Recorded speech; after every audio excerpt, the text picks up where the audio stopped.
more reliable tomorrow. The Xfinity 10G network gives you the fastest internet with even faster speeds rolling out all the time. You also get a consistent and reliable connection when everyone's online, even during peak hours. That's a home run. If you want to learn more, go online at xfinity.com/10G. Pain is not normal. Repeat, pain is not normal. Greetings, Sacramento. Doug Christie here with the Good Feet store. Does this sound familiar? It's the end of the workday, and the pain in your feet, knees, hips, or back is unrelenting. Good Feet understands that you've likely already tried assorted remedies and solutions with no relief. And now you're pretty much resigned to living with the pain. But do not give in to the pain. Instead, come to the Good Feet store for their end-to-end 3-step arch support system. Good Feet is the nation's largest manufacturer and retailer of personalized arch supports. With arch supports in over 300 sizes, styles, and flexibilities, and an arch support specialist in each store. Come in today for a free, no obligation arch support fitting, then take them for a test walk around the store or around the center. Experience the comfort, balance, and support possible with the Good Feet system. The Good Feet store in Sacramento, Roseville, Stockton, Modesto, and now in Vacaville. Online at goodfeet.com. KHTKAM Sacramento, KYMX HD2 Sacramento.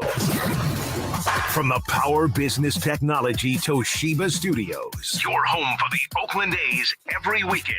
And it's swung on line to left center, base hit, and the A's have won it on a walk-off line drive, base hit to left center.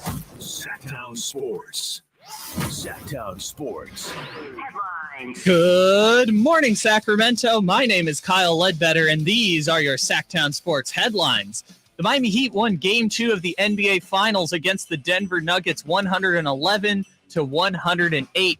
Nikola Jokic finished with 41 points and 11 rebounds with a season-low 4 assists. The Heat outscored Denver by 7 points during the 42 minutes Jokic was on the floor. Jake Shapiro from Denver Sports joined the Carmichael Day Show with Jason Ross to break down Game 2. Hear his thoughts on SactownSports.com and on the Sactown Sports YouTube.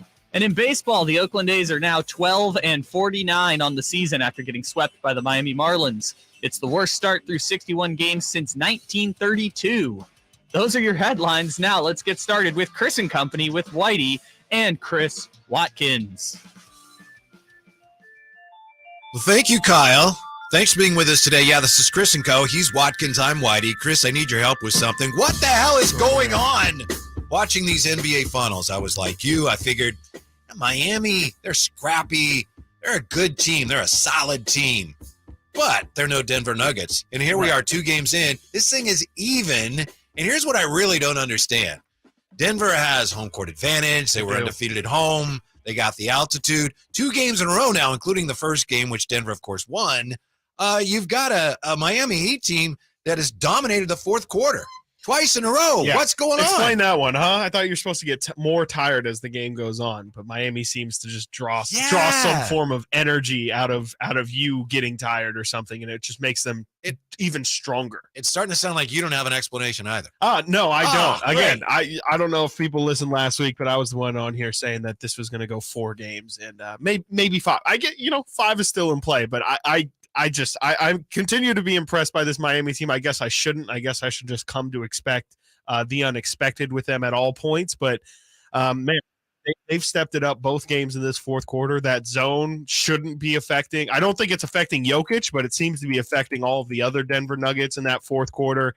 Miami's just pulling all the right strings right now, and it feels like, this is that Erik Spoelstra advantage. I kind of thought that it was going to be a coaching split in terms of, Spoelstra and Mike Malone kind of evening each other out. But I think through 2 games, I've really, really liked what Erik Spoelstra has had his team game plan to do. Well, speaking of the coaching, I think where Chris and I are really split is on whether or not Denver should have called a timeout before their ultimately final possession, which resulted in Jamal Murray step back 3, no good, and the Heat win. Yeah. I was okay considering the quality of the shot they got there. I know you, and in all fairness, let's see, it was also Tim Legler and some others, experts, agreed with you that, they should have called time. I don't know if Tim Legler's cosign makes me feel better about it. Well, he certainly knows what he's talking about. No, absolutely. I think it's kind of just like a I think it comes to a difference of philosophies. I think every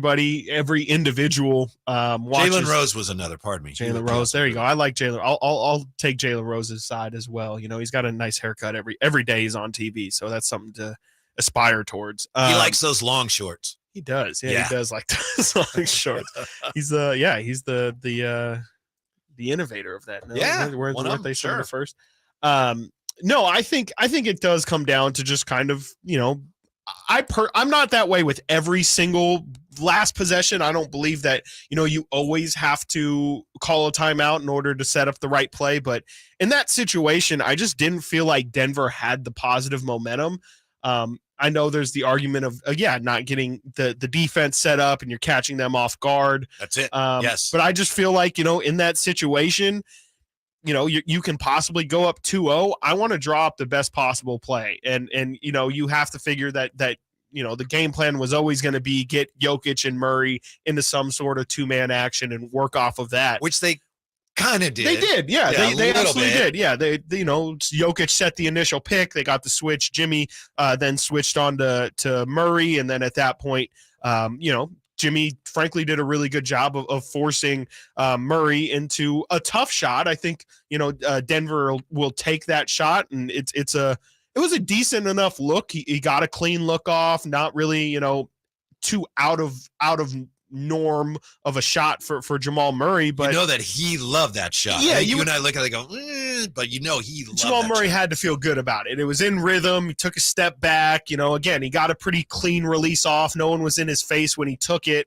It's a fine shot. You can definitely take a lot worse shots in that situation with the clock winding down. So I think you live with it. But again, I just think in that situation, it's the NBA Finals. I'm pretty sure they had 2 timeouts left in their pocket. And I would just want to make sure everyone's all on the same page. Also, no counters as well, because to me, in that last possession, they set the initial pick with Jokic and Murray, and then once the switch happened to get Jimmy, and I don't think it was their intention to get the switch to happen, but once Jimmy was on Jamal, it seemed like there wasn't really a second option to go to. And I know it's tough also because they had to score 3 in that situation, which very much limits your options and also makes the defense able to play you a whole lot differently. But it can extend that defense. I think if you'd call timeout, then you'd have every player who ever played for the Heat in their history would have been defending the 3-point line coming out of that timeout. That's also a great point. Right. Because at that point, they have maybe to they would have fouled you then. I don't know. Who knows? You can also play a different game. Maybe at that point, if they are going to defend like that, maybe with 12 and a half seconds on the inbound, you're a lot more willing to take a 2 and then maybe do the free throw timeout game as well. I just think that ending of that game could have played out a lot more beneficial for Denver. And I think, again, like they just didn't. They made a comeback. Miami was up 10 late into that fourth quarter. And so, Denver did have some sense of momentum to make that comeback, but it didn't feel like, that it was completely in their direction. I just think they could have drawn something up and gotten, probably an equal look, but also could have potentially gotten a better look as well. Let me see if I can find something that we actually agree upon. How about, I think it was second quarter, could be wrong. Kevin Love has Gabe Vincent in the corner. Kevin Love gets the ball, elbow extended, and Gabe Vincent is not being guarded. Yeah. And instead, Kevin Love throws it back out. And I think Strus ended up getting fouled on a desperation 3. And the announcers, everybody watched the game could see that, hey, he should have thrown it to Gabe Vincent. So Kevin Love puts his hands on his head like, oh! Then he goes over and he hugs him. Yeah. What do you think? Because to me, and I agree with Coach Finger, he's like, no, that's just not really necessary there. His name's Kevin Love. It's not Kevin Hate.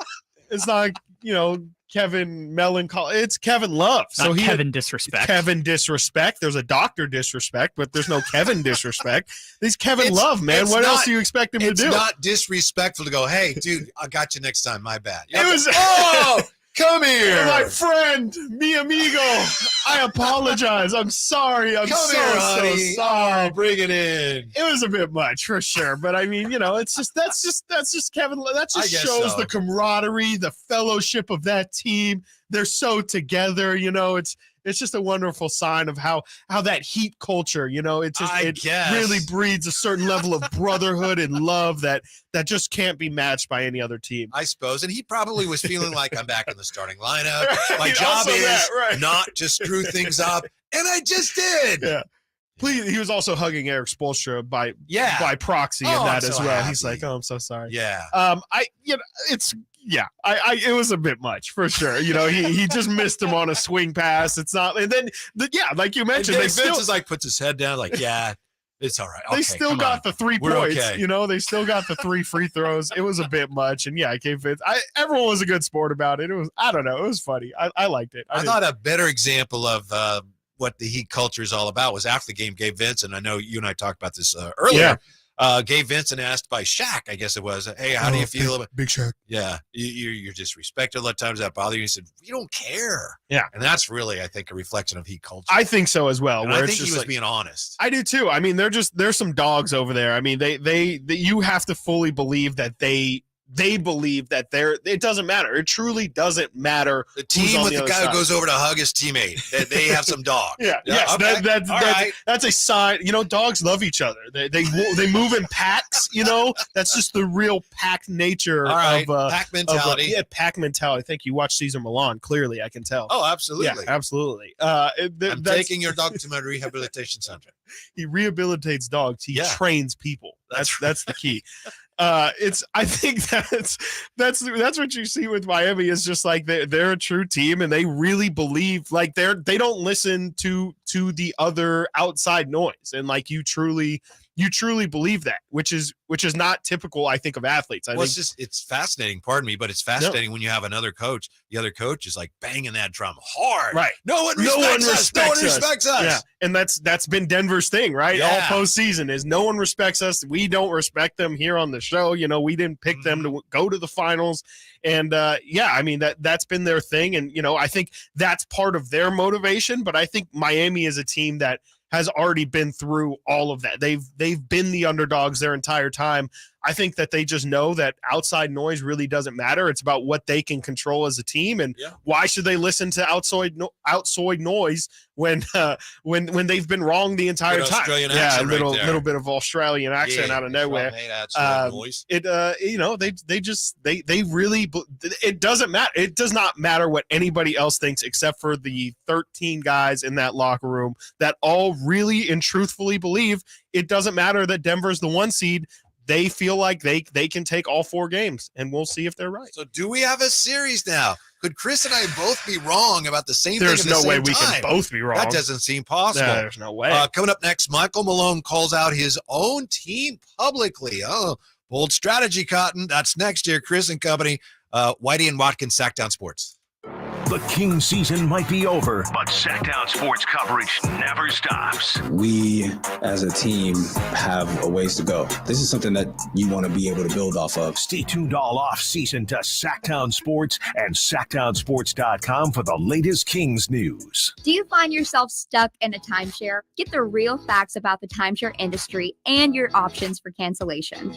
Chuck McDowell, founder of Wesley Financial Group, has put together a free information guide that reveals the secrets the timeshare industry doesn't want you to know, including the 5 ways to get rid of your timeshare. Call now and get this timeshare cancellation guide absolutely free. Call 800-330-2929. That's 800-330-2929. 800-330-2929. Greetings from M&S Auto on El Camino, just off the Cap City Freeway. And a big thanks to our repeat customers for letting us be your favorite car dealer. Repeat customers make us proud. M&S customers know that they're going to find the car, 4x4, or SUV they want. They'll get treated like family and save thousands. Whether you're a repeat customer or a first-time buyer, welcome. M&S Auto, the intelligent car buying experience. MSAutogroup.com. At your desk, watch Chris and Company now. YouTube.com/Sactown Sports 1140. Thank you for being with us. Thanks for your participation. Text line on the YouTube chat, Kevin, Michael, Whitey, Gleason, and of course, Chris Watkins, who played golf this weekend, even though he has a bad ankle. How smart is that? Not very. Let me tell you, not very smart at all. Injures his ankle playing volleyball, plays softball in it, tweaks it playing softball, then goes out and plays, 36 holes? No, just 18. Oh, Two okay. nines. Two nines, okay. Yeah. But, I'm not a smart man, so. And I'm sitting here wondering But you why got to carry me through every show, every day. Stop it. It's not easy. Stop it. Yeah. Stop it. Yeah, no, I've never been good with like, I maybe it's just like a toxic male trait of mine, but like when I get hurt, I'm just like, it's more just like in 3 days, it'll be fine. Like, what am I going to go to the doctor for? Like, I'm just going to go to the doctor. They're going to tell me it's hurt. They're going to tell me exactly how hurt it is. And then they're going to tell me to don't do anything. Ice it and heat it. And, and, come back in 2 weeks and we'll see where it's at. So you skip that step and then ignore what the doctor would have said. Yes, exactly. Seems logical to me, right? I shouldn't tell you this story because you should go to the doctor, especially if it's sore. It's not getting better. You should go to the doctor. And I've been to a lot of doctors. I had a lot of great doctors. I had this one doctor, though. I had something wrong where every time I bent over, it hurt. And I wasn't sure what was wrong. And I looked and I noticed there was like a bump. And I realized looking on, WebMD or whatever. It's the worst. Oh, I have a hernia. Duh. From lifting things, whatever. It's like, it's classic. Lifting heavy weights. Yeah. So I go to the doctor and, I show him, I had doctor, I have this hernia. And see, I went there. My mistake, I think, with this doctor was I was telling him what my problem was. He goes, well, you have something there. It's not a hernia. I was like, whoa. I was so embarrassed. Here, I think I'm so smart. He goes, yeah, keep an eye on it. Try some of this, blah, blah, blah, blah, blah. So then I had to go to another doctor for something else a couple months later. And he goes, hey, you have a hernia there. I was like, I know. Okay. That's what I tried to tell the doctor. See, that's another reason. Tell you that. No, exactly. But that's what LeBron James did, right? He went to two doctors. They were like, LeBron, I know what a broken foot looks like. Yeah. You have a broken foot. And then he went to a third person who was like, you're fine. I don't know what you're talking about. I did not go to the LeBron The James, LeBron hernia James of surgeons. hernias. That's what you should have done. You went to that Kevon Looney doctor.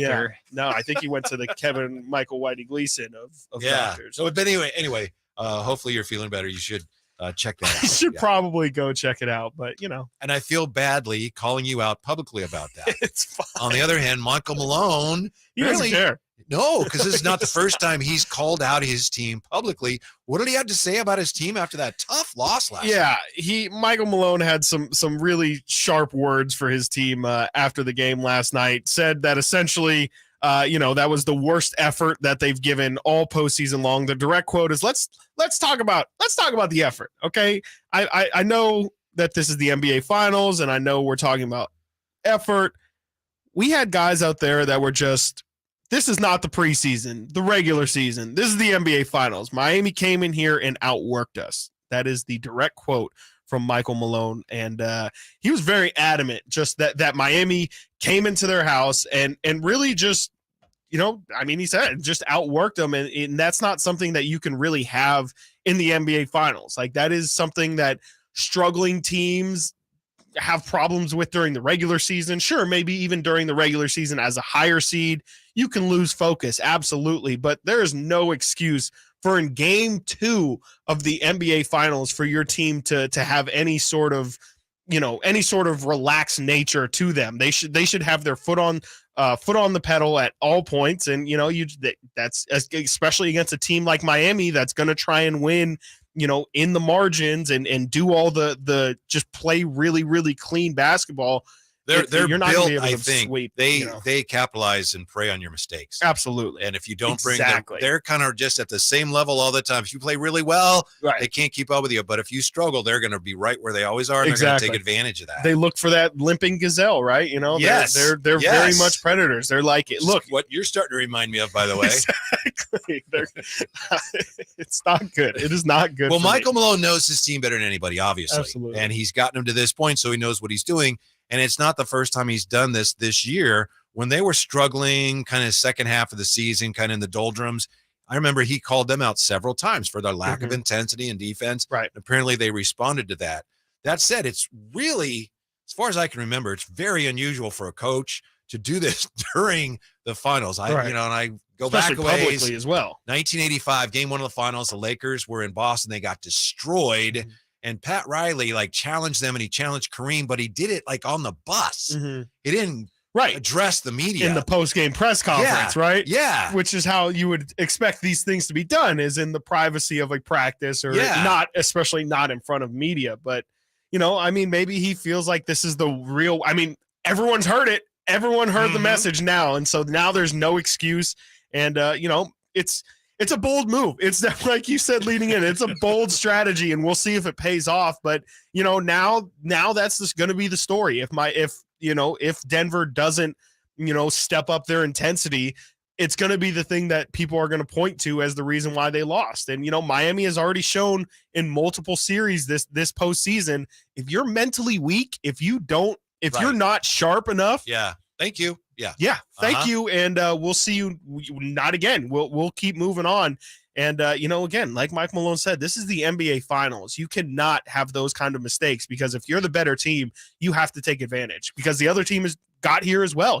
They're very, very capable just because they're the 8 seed. The way the Heat benefit from this culture, which may be an overused term, but I think it applies here. It's been apparent through these playoffs the way they have benefited from that. This will be a test of Denver's culture. Sure. If they respond to Michael Malone's tongue lashing, then it's like, okay, they're all bought in. They're on the same page. Right. Absolutely. It could splinter, but this is a test of Denver's culture. Absolutely. Such as it is. Also reminds me of 1984 NBA Finals.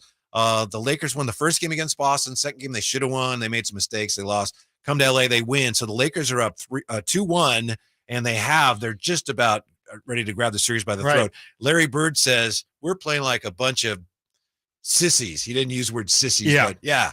Larry Bird said that about his own team. And the next game was a Kevin McHale clothesline game. Celtics responded to that, and they ended up winning the series in 7. Right. I mean, like you're saying, like it's going to test Denver's strength as a team, as a unit, and as a culture. Because if that's the kind of thing that could really fracture some egos, absolutely. I mean, I'm looking directly. It felt like Michael Malone was talking right to Michael Porter Jr. personally. I think a lot of the time it was him being late on switches. It was him just not being focused, especially defensively. He only had, I think, 5 points in last night's game. He's 3 of 17 from 3 this series through 2 games. I think that he's really calling on guys like that to be like, hey, like, this is real, okay? Nikola Jokic is stepping up his game to a big level. Aaron Gordon hasn't been great offensively in game 2, but he's doing a lot of work for them. I think that they need all of their guys to have the right level of focus, or else that's what made Denver as dangerous as they were all year. And if they're not going to be that team, then you're going to see a lot more games like what we saw last night. Denver did lax, especially early in the game. They came out a little flat. Overall, if I were coaching them, which unlikely, sure. But if I were their coach, I think what would really upset me from last night, I don't know if I'd say this publicly, but I'd feel like, man, we played stupid basketball. Right. Isn't that what Mike Malone pretty much said that after game 1 as well, right? That he didn't like how they played. He did say we played poorly, and he said, you, the media, you thought I was kidding because we won, but I'm telling you. Yeah. But last night you mentioned Porter and failing to close out, some missed defensive assignments and things. I thought they played that switch on Bam late as stupid basketball. Yeah, I didn't like their offensive shots in the entire first quarter. I mean, when Miami got out to that massive lead, shout out Max Strus, who decided to show up in that first quarter big. But I just thought Denver was taking really terrible shots, where you saw in game 1, the entire first quarter was full of layups. It was, and I know that's a big reason why Miami went to the bigger lineup, was to not get those Aaron Gordon, Gabe Vincent switched on to Aaron Gordon. That got them tons of easy points to start the game. But if you look at the first 5 to 10 minutes of yesterday's game, the shots Denver was taking was just absolutely terrible. They were all jump shots. Nothing was around the rim, and dumb. It was just bad. It was really, really bad. And I don't know if that's on Mike Malone. I don't know. Mike Malone seems to say it's not on me. It's on the players for not executing the game plan. Whoever's fault it is, they need to clean it up, because the reason why you and I were so confident about Denver was because they've been incredibly consistent to this point as a team. They've looked great all postseason long.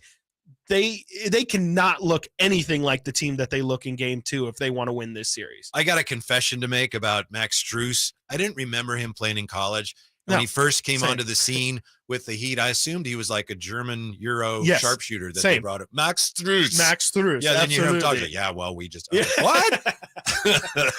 You're not Max Strus. No, you're just And he plays like one of those guys, right? He does, when he's absolutely. Dead-eye shooter. Yeah, dead-eye shooter, you know. I thought he and Max little Kleber crafty. probably went to school together. Absolutely. Oh, my God. Yeah, absolutely. I was like, this guy is, I had no idea that he, was in a So in Max Strus's 2-year career at DePaul, they finished with a Big East Conference record of 11-25. Yeah, I didn't. No offense, I didn't recall his. No, and even if I had, I might have assumed that. Well, they recruited him from overseas, right? But I guess not. No, absolutely. I had no idea until now we're finding out all about the Heat undrafted. Man. Yeah, and we're also finding out, in my opinion, that it's cliche, but it's cliche because there's so much truth to it. Experience is a huge factor in this series. Absolutely. Big game experience. I mean, even like Kyle Lowry. Right. It's like playing fearlessly in these. I can't believe how well Kyle Lowry's played. And that's the thing about Miami that I didn't really factor in is just how many things they have that they can do. I mean, they run a Kyle Lowry, Bam Adebayo pick and roll. They'll get points out of that. Cody Zeller will get you a couple points here and there. It's just they have so many different options, and none of them are necessarily elite options, but they just have so many different things that they can throw at you offensively that it's got to be tough to try and figure out whose night it's going to be. I mean, whichever one they're running, it's like they're all locked into, and they're totally committed to that. Absolutely. And they all, again, to the Gabe Vincent point, they all truly believe in each other, I think. As corny as that is to say, I think that they all have a belief like, Max Strus can win us a game. Yeah, Gabe Vincent, absolutely. Go ahead. Score 23 points. We're okay with that. Like Jimmy Butler, it speaks to his selflessness as the team star. He knows, hey, maybe it might not be my night. If I don't have to score 30 points tonight, that might not be a bad thing. I think it's just, again, speaking to the Heat's culture and how they've groomed all of those guys to just be incredibly selfless and play basketball in that same style. I think a huge part of culture in pro sports is making sure you get the right guys in the first place. Absolutely. Max Strus, for example, was he 0 for 10 in the first game, 0 for 9 for threes, and he responds. So we'll see if Denver can respond to their coach's tongue lashing. Absolutely. Yeah. And that's some vintage Mike Malone here. We saw it in Sacramento as well. That's the reason why a lot of fans love him, is because he speaks very, very honestly, and he's not afraid to mince words. Well, I'm kind of afraid to broach this next thing here, but we have to. Guess who is recruiting LeBron now to possibly form one of the biggest big threes ever? De'Aaron Fox. The story is next year in Chris and Co. Watkins and Whitey, Sactown Sports at SactownSports.com. Catch the Oakland A's every weekend on Sactown Sports. Friday nights, Saturdays, and Sundays. Sinking, that's going to get down for a hit. Around third to score is Tony Kemp. And the A's have taken the lead. Edge of the track, makes the catch. And the Athletics get a great win. Sactown Sports, your weekend home for the Oakland A's. Sactown Sports coverage of the Oakland A's is brought to you by Xfinity 10G, the next generation network. Sacramento weather is brought to you by Folsom Lake Kia. I'm Tamara Berg in the KCRA 3 Weather Center. Thanks to that Delta breeze, for the afternoon, expect sun and clouds mixing in. Not nearly as hot as yesterday, with highs in the mid to upper 80s. Get the latest forecast on the KCRA 3 News and the KCRA 3 app. Shop Folsom Lake Kia for all your favorite models at low prices and payments, plus low finance rates and 0 down deals with approved credit. Go see my friends at Folsom Lake Kia right here in Sacramento for over 20 years. Your home is the place where you know your loved ones are secure, but the things that keep your home protected can't keep pests at bay. That's where RAID comes in. For 60 years, RAID scientists have worked to protect people around the world. With trusted research, ingredients, testing standards, and product efficacy, RAID seeks to create a better future for all, especially the ones you love most. RAID, protection for all. Here at the Almond Joy Factory, where tropical vibes abound, we use soft, fresh-tasting coconut. The crunchiest almonds and delicious chocolate candy. But do you know what our most important ingredient is? Sometimes you feel like a nut. Sometimes you don't. Almond Joy's got nuts and something even way better than that. Yes, Almond Joy is made with almonds and joy. Kenny and Gary here from Bell Brothers. Imagine if every time you bought something, you could get a second one for 30% off. Buy one car, get the second one for 30% off. Buy one TV, get the second one at 30% off. Buy a new house and get the second one at 30% off. At Bell Brothers, that's exactly what we're offering this spring on windows and doors. When you buy one brand new energy efficient window for your home, you'll get the second one at 30% off. A minimum purchase is required, but the discount applies to every second window you buy. For example, if you buy 5 windows, you'll get 5 windows at 30% off. The same is true for doors. Buy one, get one for 30% off. And for doors, the minimum is just 2. So call Bell Brothers now at 916-444-1234 or find us online at theNoSurpriseGuys.com. That's 916-444-1234 or find us online at theNoSurpriseGuys.com. The No Surprise Guys, Bell Brothers. Guys, did you know that June is Men's Health Month? And right now, Revive Men's Health Sacramento will check your testosterone for free. Knowing your T level is the first step in understanding if you have low T. Your hormones are serious business, and most men start to see changes in their hormone levels starting in their 30s. Your testosterone level impacts your energy, libido, sleep, weight, hair loss, mood, and even ED. Maintaining an appropriate T level can change your whole life. Get your T levels checked today by a local, experienced, and trusted healthcare professional. Revive Men's Health has successfully helped thousands of men since 2011. Experience and results matter. So, what are you waiting for? Call Revive today to schedule your free testosterone test and free exam. We know we can help you. We guarantee it. Celebrate Men's Health Month. Get your free T-level test and save $199. Call Revive Men's Health at 916-277-8599. That's 916-277-8599. Or visit ReviveMen'sHealth.com. Increase leads and get more customers. We create tailored digital marketing strategies that deliver results. On your next campaign, aim higher. Go to aimyourdigital.com and get started today. aimyourdigital.com. Sactown Sports Headlines. Good morning, Sacramento. My name is Kyle Ledbetter, and these are your Sactown Sports headlines. The Miami Heat won Game 2 of the NBA Finals against the Denver Nuggets 111-108. Nikola Jokic finished with 41 points and 11 rebounds with a season-low 4 assists. The Heat outscored Denver by 7 points during the 42 minutes Jokic was on the floor. Jake Shapiro from Denver Sports joined Carmichael Dave and Jason Ross to break down Game 2. Hear his thoughts on SactownSports.com and the Sactown Sports YouTube page. In baseball, the Oakland A's are now 12-49 after getting swept by the Miami Marlins. It's the worst start through 61 games in Major League Baseball since 1932. And since baseball went to 162 games in 1961, the previous record was 14-47. The A's beat that 62-year record by 2 full games. Those are your headlines. Now let's return to Whitey and Chris Watkins. Potentially a big day for the Las Vegas A's today. More on that coming up. And this could be a day that NBA fans look back on for many, many years as the day that the Super 3 was formed in Dallas. Because according to reports from Shams Charania and also Chris Haynes, they're both reporting that Kyrie Irving has reached out to LeBron James in attempts to see if James would come to Dallas. This is a day it's gonna be remembered as the day where it all started. Luka and Kyrie and LeBron. Beginning of the end. That's not if you're a Dallas fan. That's true. I guess it's well, I don't know. It didn't work out for him too well last season either. I wonder if we also start to see some dominoes fall like that lead us to believe this even more. Like maybe Draymond Green or something goes over to Dallas, or Tristan Thompson all of a sudden signs with the Dallas Mavericks, then I'll really start to believe this. But right now it just you're not buying initial thoughts. Initial thoughts are how are they going to make this happen when LeBron makes I think 49 million this year.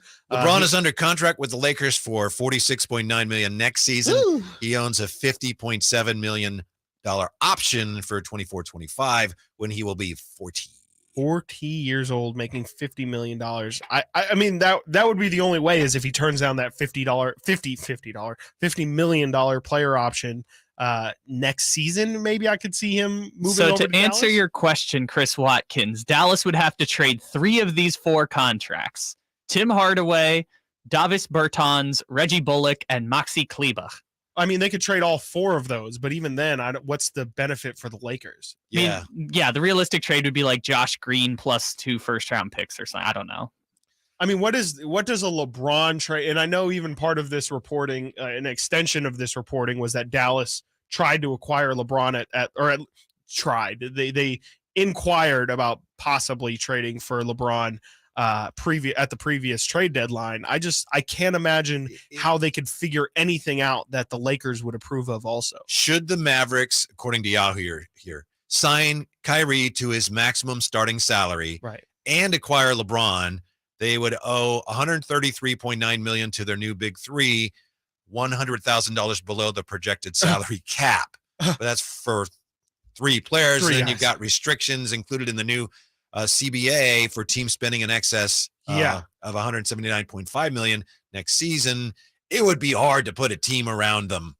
It would be almost impossible. I mean, it would have to be literally a team, much like what we saw with the old Heat teams, except I think even more dramatic, where it would be all rookies or people on rookie scale deals, and it would be veteran minimum free agents, where we're talking again like Jay Crowders and just really, older veterans who are just possibly trying to ring chase. And I know you have the Texas-ness of it, so at least much like when LeBron was in Miami, you could get guys over there and say, hey, you don't get taxed on your dollars and all that stuff, property and all that. So I could see them being able to patchwork it, but with how we see teams like Denver, teams like Miami built these days, I don't know if that's going to be a combination that works.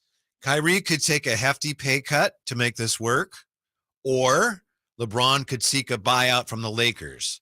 And then I think he also would have to be willing to take a lot less money than he would be paid by the Lakers. Neither of those things seems very likely to me. I don't think so. Good luck trying to tell LeBron James that he needs to make less money. I mean, if anybody could afford to make less money, absolutely LeBron.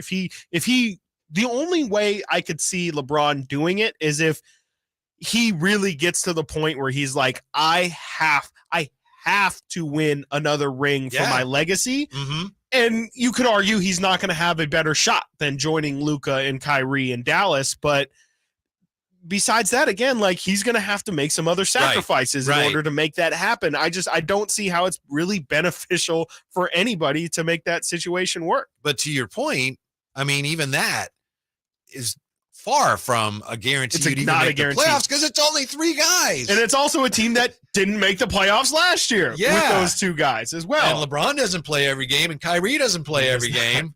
And Luka, unless he gets into better shape, is not going to be able to hold the team on his back, especially with even worse players around him. I think Kyrie may be playing us, which he is. Maybe he does think, wow, that'd be great. I'm going to see if I can make it happen. Maybe there's a little bit of that. I don't think he's above playing us. He knows how we hang on his every word. He just said a couple weeks ago, leave me alone. I don't like when people at my own dinner table are asking me what I'm doing. So stop tweeting about me. And then he does this less than a week later. Yes. Doesn't it also make more sense for Kyrie to join the Lakers than bringing LeBron over to Dallas? Am I wrong? I know the Lakers can free up a ton of money this offseason with cap space.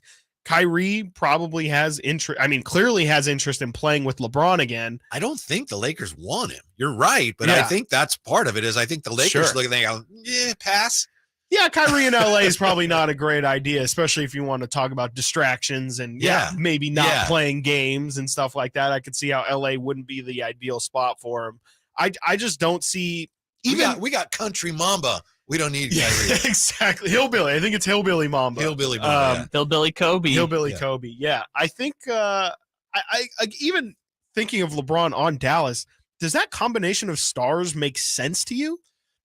No. LeBron at his best, and I know he can play off the ball. He's a great passer, but he needs the ball. At times, he needs the ball. Luka, if you're not going through Luka to run your offense, there's almost no reason to have him on the floor. Yeah. So it doesn't. Well, and then you throw Kyrie as the third person. I would say all 3 of those guys are best with the ball in their hand a lot. And their best supporting cast is them with a ton of shooters and or one big man a la Anthony Davis in there. And I just don't see how those 3 complement, because that was the thing about the Heatles initially, was that, Wade and Bosh and LeBron were all, you could see how they could work together and fit in some sort of puzzle. I just don't see how Luka, Kyrie, and LeBron makes any sense for any of those guys. I think a real key to this whole thing is the fact that it apparently is coming from Kyrie. So Right, there isn't sure. someone whose job it is to put teams together who thinks this is a good idea. Right. No, it's not a one of the GM. players. Yeah, Right. it's not Nico Herring out Right, there saying, right. I would love to have this combination for my team. Yes. It's a player doing Uh-huh. some recruiting. Yeah. Which I feel that. It's just, I don't know. The So Kyrie it thing, this doesn't whole add Kyrie up. free agency thing is just, it's a mess and it's gross. And I'm out. I don't care about Kyrie and his free agency. He can go wherever he wants as long as he's quiet about it and If I'm the plays Kings, I would do- basketball. if Please there's just play anything- basketball. If there's anything I could do if I were working for the Kings to make this happen, I would make it happen because it would weaken two teams in your Right. That's actually a great point. Yeah. You take down the Lakers, obviously no more LeBron and they got a ton of scraps. And then, Dallas, it's kind of the same situation as last year where it's like, boy, super team. Oh no. not going to work out, guys. Not going to work out when LeBron plays 40 games. Who even knows? Again, also, LeBron might not play next season. I think that there's a lot of people who are brushing under the fact that the man is seriously, again, we talked about it earlier. He had 2 doctors tell him he needs surgery. Something tells me that this 39-year-old man's foot is not going to be at 100%. Uh-huh. Yeah. LeBron is loving all this, though, the attention. He's like, absolutely. I didn't say anything. Yeah. No, I might retire. I don't know. Yeah. Dallas, He probably respect. He's like, Kyrie, like, yes, you're learning from me. You see how I plant narratives so they still talk about me? Are you buying what Kyrie says? And I have the exact word somewhere where he says, I kind of regret that I didn't appreciate playing with LeBron more when I actually played with him. He says basically, if I want on a more mature, I've heard him say it's that. kind of twisted Kyrie speak, he was talking. I wasn't mature enough to appreciate it. Right, because I believe he was talking about the Boston situation at that time, and he was like, "Oh, like there were so many young guys and whatever, and I didn't appreciate LeBron's control over the team, essentially." Yeah, and he said I didn't express myself well, so I withdrew, and I should have expressed what I was going through better. Yeah, I mean, sure, hindsight's 2020. That's beautiful to say, but I think it's also just like that's who Kyrie is. Kyrie seems to at every turn just always want change. He's never satisfied, never happy wherever he's at. How have things worked out for him since he made that jump shot Game 7, 2016? Not well. Not well. It's been all downhill from there. And even I mean, you could argue with the exception of that series and specifically that shot as well, his entire career has just been, even going back to Duke, has just been one that's kind of full of disappointment, I guess you could say. Again, if you completely remove that series, I don't know what we talk about for Kyrie Irving's career as like, what is his moment? What is his crowning achievement? So do we agree on this? Because I know we disagree on a lot of stuff today, including whether they should have called a timeout last night, the Nuggets. But do we agree that if you're a Kings fan, you shouldn't fear the notion of Luka and LeBron and Kyrie together? You should actually hope it happens because it would be disastrous. Yeah, I think you should hope it happens because I feel like the likelihood of that working, there is a chance that works out. Sure, absolutely. Those are 3 mega stars. It could work out, especially on a night-to-night basis, especially during the regular season. But overall, I think you should be rooting for that if you're a Kings fan because that feels like it's a dynamite waiting to happen. I think it would be hilarious. I'm already laughing. Oh, the storylines would be incredible. I'm sure Luka would have a lot of shade for those guys because, again, I don't know if you noticed, Luka's name was not mentioned in that. Kyrie and Luka both feel like LeBron would be great for this team. So something tells me Luka would probably be like, I kind of like the ball in my hands. Coming up next, a huge honor for the best Kings coach ever on Chris and Co. Sactown Sports. The 49ers 2023 schedule is out and filled with big matchups. The 49ers start the season with a Week 1 showdown in Pittsburgh. At home in Week 5 against the Cowboys on Sunday Night Football. And a Week 13 NFC Championship game rematch with the Eagles. Plus, get every 49ers game this season on Sactown Sports. Visit SactownSports.com for the latest team news and a full schedule breakdown. All new spring deals are here at Lowe's. Start planting your garden this weekend with Bonnie 11.8-ounce vegetables. Buy 4 for $10. Plus, liven up your patios and decks with fresh blooms. Select 1.5-gallon hanging baskets or 2 for $20. Lowe's knows spring. Lowe's knows home improvement. Offers valid through 5/17. In-store only. Actual plant size and selection varies by location. While supplies last, excludes Alaska and Hawaii. I suffered with plantar fasciitis for almost 20 years. I thought that foot pain was going to be with me for the rest of my life. If you suffer with plantar fasciitis, the search for pain relief can feel like an endless and hopeless ordeal. I would try drugstore, insoles and supports. I've been through surgeries, foot injections. I was trying all different things. Not a single one worked. If you think you've tried everything to relieve your foot pain, you probably haven't tried arch supports from the Good Feet store. And then I was driving past the Good Feet store, and I thought, why not? Give it a try. They wanted to make sure that they gave me the right arch support for my feet. Then it was like, okay, this is different. These make a difference. I don't have foot pain anymore. I'm so glad I'm at Good Feet. It changed my life. See how Good Feet arch supports work for you before you buy with a free fitting and test walk at the Good Feet store. The Good Feet store in Sacramento, Roseville, Stockton, Modesto, and Vacaville. Online at goodfeet.com. You could throw your flip-flop at a bug. Ew, a bug, get it. But the chances of actually hitting it Over there. are statistically It's still alive. unlikely.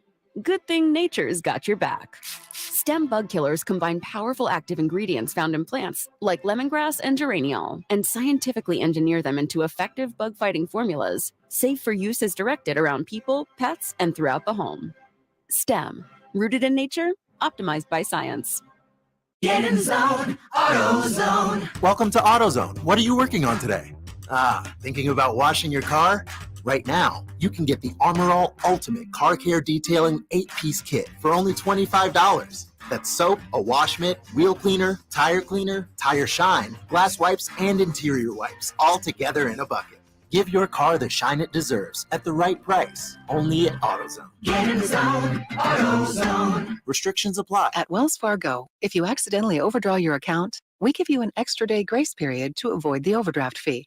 What if everything came with an extra day? Sunday night and I have the Sunday scaries. Honey, don't be scared. Every weekend comes with an extra day now. All right. TGI Sunday. It helps to have an extra day. When it comes to overdrafts, you can with Wells Fargo. Visit wellsfargo.com/getextra to learn more. Terms and conditions apply. Subject to timing requirements and the bank's funds availability policy. Wells Fargo Bank N.A. member FDIC. Power Business Technology is proud to be 100% independent, locally owned, and managed Toshiba copier dealer. Local ownership cuts out the red tape, allowing ourselves to never be too busy to personally answer the call when our clients need us. Recognized for excellence in service execution, training, and customer service, we're proud to be named a 2022 Toshiba ProMasters Elite Dealer. Contact us today for all of your business printing needs at 844-POWER-BZ. That's 844-769-3729, or visit us at powercopiers.com.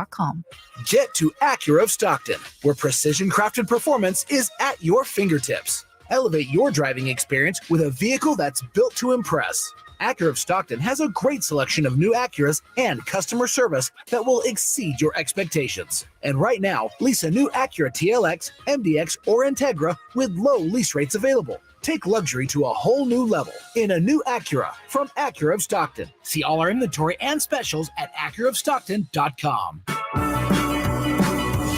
Keeping you company with the company. It's Chris and Company with Chris Watkins on Sactown Sports. Your local sports leader. He's Chris Watkins, Kevin Michael, Whitey Gleason. I shouldn't have done this. We appreciate the fact that you listen, appreciate your comments on the text line, 339-1140, and on the YouTube chat. Of course, I just saw this on the text line here. And by the way, when you text us, put your name on it, right? Yeah. Like Herb Edwards says. Put your name on it. Got to. That way we give you the credit you deserve. That's right. And I think this is actually from earlier this morning. Someone says the Denver Nuggets are vanilla ice cream. That drives me crazy. Just because they're boring, yeah. But they're not. They're not. No, they're one of the most exciting team-run offenses. The way Nikola Jokic literally orchestrates that offense to me is just, it's beautiful. It's poetry in motion. There's a lot of movement. It's a lot like the old Sacramento Kings teams, honestly. There's a lot of parallels in terms of their movement and how, they like to run guys around Nikola Jokic. It's a very motion-based offense. And great they got passer. Aaron Gordon should have been a dunk champion. Great. They have great shooters around Jokic as well. It's just a really Murray's an exciting player. Put together team. Yeah. Jamal Murray's an exciting, explosive player. Bruce Brown is a gritty guy if you're into that kind of game. Christian Brown's a rookie who's bringing crazy defensive intensity. Why do so many people say that team, and they say it about both teams, A lot of people say it about both teams in the series.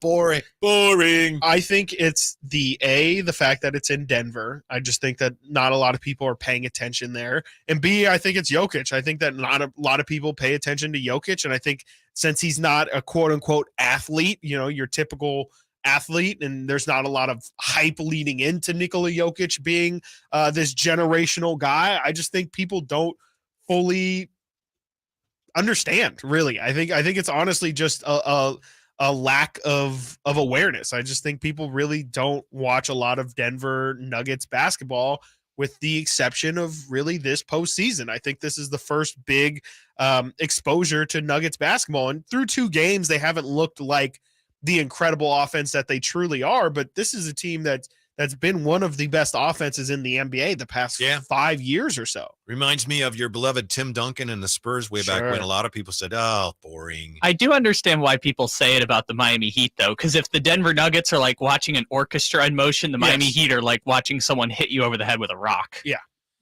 Are they, though? I mean, I understand that, but when they're making threes...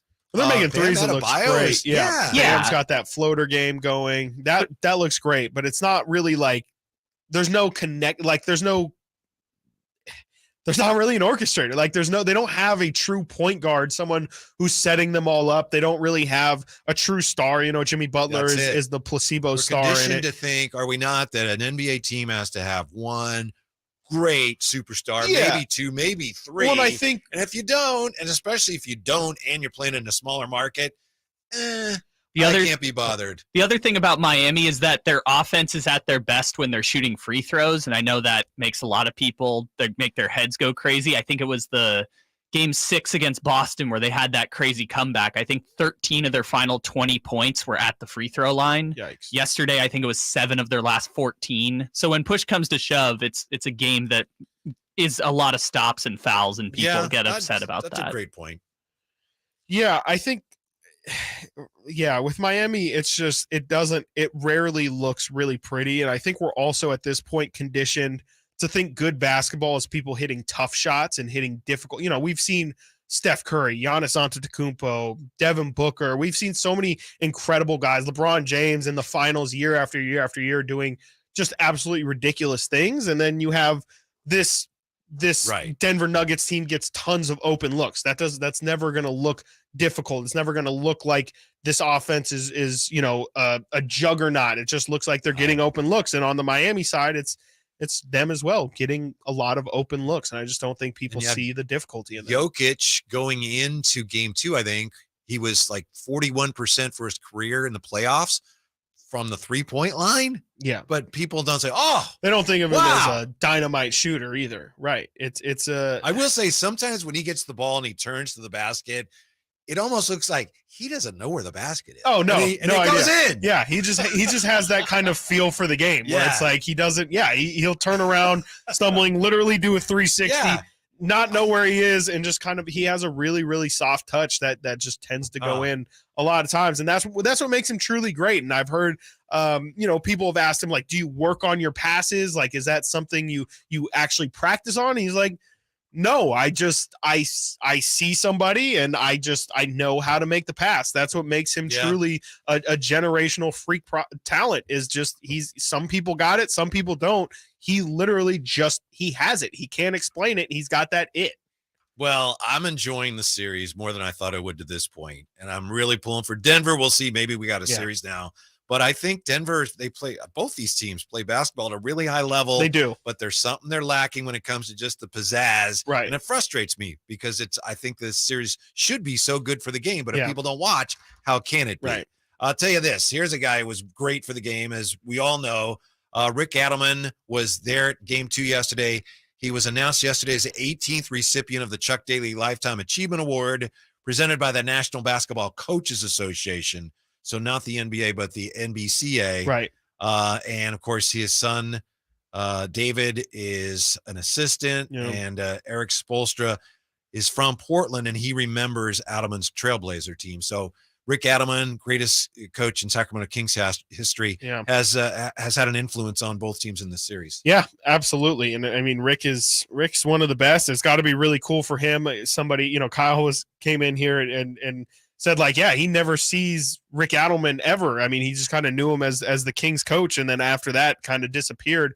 Rick's somebody who really keeps to himself and doesn't come out to NBA things. And so I'm sure him being named by the Coaches Association as getting that award, I think that's got to mean the world to him, which really awesome honor as well. I mean, just the fact that Rick Adelman, somebody who's, maybe not known by the general public, or, if, he's not in the names of Phil Jackson, Pat Riley, those kind of names, but he's a tier, and no disrespect, obviously, but he's in a tier very close to them. It's just he never got the glory of winning the title and being, having a run of teams that were, under his name, but still coached himself to some incredibly successful regular season teams that made some good postseason runs as well. He was kind of, in a way, the Denver Nuggets of coaches.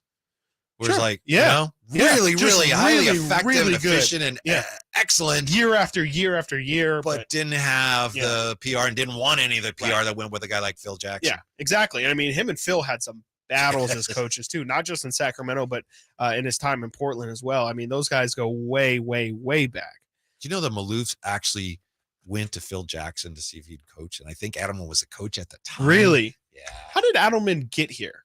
I've never heard that story of how he eventually. Jeff Petrie hired him. It was the lockout year, 99, and they brought in Weber and they signed a bunch of things, and they all hit on him. And I think Jeff Petrie had Portland ties, and why had he been let go?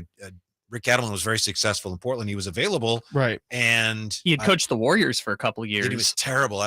He went to the Warriors and was awful, so he got let go there, and that was the only blemish because he coached. Minnesota, pretty good. Houston, a lot of Houston success. was pretty decent, right? Portland, great. Sacramento, great. But with the Warriors, it just never clicked. And that, you're right, Kyle. Thank you. He was available because that had bottomed out. The Kings scooped him up. Yeah. And the rest was Sacramento Kings history. Rest was absolutely history. The best coach that the Kings have had in their history, and not even really a close second. Maybe Mike Brown can reach that. But yeah, Rick Adelman absolutely deserves it, and I can't think of anybody who probably deserves it more, honestly, is Rick Adelman. Just a true coach. Mm-hmm. To call timeout or not, Chris and I really bitterly disagree on this. Bring the gloves out. Resume the debate next on Chris and Co. Sactown Sports. It's the Carmichael Dave Show with Jason Ross. I'm going straight over to the golf course. I'm getting a lesson because I got this charity thing at Friday. And Why do you still take lessons? Because I suck. I know, but they haven't helped. And the last time I played golf was the McGooney tournament where I lost 17 balls in 18 holes. I hope after a lesson, Mr. Nice and supportive, that I am less. trying to support you. Stop wasting your money. Play in this tournament. You're going to lose anyways. What do you want me to do? You want me back out of the tournament? The Carmichael Dave Show with Jason Ross. Weekday mornings from 6 to 10 on Sactown Sports. Yeah, I'm so stressed. Our business is growing. We've got people all over now. Ooma. What is that? Meditation? I'm recommending the Ooma cloud phone system with auto attendant and more than 50 features. Ooma? Yep. Switching to Ooma is a cinch. Just $24.95 per month per user, plus taxes and fees. Ooma. Now you're feeling it. Find small business calm at ooma.com/radio. That's OOMA.com/radio. There's a right way and a wrong way to fight off mosquitoes. Karate chopping the air in a public place in front of your kids and their friends, Mom, is the wrong way. Using Stem mosquito repellent is the right way. Stem effectively repels mosquitoes by harnessing active ingredients found in plants like lemongrass and peppermint, making it safe for use as directed around people and pets.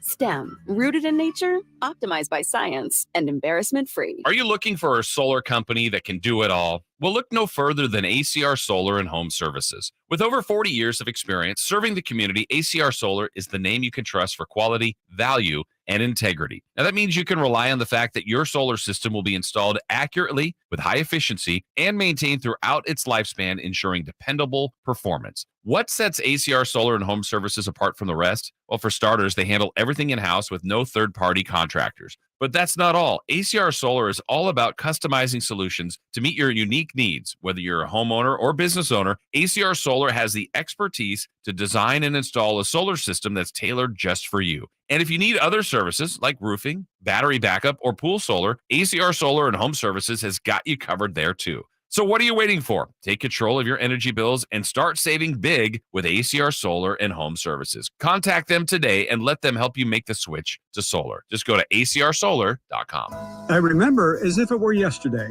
I reached down to move a nightstand and was astonished at the weight of the piece. Hi, this is Frank LaRosa with a word about Naturewood Home Furnishings. At that moment, I instantly recognized the difference between Naturewood's quality furniture that will last a lifetime versus lesser quality furniture found elsewhere. Now, I suppose there's a huge difference in what you'd put in your first apartment and what you would live with in the comfort of your own home. Right now, Naturewood Home Furnishings Made in USA sale is a great time to fill your home with solid, superior quality furniture to reflect your own love for life.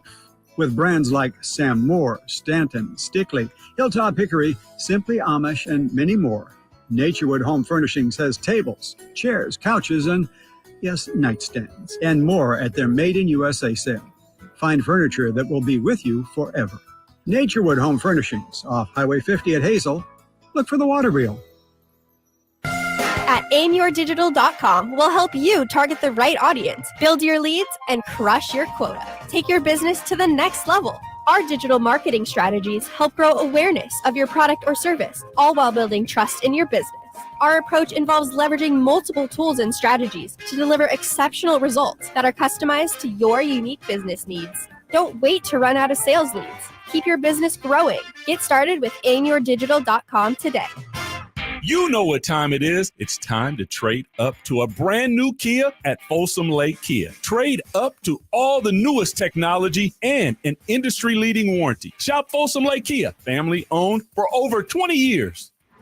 From the Power Business Technology Toshiba Studios, KHTK-AM Sacramento, KYMX HD2 Sacramento, the only station in Sacramento giving you local sports coverage from 6 a.m. to 6 p.m. Monday through Friday. Sactown Sports. Sactown Sports. Headlines. Good morning, Sacramento. My name is Kyle Ledbetter, and these are your Sactown Sports headlines. The Miami Heat won Game 2 of the NBA Finals against the Denver Nuggets 111-108 last night. Nikola Jokic finished with 41 points and 11 rebounds, while finishing with a season-low 4 assists in the game. Jake Shapiro from Denver Sports joined the Carmichael Dave Show with Jason Ross to break down Game 2. You can hear his thoughts on SactownSports.com and the Sactown Sports YouTube. In baseball, the Oakland A's are now 12-49 on the season after getting swept by the Miami Marlins. Since MLB went to 162 games in 1961, no team has finished worse than 14-47 in their first 61 games. The A's beat the 62-year-old record by 2 full games. Those are your headlines. Now let's return to Chris and Company with Whitey Gleason and Chris Watkins. Before we get back to the NBA Finals, this could be a big day in the saga of the Oakland / Las Vegas / A's. Sacramento A's. Yes. That's what we'll call them. Because and a lot of these things are fluid and things can be changed. This is scheduled to be the last day the Nevada legislature meets. They would have to have a special session. They've indicated they don't want to have a special session just for the A's deal. So that would suggest that if this is going to happen, if it's going to be approved and then moved on to the governor, it would have to happen today. Yes. And it doesn't look like it's anything close to a sure thing. No, it definitely doesn't look like it's a sure thing. And I know that they've said, shocker that there's, the parties are going at it in the legislature. But, I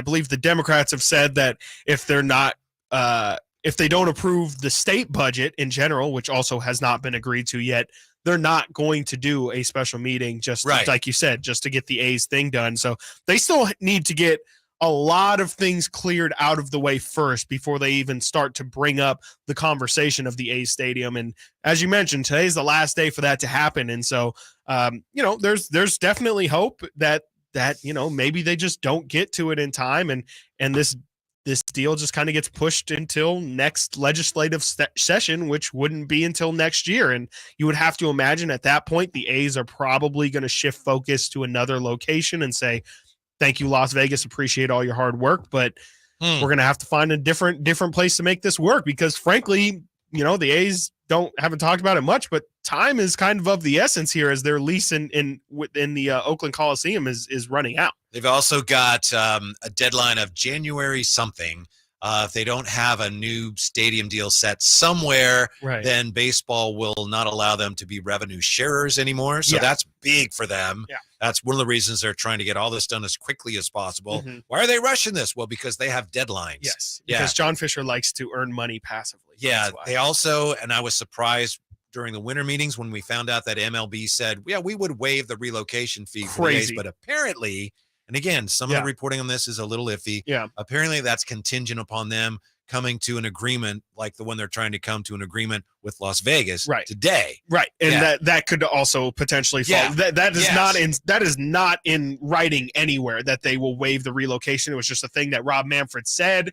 I don't believe that was vetted through all 29 other owners, but so that could be something that when push comes to shove, also maybe the league doesn't approve of that. Maybe the other owners are like, why are we letting these guys not collect the relocation fee? Because that's just money in their pockets. And again, like, it makes a lot of sense to expand to Las Vegas and earn that expansion fee. So if you're already missing out on that, I don't know why you would also miss out on the relocation fee that would be involved in that as well. So just a lot of things. It's not a perfect. It feels like the narrative has definitely been that this is a tumbling, snowball avalanche headed towards bad news for the A's. But I think in reality, there's a lot of hurdles that people weren't really fully made aware of that still need to be crossed. And now we're at the day where everything's coming to a head and it has to be decided by today, apparently. It's very unclear, which is one of the reasons why I think it's so exasperating for all of us. Even today, let's say something comes out today where Vegas says, no, we didn't approve the deal. Well, that'd be great, right? But what does that mean? It means that we're restarting probably, honestly. Something somewhere. I mean, it's good news, but it doesn't necessarily mean that, okay, the Oakland A's are in Oakland. Yeah. Right. Yeah. It absolutely doesn't. I mean, and we don't know we don't know if they go back to Oakland, the renegotiation table. The Oakland mayor was very vocal last week about coming out and saying there's not many hurdles left here. There are definitely some hurdles that still need to be leapt over in order to make this Howard Terminal thing happen, but it's not as far as what I think some people would think. And if the A's are willing to come back to the renegotiation table with Oakland, I think there's still room for it to happen. It's just a matter of whether or not that would be what the A's organization's decision would be, because you could argue that they've already dug themselves a deep enough hole to where it's like, well, people already assume we're leaving. We might as well look for, maybe they go to Portland. Maybe they, maybe they do move to Nashville and skip that whole expansion over there in Nashville. Who knows? But there's no guarantee that just because it doesn't work out in Vegas that they're going to go back to Oakland. There is a path for that to happen, but all parties involved have been pretty quiet in terms of what the plan is if this doesn't end up panning out. It's very unusual to me to see a team talking about moving to a city, but that city doesn't appear to have much, if any, of an appetite for the team. Yes. I have a friend named Mitch Moss I've referenced before. He's been working in Vegas radio for a long time, and I just tweeted him yesterday and asked him, do fans there want the A's? And he said, I don't really have any keen insight, but I don't sense any real appetite. Yeah. Or I know they're all crazy about the Stanley Cup right now. Right. You could understand it to a degree if people in Vegas were like, yes, we want the A's, bring the A's here, it'll be great. But it's like, what? It's just another thing to do. It's just another thing I don't to do. blame in Vegas. them, but Absolutely. then why?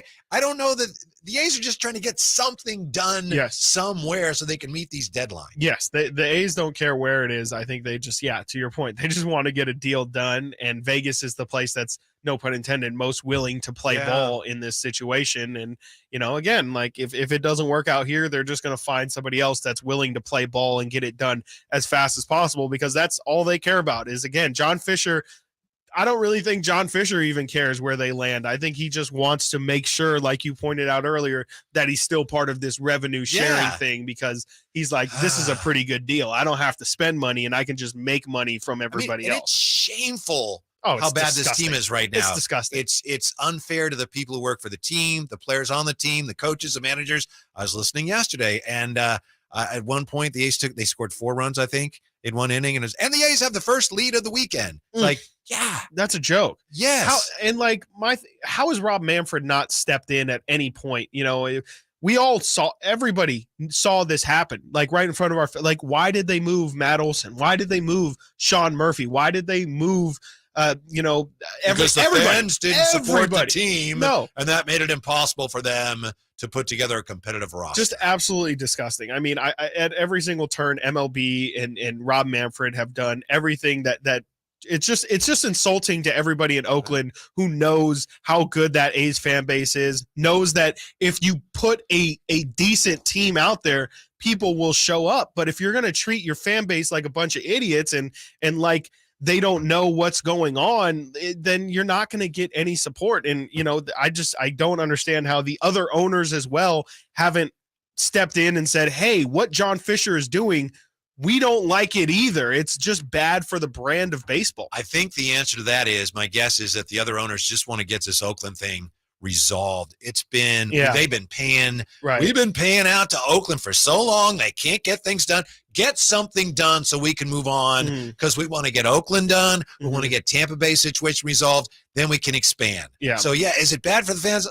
We don't care. They don't ultimately. Right. It's like, no, we're losing money on this. Yeah. Let's get this fixed. Whatever it takes. That's probably why they put in the provision that they're not going to get revenue sharing after January of next year. So that's why. But we'll see. Sacramento A's? Anybody? Huh? Well, not just temporarily, but that's the thing. Yeah. Permanently. There's been talk. There has been talk. How do you think that would work out? Because I don't think we're ready yet. I could be wrong. It'd be great. I'd love it, but I just don't feel like it's realistic right now. I don't either. And I think Sacramento's got a great local.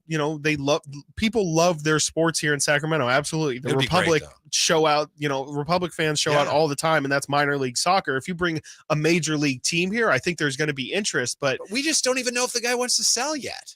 That's a whole nother thing as well, right? Do you want to move here? I mean, could they convince him to move here? I can't see it. I Not don't with see the how. Giants. Yeah, that too as well, right? The Giants connection as well. I don't know. It's going to be a complete mess if this thing doesn't work out. Obviously I'm rooting for them to stay in Oakland, but I don't really see how that path works out either, because that's going to take that's going to mean the A's organization, billionaire John Fisher, is going to have to kind of swallow his pride and come back to Oakland. I just can't see him doing The only thing that's gratifying, hopefully this Vegas thing crumbles, and then if it does, and when it does, it'll be an embarrassment to the A's and the MLB, which they deserve because of the way they've treated Oakland fans. Yeah, absolutely. I want them to be humiliated. Yes, publicly humiliated. Yes. Please. I mean, there needs to be more. They deserve that. ESPN should be leading with this once a day. I mean, I don't understand how John Fisher locally, they're doing a fantastic job. Everyone who's an A's fan is doing a great job of letting it be known. And I know they got some things in the works to make a public protest of it all. We'll be talking more about that this hour. It's I don't know. I really hope that this situation goes positively for Oakland and that the fans get what they want. And if not for Sacramento. And if not for Sacramento, and there's still a chance. Yeah, we can get a couple. Even if we get a couple years of the A's here in Sacramento, I'd be welcome to it. But I ultimately hope that they stay in Oakland. Chris and I continue our raging debate over Denver's lack of a timeout last night. Also, the number one reason these Heat are so hard to figure out. That's next. Chris and Co. Watkins and Whitey, Sactown Sports. Sactown Sports is Sacramento's new home for the San Francisco 49ers. It feels awesome. We deserve this. Let's go, Niners! Purdy Purdy going to throw, and it is Kittle in the back of the end zone. Samuel. Debo 10. Debo. Touchdown! And McCaffrey. Touchdown! CMC!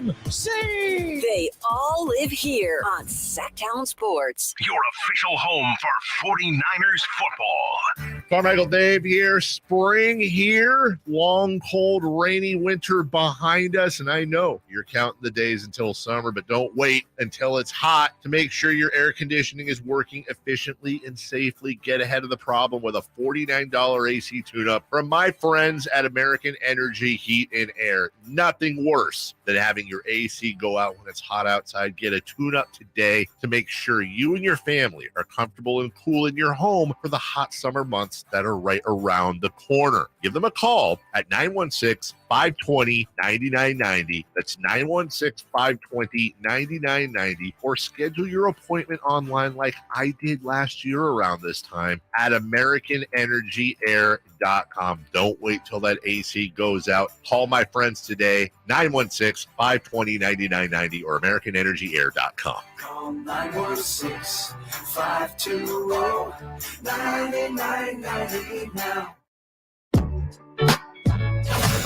Live and local, it's Chris and Company with Chris Watkins on Sactown Sports. I am really tired of the Miami Heat doing this to me. I'm tired of watching the Heat play and feeling like they're a nice team, but they're not going to win. And then I'm sitting there afterwards going, okay, how did they do that again? I know they're not terrible or anything, but how are they continuing to win all these games against the Bucks? Right. All right, well, Giannis didn't play. Boston, bunch of choke artists didn't take them seriously. But watch what the Nuggets do to them. And here we are, it's 1-1, and I can't figure them out.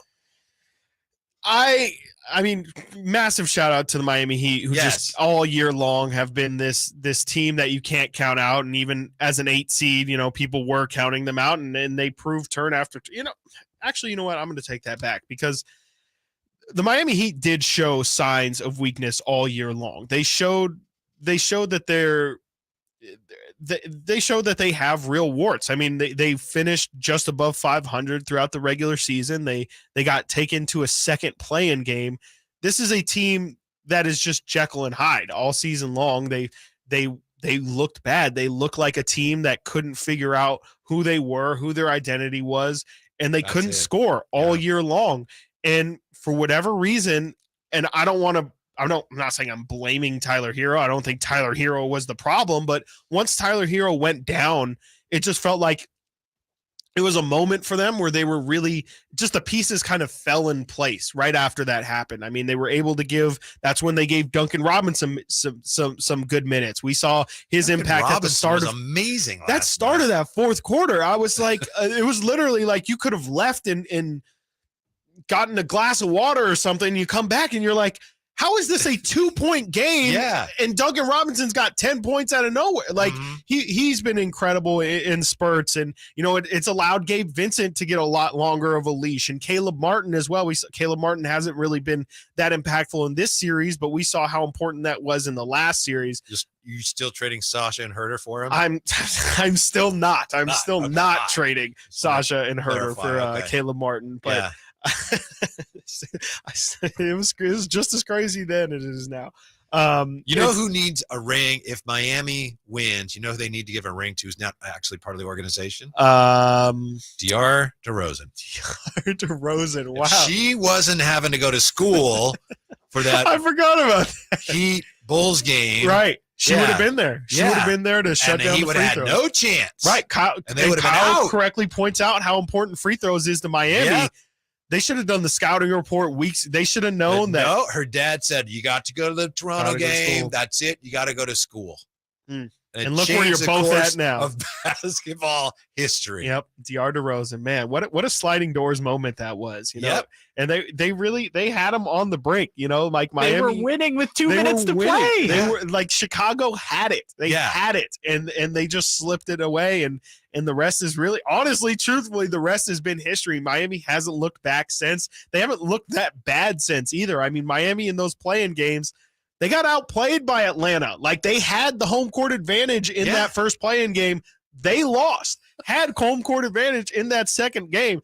They almost lost it. It's good on them for being, I don't think I've ever seen a team in this reel of time be able to snap their focus so quickly and just figure it out. Obviously, Jimmy Butler had a massive role in all of that at the start of things, but we're now to the point where Jimmy Butler hasn't really had a dominant game in, I don't know, like 2 or so weeks. Like he played a good game 7. Dominant spurts. Yeah. But has not been the Jimmy Butler that we saw the first month or so of this playoffs, and for them to still be getting it done again, like Gabe Vincent having big nights, Bam Adebayo having big nights here and there, Caleb Martin stepping up, all these guys stepping up at different points. It speaks to, it's corny, it's cliche, but it just speaks to Miami's culture and the depth and the level of professionalism that they all have. It's truly a next man up mentality, and they're really living by that. Chris, you talked about how bad they were during the regular season, and that's another reason why it's so hard to figure them out, because we're so used to looking at the regular season and assuming it's an indicator that right. some of it means something. Right. And this year's like, not necessarily. Yeah. 3-point shooting this year during the regular season, Miami was 27th in the league, 34.4. That seems bad. Yeah, 27th. In the playoffs, they're at 39.3, number one. Wow. That is a massive jump. That cannot be understated enough how massive or overstated enough how massive of a jump that is. You don't go from one of the worst 3-point shooting teams to the best in the playoffs. 39% is elite. That is elite level for a team to shoot. And if they've been doing it for 2 months now, I mean, that's the real reason to success. And you saw it last night. Yeah. Last night's a perfect example. 17 threes made, shot it at 50% from 3-point line. Like, you're not going to lose a lot of games when you shoot the ball that well from the perimeter, and then especially with how well they came out in that fourth quarter and pretty much didn't miss for 10 minutes of that fourth quarter. It was, I mean, that's what the great teams do, and that's why Miami's been able to play as well as they've had and you know, be the underdogs that have overcame. Probably shouldn't be a total surprise, because last year, not the season we just finished, but the year before, Miami was right at the top in 3-point shooting. Because I think they had PJ Tucker who can help there. They didn't take a lot, but they made really a lot. good 3-point shooting team. This year's like, and then in the playoffs again, okay, we got it figured out. They also in some ways remind me of the Warriors last year, and I'm wondering if that's going to be a thing now.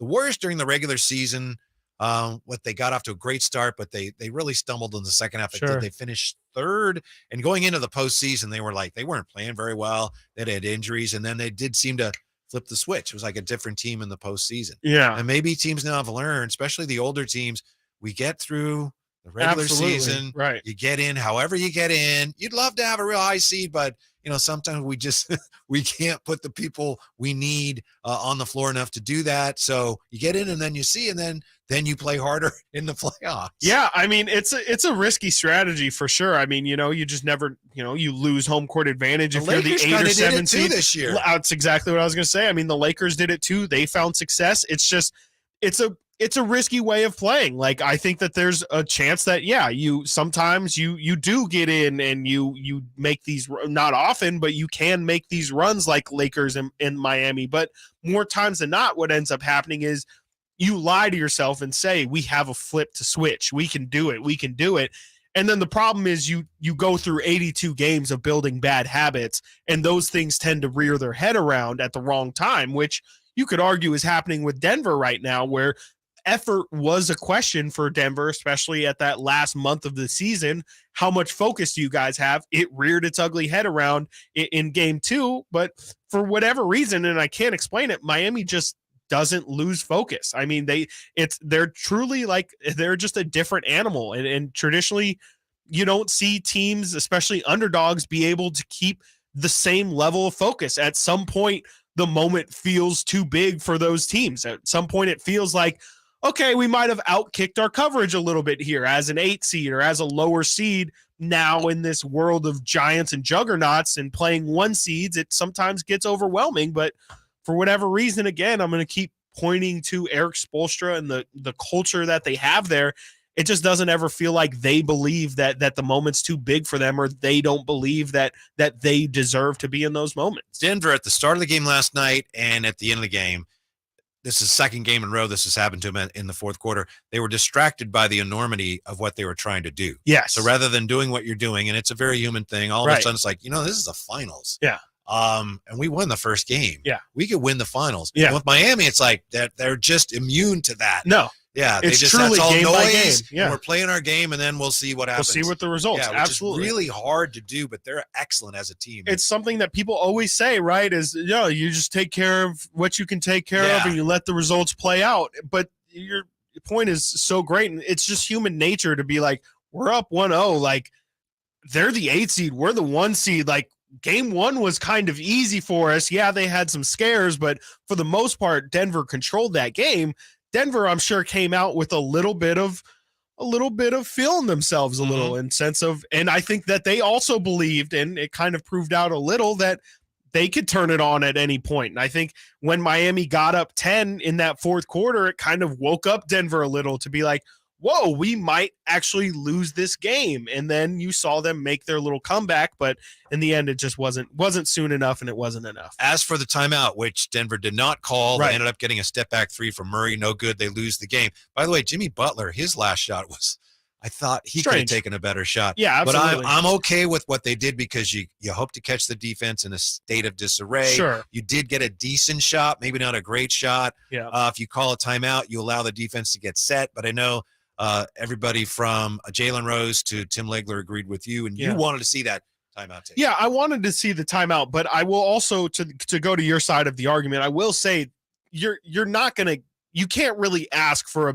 better look than what Jamal Murray, like, it wasn't a perfect look by far, but chances are you call a timeout and set up a play again to the devil's advocate argument. He was determined to take that shot. And Miami's going to defend Miami, if you give them time to set up the defense, is going to not allow an easy shot. So I think at the end of the day, you look at the result that ended up happening. I think you're not going to get much, but you maybe could get a better look, but odds are that you're not going to get much of a better look than what Jamal Murray ended up taking. And so I think in that sense, Mike Malone should be vindicated a little bit because they still did get a good shot off, and they didn't just dribble the clock out and look completely confused. They set a pick and roll, didn't work out. Maybe you could argue you want to get the ball in Jokic's hands a little in that possession, but again, your two stars. Jamal was like, "This, I'm doing." It was this. him. It was a him moment, and if it goes in, he looks like a star, and he can do his big old celebration. But you miss the shot, and you live with the result. I guess. To me, Denver had already lost that game, and I know if the shot goes in, you go to overtime. Who knows? No, But I to me, know they what had you already mean. lost that game. Yeah, I think they so. had already squandered their best chances to win that game. Yeah, definitely. It felt like Miami took momentum in that game, and good on Denver for again making it close. The series is tied. It's tied, and now Denver truly has to dig deep, and this is going to be where Denver earns their championship because now they have to go into Miami. They got to, frankly, they got to take this first one. They have to take Game 3 because if you go down 1-2 and then you give Miami a chance to go up 3-1, that's almost. I'm not going to say almost impossible, but that's just going to be a very tough situation for a team that just has never been there before. Here's something. If I'm coaching Denver, hey, KCP, don't foul 3-point shooters, right? What Don't was he doing? Stop doing that when they have no chance of making the shot. That last closeout, was that on Lowry where he where he got the 3 free throws. What the hell was he doing? Didn't help that after the game, don't know. KCP had a brace on his wrist, too. Yeah. Pulled the LeBron, taking notes out of LeBron's playbook. Up next, Sactown Sports, new home of the 49ers. Yes, sir. You knew that, I've been right? told, You probably yeah. knew that before I did. We have a super bold prediction on the 2023 49ers. I don't know if you're going to like it. Probably not. But it is next on Chris and Co. Watkins and Whitey, Sactown Sports, SactownSports.com. It's Cattles and Rami. For me, what Jaylen Brown is, he's not an A. I would argue he's a Robin, down. not a Batman. He's a Robin. Yeah. He is definitely, he's a heck of a Robin. He's a top 5 Robin in the league. Don't get me wrong. I'm not sending Robin out to take out the best villain. No, you need Freeze, Batman. Mr. Freeze. You need Batman to get the Joker, right? Absolutely. You might send Robin after Scarecrow or There something. you go. You know what I mean? Come on now. You're speaking on it. So is Scarecrow Michael Porter Jr. in this scenario? Cattles and Rami, weekday afternoons from 2 to 6 on Sactown Sports. Power Business Technology is proud to be 100% independent, locally owned and managed Toshiba copier dealer. Local ownership cuts out the red tape, allowing ourselves to never be too busy to personally answer the call when our clients need us. Recognized for excellence in service execution, training, and customer service, we're proud to be named a 2022 Toshiba ProMasters Elite Dealer. Contact us today for all of your business printing needs at 844-POWER-BZ. That's 844-769-3729, or visit us at powercopiers.com. At Ashton Price, over the last 25 years, we've won just about every injury case you can think of. Slip and fall, falling merchandise, fell through rotted decking, we won those. Dangerous stairs, falls into holes, dog bites, won them. Injured while pedestrian or on a bicycle, auto, motorcycle, big rig, company vehicle, Uber, or Lyft accident, we've won them all. And the best news is there's no fee until you win. So no matter how you got injured, remember, for the best advice, don't think twice. Call Ashton and Price. What would it take for a plumbing company to earn your trust? Jerry and Kenny here from Bell Brothers. And let's face it, plumbing and service companies don't always have the best reputation. So to earn your trust, the first thing they'd have to do is actually answer the phone when you call with a real live person. Then they'd have to send a plumber when you needed them, day or night, without charging extra for emergency services.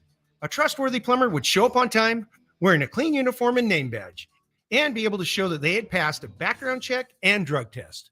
A plumber you could trust would give you a firm quote on the job before starting and clean up after they finish the job. That's exactly the plumber you'll get when you call Bell Brothers, a plumber you can trust. Call Bell Brothers right now for all your plumbing needs. Our number is 916-444-1234, or find us online at theNoSurpriseGuys.com. The No Surprise Guys, Bell Brothers. Hey guys, did you know June is Men's Health Month? Prioritize your health and address those issues you've been ignoring. Revive Men's Health Sacramento has guaranteed low T and ED solutions. Book your free exam and T-check today and save $199. And find out how you can get a free 1-month supply of custom ED medication. Call 916-277-8599. That's 916-277-8599. Or visit revivemenshealth.com today. Thunder, feel the thunder. It ignites something inside of you. Lightning and the thunder. It's Thunder Valley's $20,000 20th anniversary cash giveaway. 5 winners on Friday and Saturday nights in June. One very lucky guest wins $20,000, guaranteed. See it, hear it, feel it. Thunder, feel the thunder. Lightning and the thunder. Thunder Valley Casino Resort. Feel the thunder. Pain is not normal. Repeat, pain is not normal. Greetings, Sacramento. Doug Christie here with the Good Feet Store. Does this sound familiar? It's the end of the workday, and the pain in your feet, knees, hips, or back is unrelenting. Good Feet understands that you've likely already tried assorted remedies and solutions with no relief. And now you're pretty much resigned to living with the pain. But do not give in to the pain. Instead, come to the Good Feet Store for their end-to-end 3-step arch support system. Good Feet is the nation's largest manufacturer and retailer of personalized arch supports. With arch supports in over 300 sizes, styles, and flexibilities, and an arch support specialist in each store. Come in today for a free, no obligation arch support fitting, then take them for a test walk around the store or around the center. Experience the comfort, balance, and support possible with the Good Feet system. The Good Feet Store in Sacramento, Roseville, Stockton, Modesto, and now in Vacaville. Online at goodfeet.com. Sactown Sports. Headlines. Good morning, Sacramento. My name is Kyle Ledbetter, and these are your Sactown Sports headlines. The Miami Heat won Game 2 of the NBA Finals against the Denver Nuggets last night, 111-108. Nikola Jokic finished with 41 points, 11 rebounds, and a season-low 4 assists. The Heat outscored Denver by 7 points during the 42 minutes Jokic was on the floor. Jake Shapiro from Denver Sports joined the Carmichael Dave Show with Jason Ross to break down Game 2. Hear his thoughts at SactownSports.com and the Sactown Sports YouTube page. In baseball, the Oakland A's are now 12-49 on the season after getting swept by the Miami Marlins. It's the worst start through 61 games since 1932. That was a long time ago. Those are your headlines. Now let's return to Whitey Gleason and Chris Watkins. Thanks for being with us today. Thanks for your participation, as I like to say. I want to point out Epic Airbees says, I love the Cinderella story with the Heat and the Nuggets. Makes it more entertaining for the finals. One has never been there. The other was an 8 seed. There is that kind of that underdog feel-good element here. I just don't see either team really as an underdog. I feel like they're not taken seriously because they're not necessarily marquee franchises, Right. although Miami certainly has been. But it's the Heat, too. They're the 8 seed, but to me, it's like, no, they're frauds. They're really a lot better than that. They're masquerading as an 8 seed. Yeah, they're definitely masquerade. Like, this is not truly an 8 seed that we've seen before. Like, usually 8 seeds are not teams that have been in the NBA Finals and the Eastern Conference Finals for 3 of the past 4 years. this is a Heat team that's been there, done that with pretty much the same, plus or minus the same core group of guys. It's really strange to just, see them, turn it on and late in the year. And you're right. Like neither one truly feels like the underdog because Denver's been disrespected since day one as well. They were in the conference finals in the bubble. To the point about Denver, these are the only teams in the history of the NBA that have started a playoff run 9-0. It's the 1986 Boston Celtics, the 1987 Lakers, the 1996 Bulls, the 2017 Warriors, and this Nuggets team. Like they are one of the greatest teams. They're one of the 10 greatest teams in terms of dominance at home in the history of the playoffs. Yeah, not anymore. Not anymore. After last night. It's a great point, Kyle, but they lost some of that. They probably felt like that. They played like they felt like, we're at home here. We're good. Yeah, definitely. They definitely, I think they even believe that, Miami's going to get tired because of the altitude. Wow. Yeah, they're definitely not treating them with the, I think that Miami absolutely has their attention now, but it did not feel like everybody on the Denver Nuggets was treating this like this was the NBA Finals and like this is do or die, truly. I mean, you saw, you saw what Christian Brown came in and looked like this was the most important. You could tell this was the most important series of his life. He looked like an adult playing in the driveway with kids, right? Because he stole the ball every time. Every single time. I was like, is this like a thing that we didn't know? Is this, is this what he does? I mean, he was so aggressive coming out of, he was just trying to make his imprint, and then he slapped the ball all the way down floor and dove on the ground. Just the level of effort. Like, I'm sure Mike Malone sees that and he just plays that over and over again in film and is like, hey, MPJ, just a little bit of this, my guy, just a little bit of this, and maybe we can go somewhere. But that's not going to be a question with Miami is their level of wanting of all of this. They understand what this takes. They're a very smart team. And last night I thought Denver too often played dumb basketball. As you said, shot selection, failing defensive rotation wise, a number of times leaving shooters wide open. Yeah.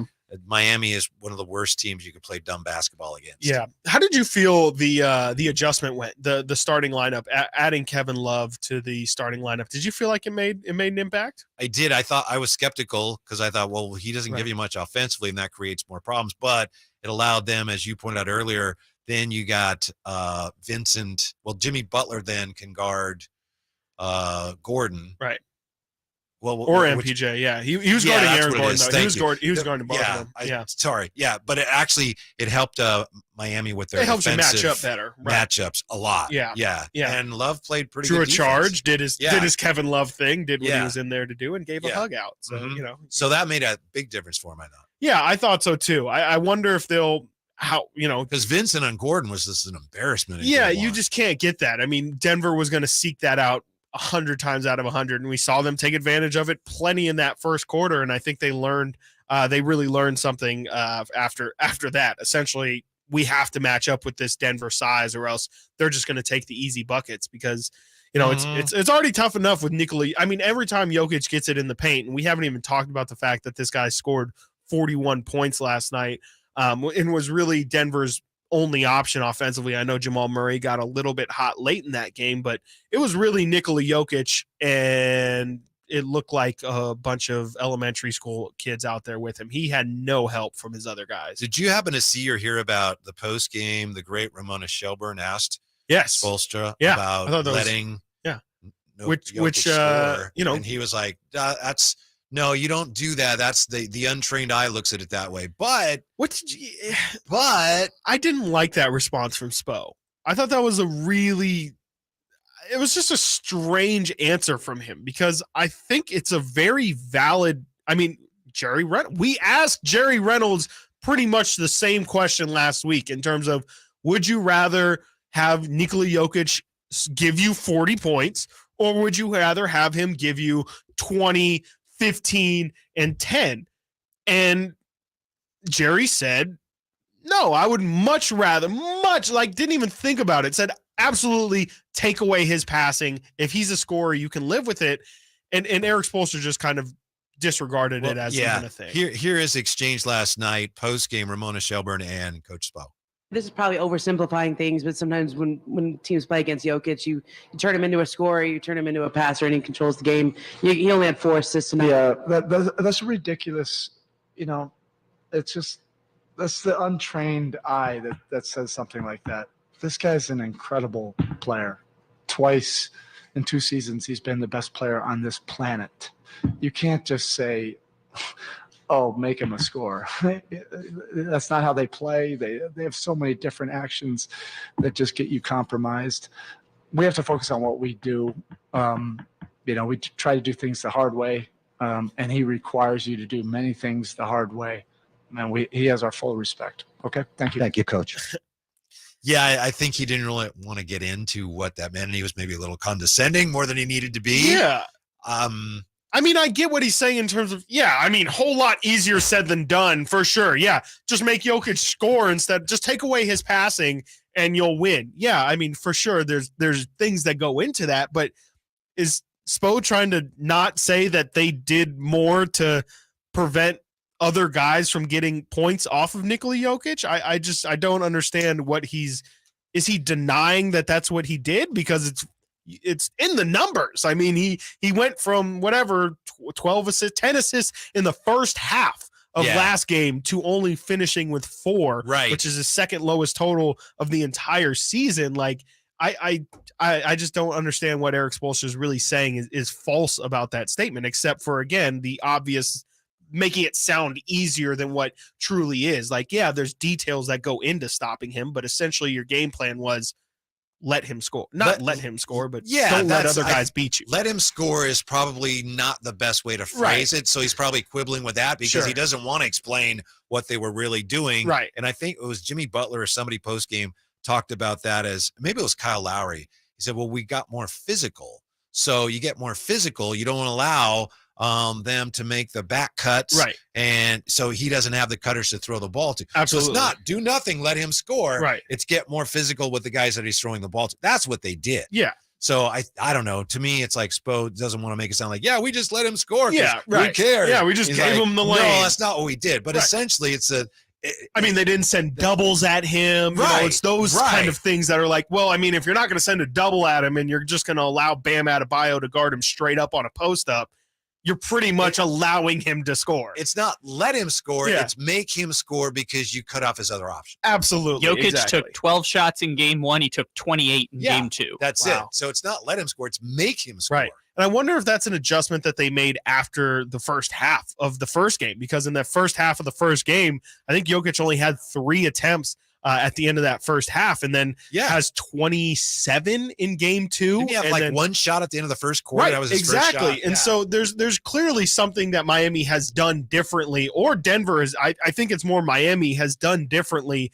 given Jokic a different look that is clearly making Jokic feel like I've got the lane. And because that's another thing is Jokic is not stupid. He's not like, I shouldn't follow this immediately after saying he's not stupid, but like Domantas Sabonis didn't want to score. He was looking for the pass. He did not want to score that basketball off that action. He was looking off of those to always make the pass.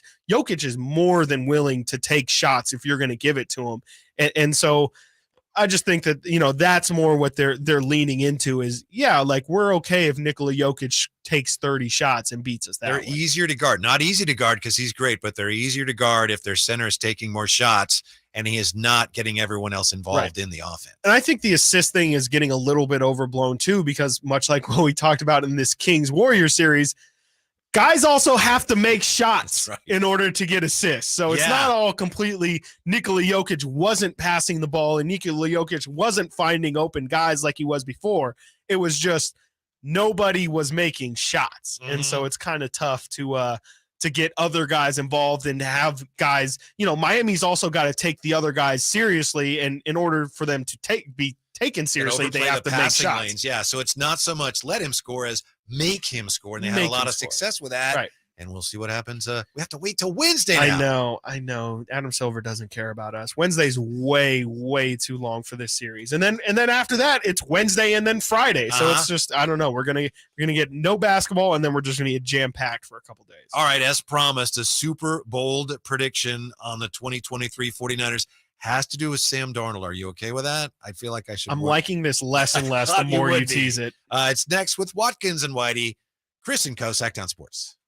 The Kings season might be over, but Sactown sports coverage never stops. Guys on other teams, when they look at the Sacramento Kings, they feel that this is a fun brand of basketball to play. Stay tuned all off-season to Sactown Sports and SactownSports.com for the latest Kings news. Hey, you want to be around people having a great time? You need to come check out Capital Casino, offering the most varieties of table games in the region in the friendliest environment. Come for the food, which is awesome, of course, and stay and play. Conveniently located in downtown Sacramento at 411 North 16th Street, right there in downtown Sacramento for over 20 years. Cap Casino, best food, best games, and of course, the best action. And please gamble responsibly. 1-800-GAMBLER. Get to Acura of Stockton, where precision-crafted performance is at your fingertips. Elevate your driving experience with a vehicle that's built to impress. Acura of Stockton has a great selection of new Acuras and customer service that will exceed your expectations. And right now, lease a new Acura TLX, MDX, or Integra with low lease rates available. Take luxury to a whole new level in a new Acura from Acura of Stockton. See all our inventory and specials at AcuraofStockton.com. You could throw your flip-flop at a bug. Ew, a bug, get it. But the chances of actually hitting it over there are statistically, it's still alive. Unlikely. Good thing nature's got your back. Stem bug killers combine powerful active ingredients found in plants like lemongrass and geraniol and scientifically engineer them into effective bug-fighting formulas, safe for use as directed around people, pets, and throughout the home. Stem, rooted in nature, optimized by science. Get in the zone, AutoZone. Welcome to AutoZone. What are you working on today? Thinking about washing your car? Right now, you can get the Armor All Ultimate Car Care Detailing 8-piece kit for only $25. That's soap, a wash mitt, wheel cleaner, tire shine, glass wipes, and interior wipes, all together in a bucket. Give your car the shine it deserves at the right price, only at AutoZone. Get in the zone, AutoZone. Restrictions apply. Life is uncertain. It's okay to feel stressed, anxious, worried, or frustrated. CalHope can help. Access CalHope's free and secure mental health resources. Call or text 833-317-4673 or live chat at calhope.org.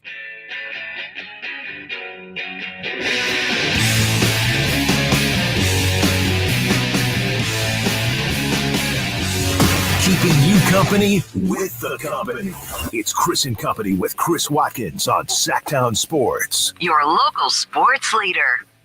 You watch TV, you listen to the radio, obviously, and you know that when there's a news program or a talk program, a lot of times the host will say, hey, here's what's coming up, to try to get you to stick around. Right. And I just, try to get people to stick around by mentioning something involving the 49ers and a super bold prediction. And I mentioned Sam Darnold, and my partner, Chris Watkins, says, if you want people to listen, what are you doing?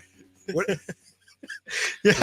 are you mentioning Sam Darnold? I don't know if the Sam Darnold's what gets the people going, Whitey. You probably should have just cut the tease at who's whatever 49ers teased bold at prediction. 11:30, teased at 11:44. You really want people to know Sam Darnold's coming. It's an interesting point. I was trying to get a reaction from you more than anything, but you're right. Maybe that's not the best way. It's a wonderful tease. I'm sorry. Yeah. Keep well, them coming. Here's what it is. Adam Shine writes for NFL.com. He writes the Shine 9, and he does predictions for the season, but he says, these aren't my regular predictions yet, my official predictions, but I'm throwing things out there. And he says, I don't have to really make predictions until, like September. Right. But I've got my bold predictions for the upcoming year. Okay. Bold predictions. Adam There's Shine, 9 of them. NFL.com. Right? The Shine 9. I'm only focusing on one. I don't know how many he has. Number 1, Sam Darnold beats Jets in Super Bowl. What do you think of that? Oh boy, that's loaded. He says, I've always loved Darnold's raw talent. He was just dealt a raw hand in New York and Carolina, but he says, the 49ers are the best roster in the NFL 2 through 53. They just need to find that number 1 who's poised to man the game's most important position for San Francisco. He says, Trey Lance struggling. Brock Purdy currently recovering from elbow surgery. That leaves, for the moment, Sam Darnold as the guy. And I see that, says Adam Shine, as a golden opportunity. Yeah, it's a golden opportunity. Yeah, I think Darnold, I'm reading again. Yeah, go ahead. I think Darnold has a real chance to take this opportunity and run with it. Therefore, there's a realistic chance I ultimately pick the Niners to win the whole damn thing with my official predictions in September. Sam Darnold beats Jets in Super Bowl.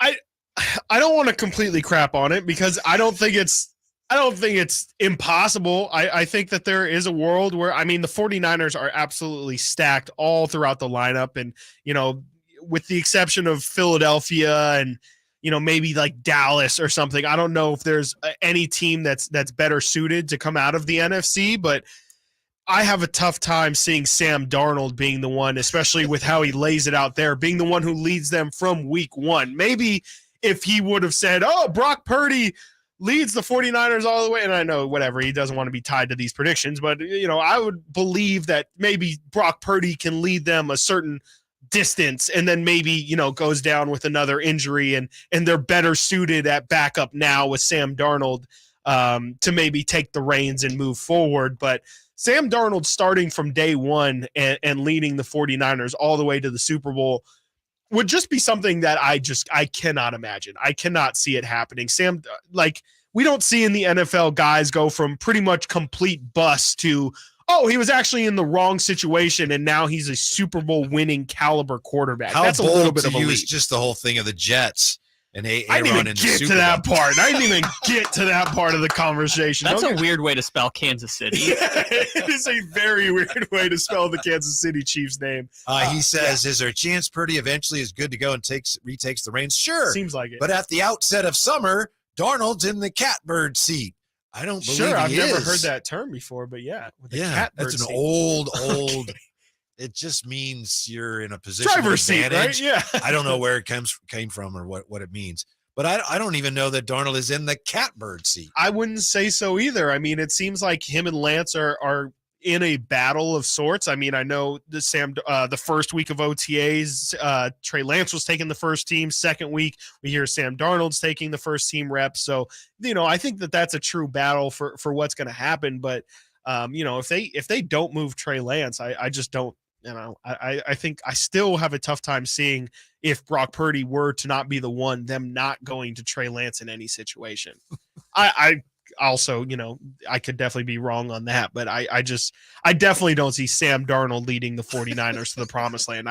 I cannot see that, especially with, it's not like the NFC is full of talent. As a matter of fact, we've talked about how lack of, especially at the quarterback position, there's not much talent in the NFC. So there is some opening there, but to see Sam Darnold raising his game to a level that we just haven't seen before and leading, again, a great roster, a Super Bowl caliber roster of guys, but I just can't see Sam Darnold stepping up his game to that level. Is I it don't know. possible that Brandon Allen is better than Sam Darnold? I think so. Brandon Allen threw for 371 once against Houston. He's solid. He's okay. If there's worse options to come in, and you could argue Sam Darnold is a worse option. I think that they're all at the same tier. I think that's the bigger problem is I just don't know if there's really any sort of drop off or advantage gain from Sam Darnold or Brandon Allen, or you can maybe even argue Brock Purdy coming off of an injury for the first couple weeks. I think Purdy will be eventually the better of them all in the starter, but I don't necessarily think that there's that big of a difference between Darnold and Allen personally. You mentioned a few moments ago off the air that you saw something from the great Matt Mayoko indicating that as far as the 49ers are concerned, they don't really have a question about who their quarterback is right now. Yeah, no. Matt Mayoko just wrote a piece for NBC Sports that, Sam Darnold is currently within the 49ers organization. All things seem to indicate that he will be the starter for the opening of the season. They are still very hopeful that Brock Purdy started throwing last week, which is a week ahead of schedule, but there is full belief that from the 49ers organization that he will be fully cleared to play in late August and expected to start week 1. What do you think their plan would be ideally? Obviously, it'd be great if all 3 quarterbacks, all 4, are just playing out of their minds. Right. But how do you think ideally they look at this? That Trey Lance plays well enough where you could trade him. Sam Darnold's your backup. What do you think? As long as Trey Lance is there, if he's not your starter, you've got an issue there. That's what I think. He wants to be a starter. Right. And that's why you brought him there. That's why you spent that capital, right? Is for it. And I think that question again, the second Brock Purdy has a bad game, or if he takes a couple weeks to come back from injury, I think those questions start to arrive and start to bubble. Like, should we throw Trey Lance in there? Should we give him another shot or a last shot? I just don't think that the Niners should want that conversation to happen. I think if Trey Lance isn't your starting quarterback, you should try and get him out. I know there's an argument too. You want to have the best quarterback room possible. And again, Kyle Shanahan's quarterbacks tend to go down multiple in a season. And so you want to have some reserve guys there. But I just think the distraction's too great. I think if the 49ers could have it their way, they would have Purdy start.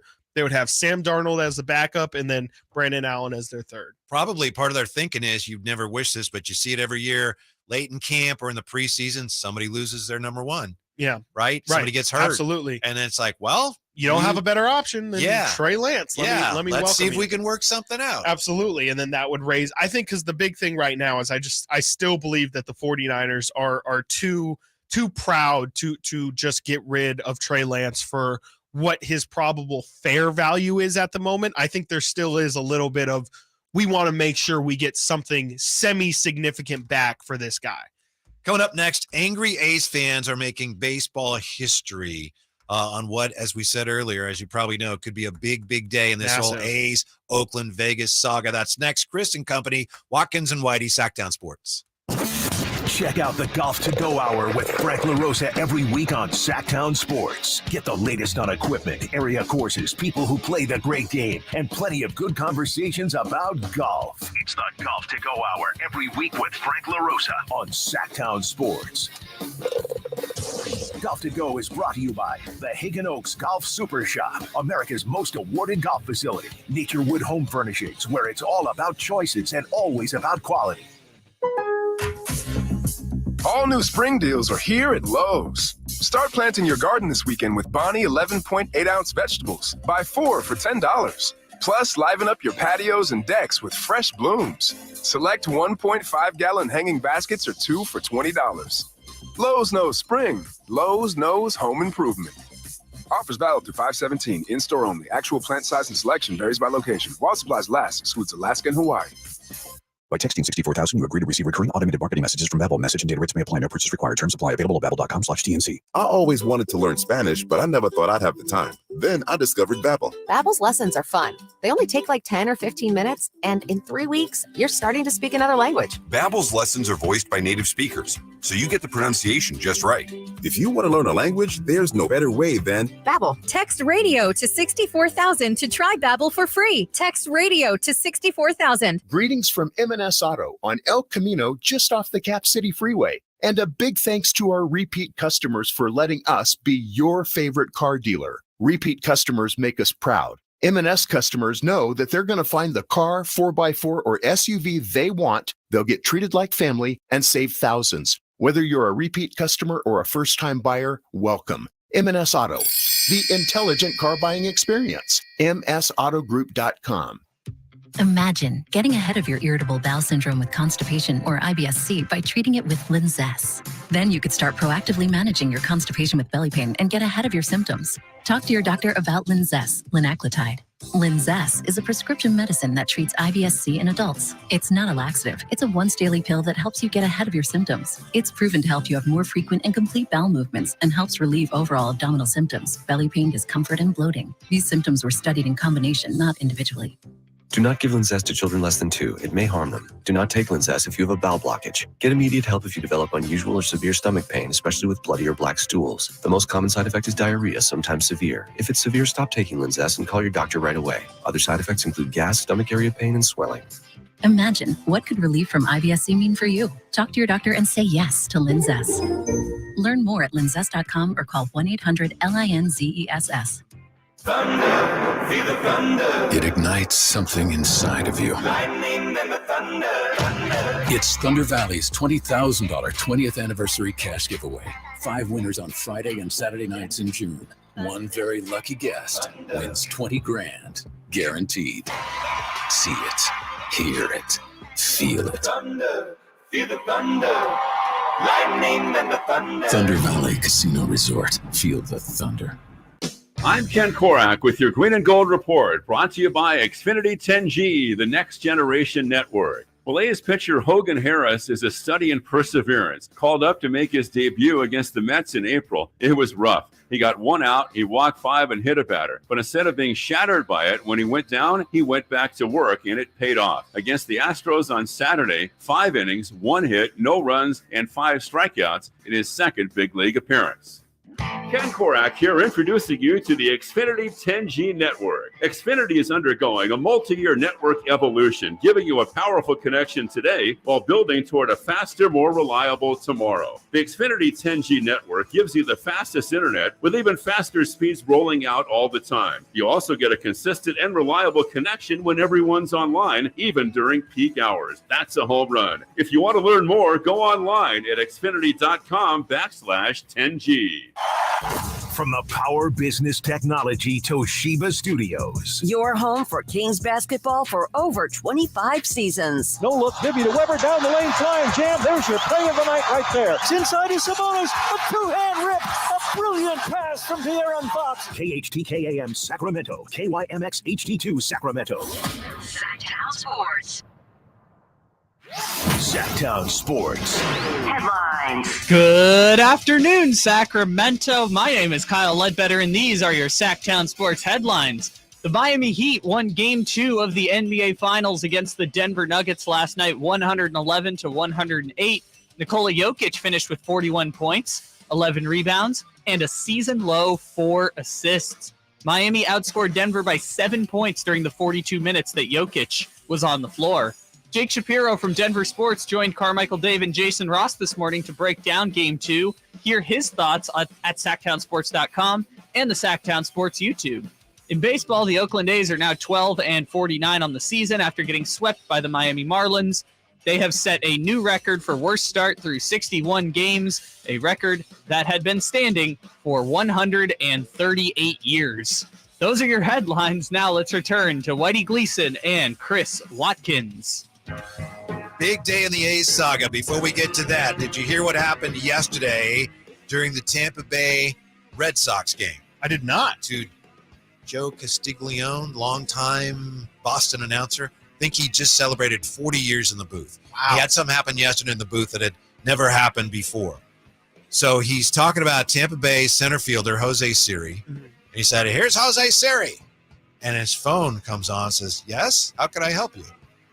I hate that. And his analyst says, "Did you hear that?" And the announcer says, I don't know what it was. Well, it was your phone because you mentioned Siri, so that's Siri thinking that you needed help. Yeah, I hate that. How about that? That's my least favorite feature by far. Is like, why would I want my phone to always be constantly listening to me, but also, like, if I were to say, "Are you serious?" or like anything, like any word that's even close, I've had to turn my watch. I have an Apple Watch. I've had to turn my watch off before while doing this show. Like, it's a night. Like, come on. I know Apple's doing their big summit conference actually as we speak right now, but like, fix it. Fix that. I don't understand. Part about this isn't even the first time it's happened on a broadcast. Yeah. Last year, Jose Siri, the same thing happened to, I think it was a White Sox broadcaster, the exact same thing where it went over the air. Yes. How would you like me to help you today? Kyle's working on something we were kind of workshopping during the break of, a great baseball announcer would be Bane, right? Bane. And I think you kind of started it. Yeah, it was an accident, but Yes. How's it going? Yeah, so for those who don't know, Chris's old-timey baseball announcer sounded a lot like Bane, and so that just turned into Bane and Batman giving color commentary on baseball. It's a great booth. Yeah, my old school commentary voice. I don't know. Let me see. You want to be Batman? Yeah, I'll be Batman. How about that? I'll be Batman. Yes, don't forget next Sunday is Fanny Pack Day, Batman. Fanny Pack's overrated. Who needs He's a fanny pack. There's a pitcher that's found back upstairs, 2-2. Night game tomorrow night. I love the night. Sometimes I do my best work in the night. You claim the dark is your ally, but I was born in it. Anyway, I love a fireworks show. That's my favorite part. Every Friday night. Bane and Batman. I would watch them. I would listen to them. I would too. Yeah, absolutely. Bane's got some splaining to do though, because he blew up that Heinz Field, right? Was that Heinz Field that he blew? Oh, that's baseball. That's football. Would you watch them even if they were doing Oakland A's broadcast? Yes, that would definitely. The A's broadcast crew is great, but yeah, no, I definitely would rather hear Bane and Batman. I love watching and listening to the A's this year. I feel like I'm connected. Seriously, this is silly, but I feel like I'm connecting to some larger purpose. Really? Oh, no, like truly. Yeah. Yeah. It definitely feels like, it's the community coming together. Yes. There's real activism happening right now with the A's and with their fans trying to just get the message across, because I think that frankly, it's part of John Fisher's plan with raising the price, but lowering the team quality and making the stadium empty. They're trying to make it seem like Oakland has a bad fan base. And we know here, especially locally, that that's just not true. And it's good to see the A's fans trying to make their voices heard as much as possible. You want a bad fan base? How about this? Last week, the A's Booster Club, the Oakland 68s, I assume they're called that because 68 was the first year the A's were in Oakland. They started a fundraising for a T-shirt giveaway for the June 13th reverse boycott game. The goal was to raise $25,000 so that the boosters, could print 5,000 shirts, yes, green with white lettering that says "sell," that they wanted to hand out. So the first fan giveaway in Major League Baseball. At last check, I checked today, I think they were at 27,000. Yes, yeah, they reached their goal of 25,000 and are now sitting at 27,000 as of yesterday. With many A's fans from out of state, fans from other teams donating to the cause. So this, of course, being done in an effort to show A's ownership, that there are lots of A's fans in Oakland, and they all want John Fisher to sell. Yes. So this is incredible. Yeah, this is some great grassroots stuff, and we saw a lot of this kind of stuff happening here in Sacramento when they were going through their relocation. This is the kind of thing that speaks. This is how you get your message across as a fan base, is by making big statements like this. The Kings used to do these Here We Stay nights all the time, where I believe it was Sactown Royalty at the time would orchestrate these specific 4 or 5 games in which everyone would buy tickets to those games and make it kind of like a formal protest at the game to make yourself heard. And, I think it's really going to be noticeable when the A's are going to have 10 to 12, maybe 15,000 people in their stands for, I believe the game is the game that they're targeting is Tuesday the 13th, if I'm not mistaken. June 13th is the date to make this protest known to the public. It'll just be interesting to see also how the organization, if they're gonna, a week from tomorrow. It's a week from tomorrow. Yes, I'm interested to see if maybe security stops people who are wearing the shirts, or we've seen them try to hide people who have had signs and stuff that are visible on broadcasts. I wonder they have if had a this lot of is just signs be, in the stadium, is my understanding. Yes, Some they have. people are a little surprised that they're allowing them to take them in there. But I wonder if they're going to allow this massive orchestrated protest, though. I don't know what they could do, depending on where they're actually. And if you're not selling anything, I can they're not. Give they're stuff just away. They're just passing out the shirts. I believe they're going to do it in the. I don't see word officially, but I imagine they're just going to give them out in the parking lot, and can't really stop somebody from wearing a shirt. And the shirt, for those who haven't seen it, it's a Kelly green shirt, the color of the Oakland A's, and it just simply says "sell" right across the chest, and point gets across, and it'll be really cool to see. It'll be cool to see Oakland Coliseum packed again, or at least more full of fans. But it'll also be nice to let the fans be heard. Yeah, they're being made at cost. They're not being sold. They're being produced by a popular local apparel store. Oaklandish. Wild Parrot Brew Company in Pasadena. They announced yesterday they're donating $1 per pint sold to the fan T-shirt fund. That's awesome. Yeah, and then meanwhile, we still got. Well, today is the day that the Nevada legislature is scheduled to vote on SB 509. Yeah, no word on that yet. I don't know when they're going to that hearing or not, but definitely there's going to be some big news happening today with the A's thing. So if you're not already following, definitely be sure to Nevada Independent has been great with letting all that information out. But also, you can also if you're not aware or not up to date on any of this news, I feel like we've done a great job of covering it all. So you can check out our Sactown Sports YouTube page, and you can check out. We've had Howard Stutz on. We've had Tabitha Mueller, who works with him also at the Nevada Independent. Casey Pratt's been on the station a couple times. Brody Brazil as well. So if you're not fully up to speed on the A's situation, we definitely have tons of content where you can check out and get back up to speed. I have a feeling that we're just really getting started with this. You go back to when it looked like the Kings were going to move to Anaheim. Yeah, right. And remember how long it took. They didn't go to Anaheim, but then it looked like Seattle, and you ended up with the Vivek taken over years later. Yeah. So I'm not pretending that I'm not suggesting the A's are going to end up in Sacramento. Right. I mean, I guess it's possible. I just think that if this thing does fall through, which I'm hoping against hope that it does, I don't think that that's any real resolution. I think it's just the first step now to another First domino, long journey that hopefully ends happily for Oakland A's fans. Right. I think it's going to be a long, long journey. It's just going to be, I mean, not in terms of time, because like we said, there is a certain time frame that they're trying to work within. But I just think there's going to be a lot of things happening if this doesn't, they're going to instantly look for a new place. And then if it's not Oakland, hopefully they'll sell. Maybe that will be a quick resolution. That would be great. Say, well, I got to sell, and then somebody will come in and that's kind of the thing that it hasn't been floated because John Fisher hasn't reported any interest in selling. But if this team sells or if becomes up for bids, to me, that's the best shot of the team staying in Oakland, right? Is maybe, Joe Lacob has been somebody who's been very vocal about he would love to buy the team and keep number it here. 4. Absolutely. And the I Bay know Area. that they're kind of this poor stepchild, if you will, right, of to San the Giants, Francisco. but Absolutely. still, yeah, for sure. I mean, potential there. Well, and it doesn't make sense, especially if you're going to move them to Vegas. Like you said, the 4th media market or Bay Area collective is the 4th. If you're going to move them to 29 or something like that, I just think you really have to consider, as we know, it's not just about Oakland. You're also getting a lot of Sacramento people and, all around California. It's not just about the Oakland fan base exclusively.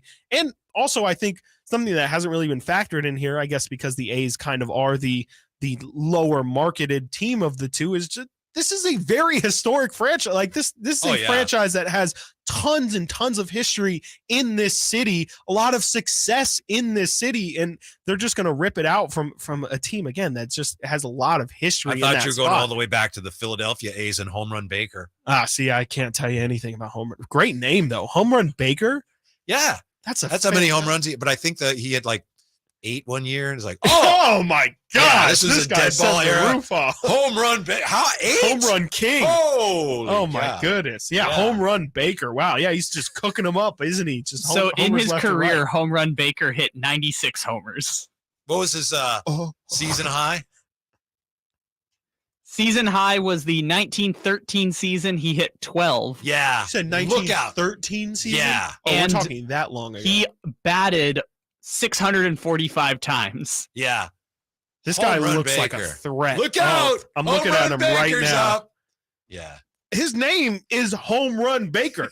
This is not a nickname? No, it is Frank. His name was Frank. Oh, well, I see why he went by Home Run.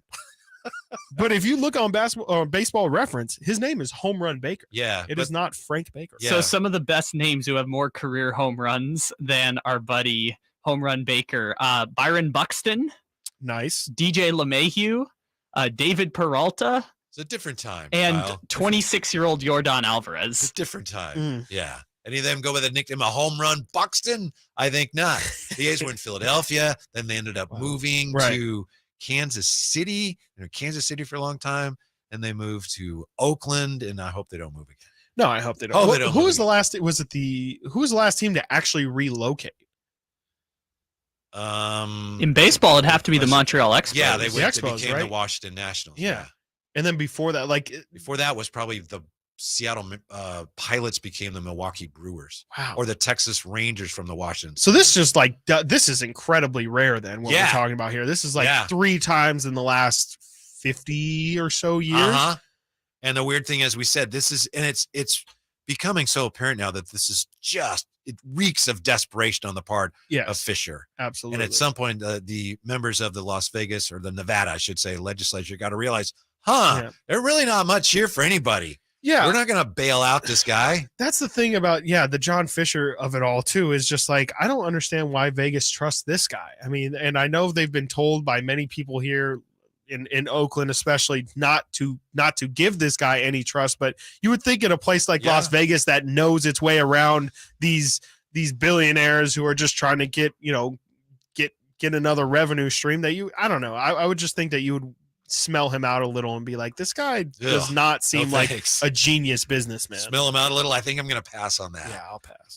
If that's okay. So hopefully good news today, but I think we better be ready to buckle the seatbelts. I think it's going to be a bit of a bumpy ride. Yeah, but it's just a start. Still optimistic. Hey, and it's a positive. If this does not go through today, even if again, this is going to be a bumpy ride, it's absolutely a massive, massive win if this thing doesn't pass today.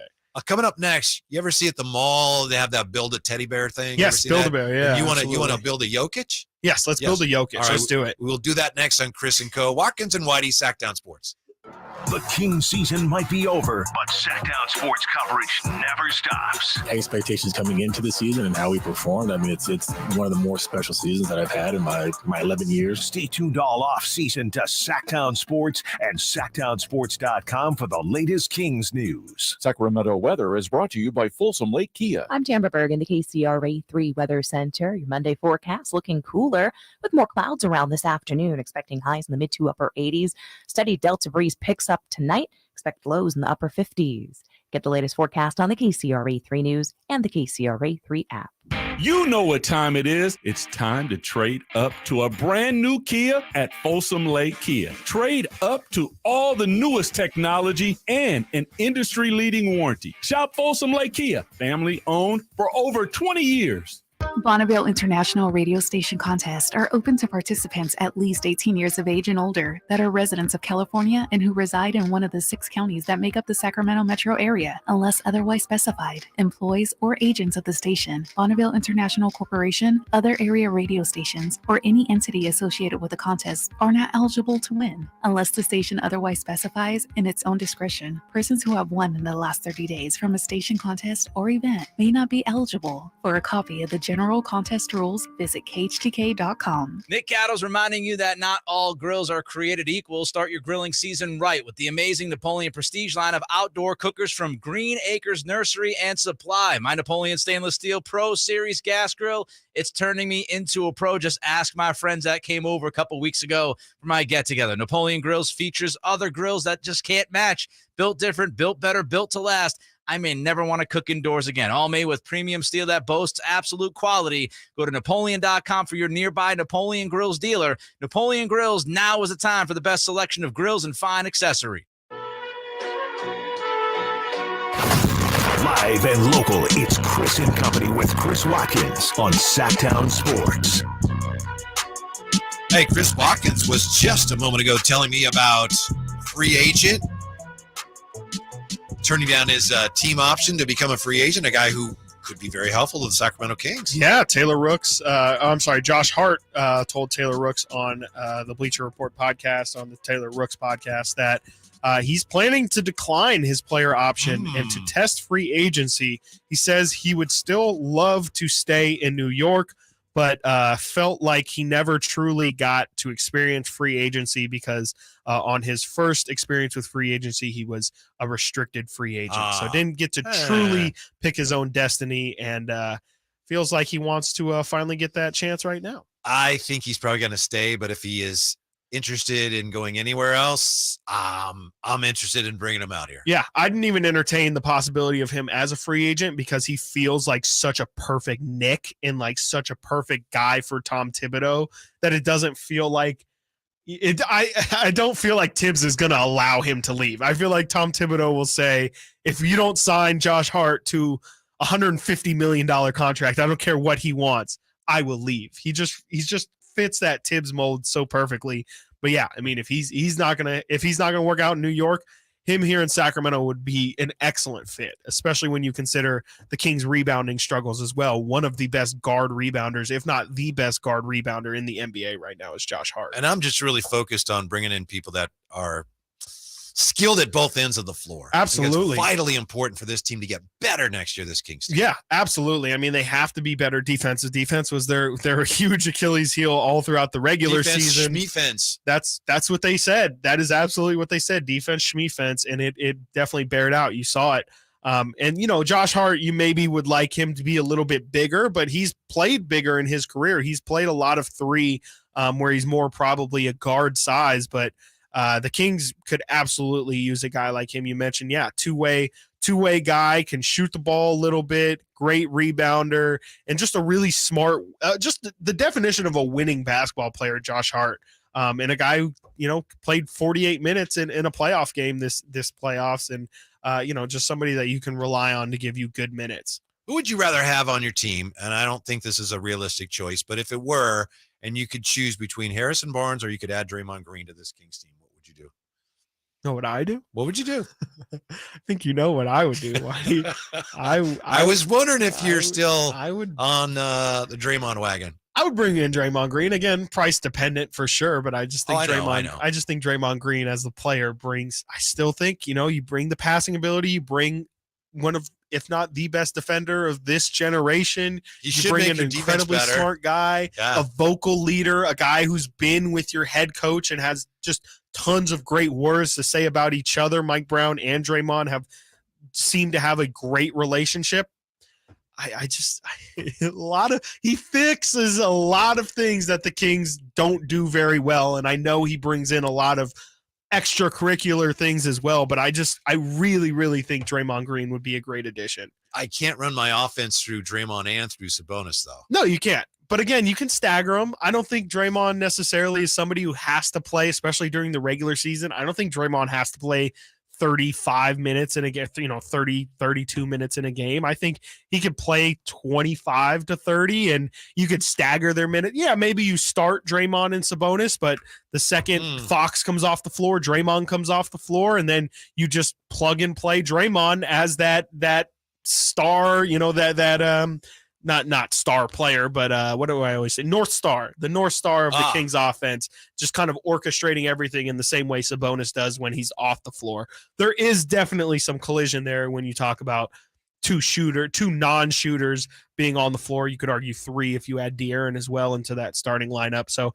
it's not a perfect fit, but I think that it fills a lot of holes that this team has. Chris pointed out to me yesterday that Mike Brown had some interesting things to say about a number of things. We're going to get into that more tomorrow, but he did have some things to say about Draymond that just had me thinking, I know Chris would really like to have Draymond on the Warriors, and sounds like Mike Brown on the Kings. Yeah, pardon me. Sounds like Mike Brown would also be very open to the idea of think Draymond so. I'm in telling you, Sacramento. and I know we'll talk more about that. Yeah, tomorrow. we'll talk about it more tomorrow. Sure but I sounds like know it, doesn't those it? two have a great relationship.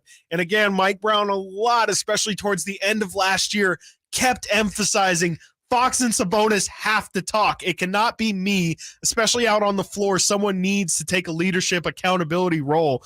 Draymond Green has no issues saying words to people.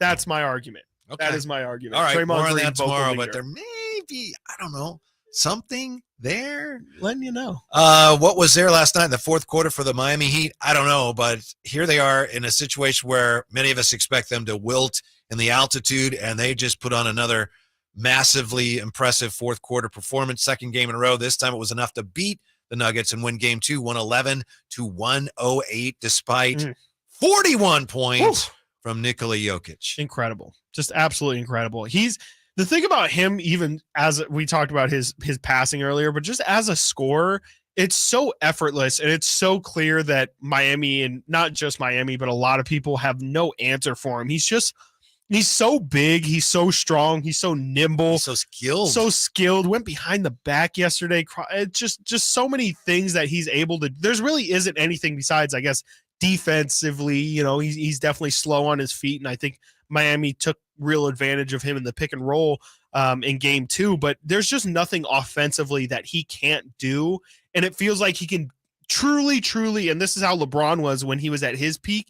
he can truly do whatever he wants whenever he wants. He just has to decide to do it. If he decides, I'm going to get the ball at the free throw line and just back somebody down and get a turnaround jump shot easy or turnaround hook shot, he'll do it. He'll make it. If he's deciding I'm going to, draw a double team and he's just able to get to whatever he wants on the basketball floor. And very, very few people have that skill. That was an awesome pass that he threw to Aaron Gordon, where he had his back to the baseline. He knew where Aaron Gordon was on the baseline. Oh my gosh. But he could have shot that, right? He could have shot he absolutely could have 8-foot hook shot. And he's like, yeah. And it was all seamless. It was all just like all in one perfect motion. And he knows where Aaron Gordon's going on the baseline with his back to him, lobs it up there. Boom. Or how about that Jamal Murray three? That was not boring. How about the Jamal Murray 3 right before he missed the 3, but the 3 to get it within 3, he gets the offensive rebound and immediately you see it in the replay. His eyes get big as Bobby Portis and he finds Jamal Murray in the corner perfectly from the perfect shot. And again, right in the shooter's pocket, was able to put it up right away. He's just special, man. He's just really, really special. And I hope, I hope that people are able to look past the quote unquote boredom of the series to really appreciate just how ridiculous this guy is. Like, not many people at his size, if anybody at his size, is able to do what he does at such an efficient level. Do you know what a platypus is? The duck-billed platypus? I know. It's a weird animal in Australia. I don't know if I've ever actually seen like a real platypus. I've definitely seen like, cartoon versions of the Phineas and Ferb platypus. Yeah, is that what you're saying? Really There's one, but I don't know if I've seen one either. But story goes, when they were first discovered by a naturalist, whenever somebody went there, and the first guy that discovered the platypus assumed that, somebody took 2 different animals and stitched them together. Absolutely. That's what it looks like. It looks like a beaver with a duck's bill. Exactly. That's pretty much what it is. It's very, a beaver very with a duck unique. bill. My point is, if there is one, so is Jokic. So if we were going to find the difference, he's the duck-billed platypus of the NBA. I know Mike Breen has been talking about how you build a Jokic, some of this guy, some of that guy, some of that guy, and you've been fascinated by this discussion. Yeah, I mean, it's just every single time. It's more just the reaction, too, because it feels like Mike Breen, as the play-by-play, is, he's meant to give excitement to the series. He's meant to build the story. And he's like, man, Nikola Jokic is just incredible. I mean, he said, the exact quote was, he rebounds like Moses Malone. That is not Moses who split the sea. Rebounds like Moses Moody Mo. Passes like magic. And then instantly Van Gundy and Mark Jackson are like, whoa, buddy. Like, I don't know what you're talking about right now, but this is not it. And so that's what's been so fascinating to me. But I mean, he's clearly just a combination of tons of different people. And I know they like to do it in the NFL all the time. Like, he's got legs like Saquon Barkley. He's got the brain of Emmitt Smith. And it's a really common thing, popular thing to do in sports talk. All right. We're going to give you a chance to build your Jokic. Let's do Tell us how you would build your Jokic. Also looking at LeBron to the Dallas Mavericks. It's all anybody's talking about. And we talk about it next on Chris and Co. Watkins and Whitey, Sactown Sports at SactownSports.com. It's Cattles and Rami. For me, what Jaylen Brown is, he's not an A. I would argue he's a Robin, down. Not a Batman. He's a Robin. Yeah. He's a heck of a Robin. He's a top 5 Robin in the league. Don't get me wrong. I'm not sending Robin out to take out the best villain. No, you need Batman. Mr. Freeze. You need Batman to get the Joker, right? Absolutely. You might send Robin after Scarecrow or there something. You go. You know what I mean? Come on now. You're speaking on it. So is Scarecrow Michael Porter Jr. in this scenario? Cattles and Rami, weekday afternoons from 2 to 6 on Sactown Sports. Power Business Technology is proud to be 100% independent, locally owned and managed Toshiba copier dealer. Local ownership cuts out the red tape, allowing ourselves to never be too busy to personally answer the call when our clients need us. Recognized for excellence in service execution, training, and customer service, we're proud to be named a 2022 Toshiba ProMasters Elite Dealer. Contact us today for all of your business printing needs at 844-POWER-BZ. That's 844-769-3729, or visit us at powercopiers.com. When you're ready to get properly fitted for golf clubs, join the thousands of Northern California golfers who visited the indoor-outdoor Hagen Oaks Player Performance Studio. Players of all abilities found the Hagen Oaks Player Performance Studio offers answers to questions about golf club fitting. You'll find a professional staff of fitters, major equipment brands, and cutting-edge technology featuring TrackMan. See for yourself at the Hagen Oaks Player Performance Studio, Fulton Avenue at the Cap City Freeway. Call 916-808-2531 to schedule your fitting. 808-2531 for longer, straighter drives. The City of Sacramento offers rebates to help with your outdoor water saving projects this season. Rebates are available for landscape conversions, smart controllers, and irrigation upgrades that improve your water efficiency. Learn more at sacwaterwise.com. Guys, did you know that June is Men's Health Month? And right now, Revive Men's Health Sacramento will check your testosterone for free. Knowing your T level is the first step in understanding if you have low T. Your hormones are serious business, and most men start to see changes in their hormone levels starting in their 30s. Your testosterone level impacts your energy, libido, sleep, weight, hair loss, mood, and even ED. Maintaining an appropriate T level can change your whole life. Get your T levels checked today by a local, experienced, and trusted healthcare professional. Revive Men's Health has successfully helped thousands of men since 2011. Experience and results matter. So, what are you waiting for? Call Revive today to schedule your free testosterone test and free exam. We know we can help you. We guarantee it. Celebrate Men's Health Month. Get your free T-level test and save $199. Call Revive Men's Health at 916-277-8599. That's 916-277-8599. Or visit ReviveMen'sHealth.com. Lead generation is one of the most important aspects of any marketing campaign. Let us help you identify your target audience and market your products or services to them. Go to aimyourdigital.com today. aimyourdigital.com.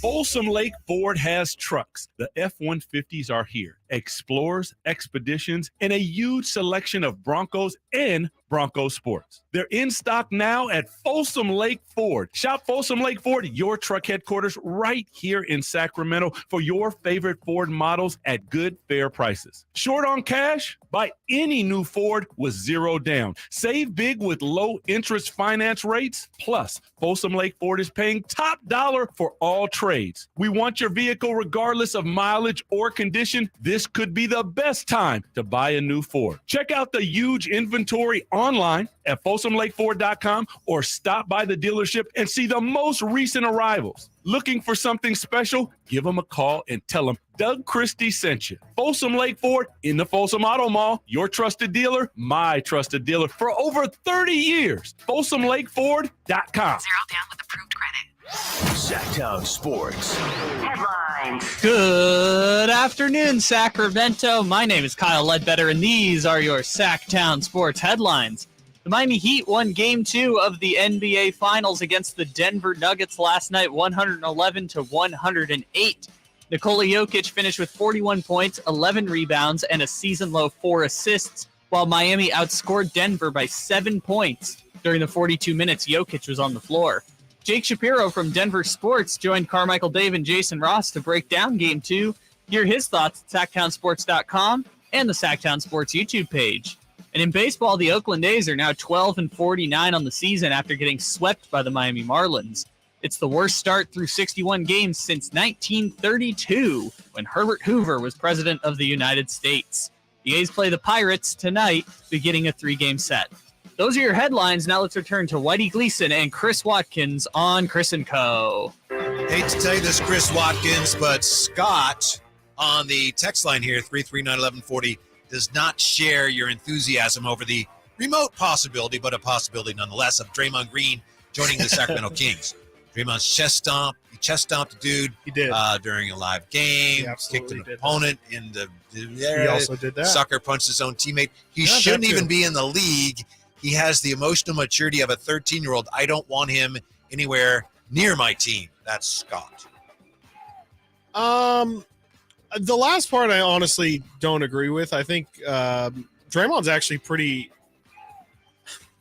I don't want to say he's emotionally mature, but he does have like a certain sense of self-awareness to him that I don't think people fully understand. Like, and we talked about it a bit during the Kings Warrior series, just in terms of he would be the first to tell you he knows he's not the best player, but that's also what makes him, that's part of his greatness as well, is that he's very aware, hyper aware almost of who he is and how what he does affects both his team and the other team that he's playing. I mean, he talked in the Kings series about how he's fine if he gets kicked out of the game, if it means he's bringing in De'Aaron Fox along with him because he knows that the Kings have a better shot, or I'm sorry, the Warriors have a better shot with De'Aaron off and him off than if De'Aaron's on the floor. So, it's just, I just think, he's definitely not a perfect player. He absolutely gets over emotional at times, and the Jordan Poole punch is inexcusable. There's no defending that at all. There's not really much defending the stomp either, but also Warrior fans seem to I think, when it's kind of one of those things where when he's on your side, you kind of like it and you kind of understand the method behind the madness. And I think it's just really hard to kind of peel back that curtain as a Kings fan, maybe somebody who doesn't watch, that much Warriors or Draymond. Yeah, I know we're getting ahead of ourselves, but Draymond could opt out. He may not. We know Mike Brown thinks highly of Draymond, of course. So, again, it's kind of far-fetched here. But don't you think if Draymond does opt out, take the Kings out of it for a moment, but wherever he goes, let's say he doesn't want to stay. I think he probably stays in Golden State. But if he is going to go somewhere else, doesn't that really put to a degree his reputation, all the good things he does on the line? Because if he goes somewhere else, he's supposed to be really great defender, really a leader, and he makes teams better in a lot of ways you don't see. If he goes somewhere and that team's terrible, all of a sudden it's like, well, we knew it wasn't you. Yeah, that's a great point, actually. And you know what? Draymond is way too proud of a person to, I think, ever let that happen in a good way. Honestly, I truly believe that would drive and motivate him to ensure that it works out the best to his Do you remember ability. When there was talk last year, I think it was after the punch, of what's going to happen to Draymond? And I think maybe his mom or somebody, there was some talk of him going to Detroit. And I don't think that would be a good idea. No, I don't think that's a good idea for him. And I know Monty's there now, and so maybe he's from Michigan. Exactly, yeah. He's from Michigan as well, which is the connection. Went to Michigan State as well, but I don't think that's the right situation for him. I don't think Draymond Green. I think even Draymond knows on a losing team, Draymond Green does not hit the same. Like he does not have nearly the same value to a team that's losing a majority of his games as opposed to a team that's in contention and trying to win. I think Draymond really, really helps you kind of be like what Miami is now, where again we talk about it, just a team that doesn't make mistakes. It likes to. And on the other side, likes to capitalize off of your mistakes. That's the kind of team Draymond needs to. Honestly, Miami's a perfect fit for Draymond if they'll have him. But to me, he's just a lot better in a winning situation. Losing situation, 8 points, 8 assists, 8 rebounds it's not quite as impactful. I think he probably stays, but if he were to look at other markets, I think Mike Brown would be really interested in, and Vivek, given his affinity for all things Warriors, I think there would be some real interest. I think so. I think he would, as long as Sabonis was okay with him, and I think that's a fair point. Absolutely. An open question. Absolutely. I think he could really help them. Yeah. No, and especially with the words that Draymond, with the words that Draymond had about Sabonis as well. There's definitely some reckoning that would need to, happen. Mm-hmm. Definitely some people would need to come together. But I think something tells me Sabonis would get over it also. I think that if the organization really sat him down and was like, do you have a problem with us bringing in Draymond Green? Would that be an actual problem? Remember, he's got to decide whether he wants to re-sign with you too. That's also a great. So that's a great point, though. Yeah, you don't want to upset him. That is an excellent point. Definitely don't want to upset him and be like, you're going to bring in the guy who literally stomped on me 3 weeks ago. I could see how that could maybe go over not great, but again, I just think that there'd be too many people, frankly, De'Aaron Fox included in this, that would be in favor of Draymond coming over to the Kings just because of what he brings to winning. It's going to be an interesting offseason. It is. It's going to be very interesting. And also part of that is Draymond's got to pick the Kings as well. We know he's got an affinity for his guy LeBron James, who is in the news right he's now. He's going to Dallas, didn't you hear? Well, Draymond could also as well. I mean, he's a free agent, if he wants to work for free. Not a lot of taxes over there. Maybe if Draymond gets in early, he could be the one who gets paid. We'll get back to that in just a second. Yeah. You promised us that you were going to build your Jokic. Build a Jokic. Before you do that, by the way, basketballreference.com, they have similarity scores for any player. Yeah. You look at any player, and then based on the positions they played and how good they've been, they give you similarities, the most similar players for each guy. You know who's the most similar player in NBA history, according to the Basketball Reference, to Jokic? Is he also a center? Yes. And you definitely have heard of him. Wilt Chamberlain. No, it's not Wilt Chamberlain. It's not style of play so much as just how impactful they've been. Like an impact number. They go a lot. Win shares have a lot to do with it. Win share, sure. Dwight Howard is on the list. Okay. He's 4th. Bob Lanier, Bob McAdoo, Bill Russell is on the list. Elijah Wow. Willis Reed. But the most similar player to Jokic, Bill Walton? Shaquille O'Neal. Wow. In terms, again, of impact and win share. Yeah. I mean, that's I could see it. That's crazy. Yeah. I mean, absolutely. I think in terms of dominance, like we have not seen, I mean, Shaq, in my opinion, is the most dominant player I ever saw. In terms of, just inevitability and like, what do you do with this human being? That's it. That's I a would good way to probably put it. say, Jokic is Inevitability, yeah. just Jokic is probably the most inevitable person I've seen since Shaq, where it's just like, he's going to do something. It's just, again, to the point of he's either going to score or he's going to find somebody else to score. You got to kind of pick your poison, and there's not really much you can do in terms of the say of either one. Yeah. It's more what he decides to do. Yeah, box out, hope he misses, and pray the rebound rolls to you. Yeah, because that's the thing is he's also like he's 7'3". Like he is a really or whatever. He's listed at 7'6". He is not 6'11". He's listed at 6'11". He's listed in Basketball Reference as 6'11". There's a 0% chance Nikola Jokic is 6'11".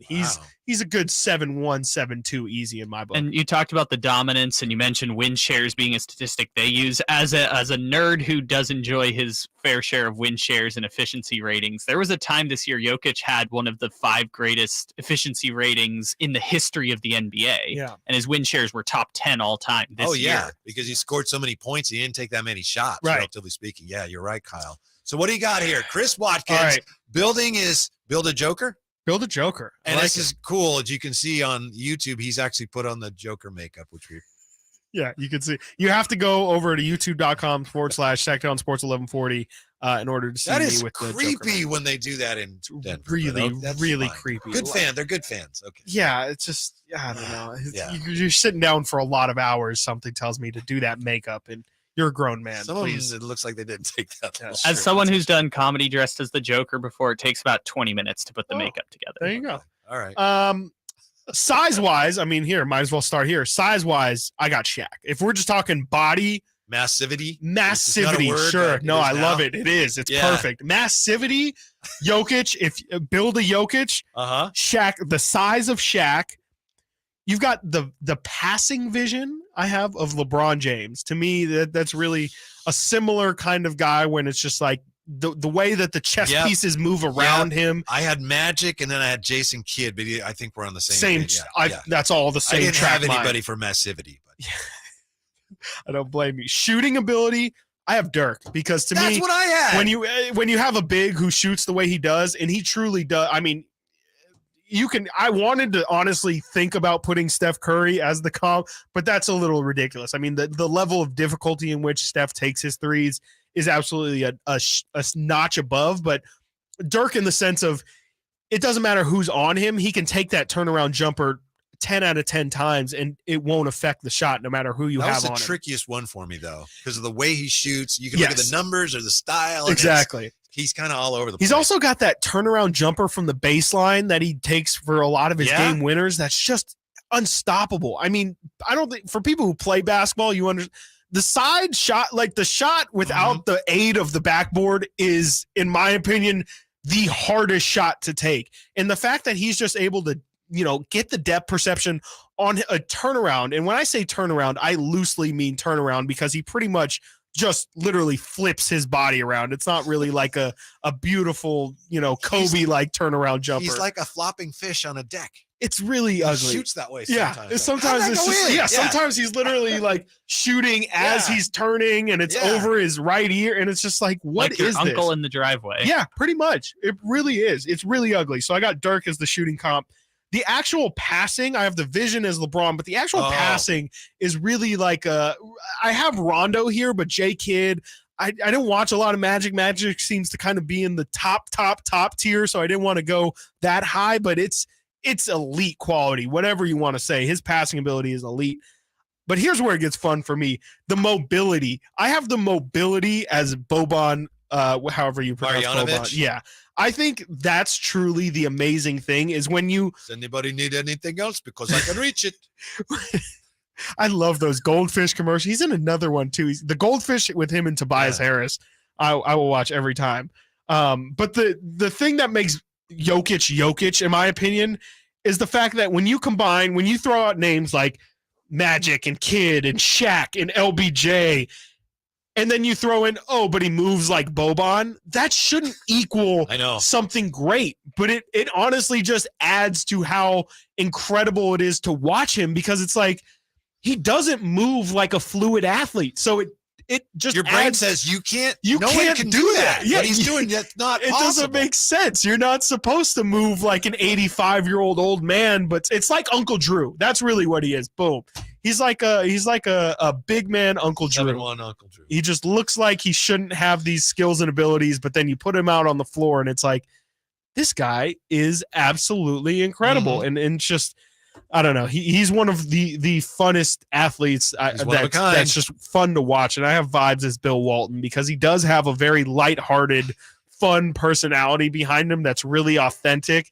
And the other day, he loves messing around with Shaq. And I think maybe Shaq is a good comp in terms of vibes too, but Shaq was like a true prankster. Jokic, I think, is more just like in on the joke that he's gangly and funny looking. Definitely one of a kind. You mentioned LeBron. Coming up, the latest on LeBron and the Mavs, and the early NBA Finals TV ratings are in, and we're not quite sure what to make of them. Next, Chris and Co., Watkins and Whitey, Sactown Sports. Are you ready to hear this on Sactown Sports? Handoff McCaffrey. Touchdown! San Francisco! Or how about this? Feel super, baby! The 5-time Super Bowl champions, and they're looking for number 6. Catch every Niners game during the 2023 season On your home for the 49ers. Sactown Sports.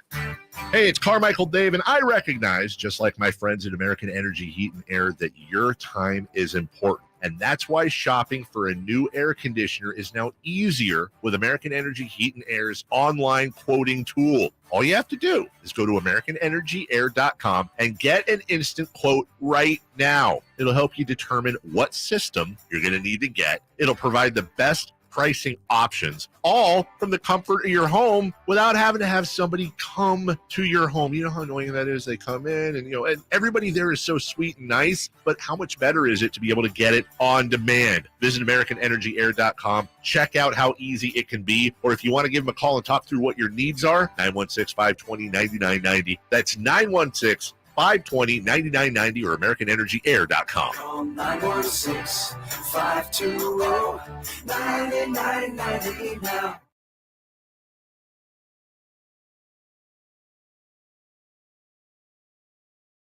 Seats so every fan can enjoy every game. And Allie, who keeps her stadium running smoothly from the moment the first game starts to the last play of the season. At Grainger, you're our MVPs, and we're always here for you with supplies and solutions for every industry and 24/7 customer support. Call, click Grainger.com, or just stop by. Grainger, for the ones who get it done.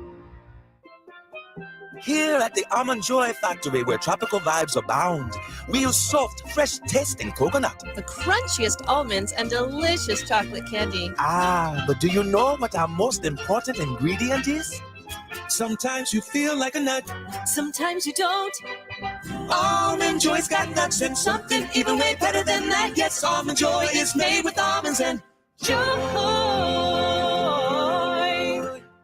Yeah, I'm so stressed. Our business is growing. We've got people all over now.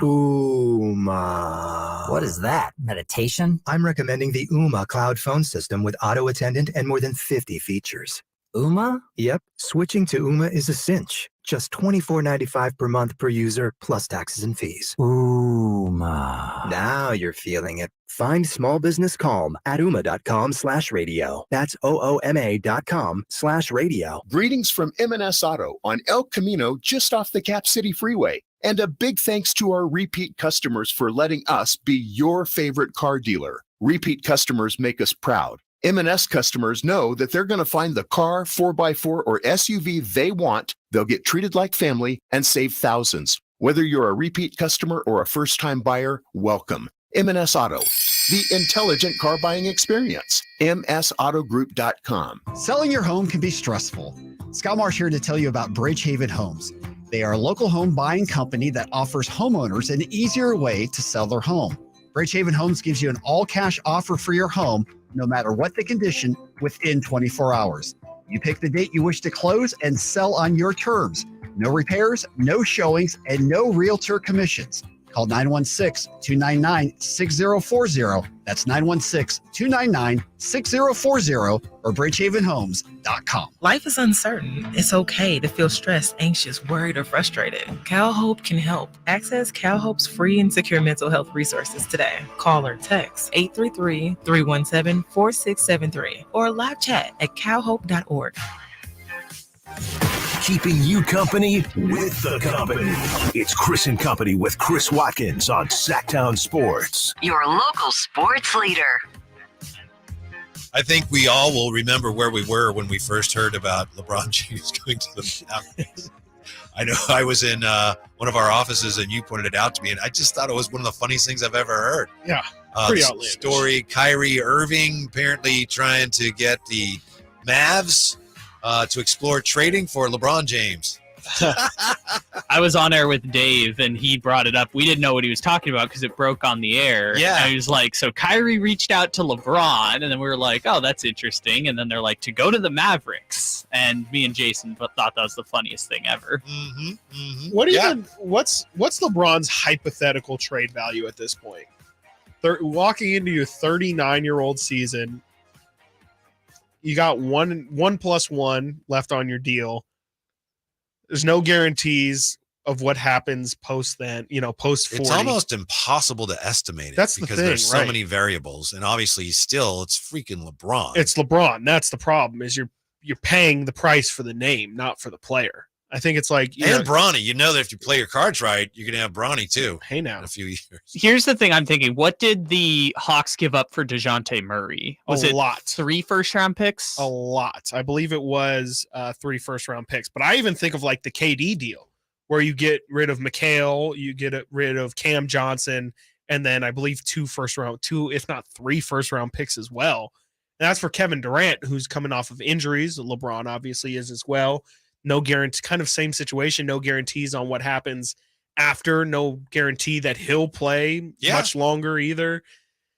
I just don't know. Like as an organization, how can you justify that price tag for a 39-year-old guy? Yeah, and if I'm Rob Pelinka, which I'm not, but if I am, and Dallas calls me on this, I'm going to say, hold on, I got to remember what was it that Utah got for Rudy Gobert again? Oh, yeah, everything. The entire franchise. For Rudy Gobert. Yeah. To answer your question, Chris, once you factor in Brooklyn trading Jay Crowder to the Bucks, it was Mikal Bridges, Cam Johnson, 4 unprotected first-round picks, and 3 second-rounders.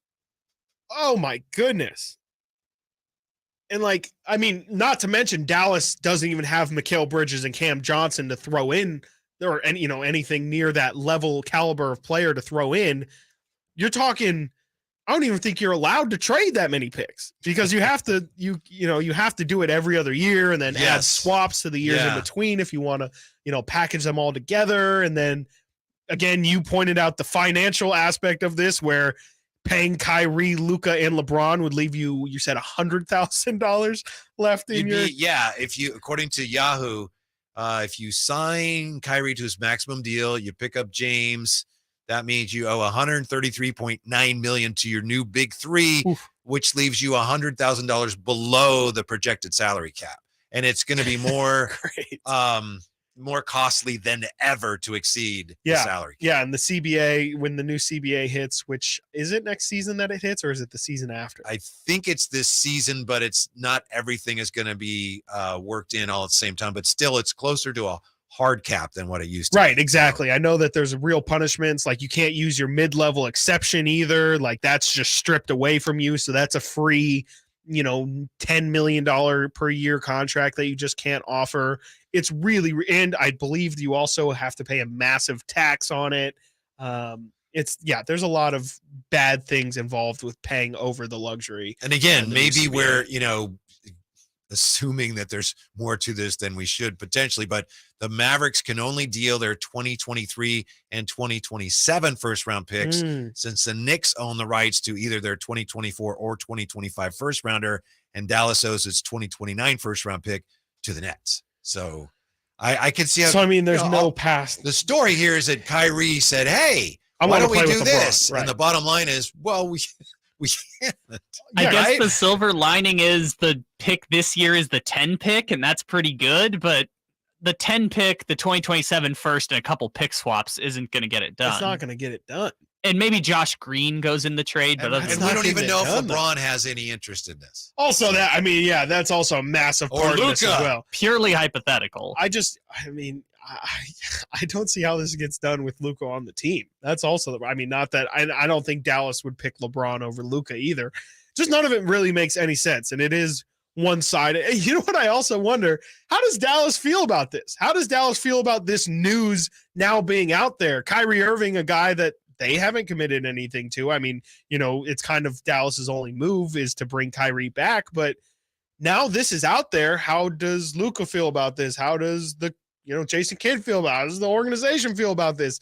LeBron comes with a ton of media coverage, and now you've just brought that to your front door. There's going to be questions about that. Now there's expectations of, Dallas is going big game hunting. Did Kyrie forget he's the free agent?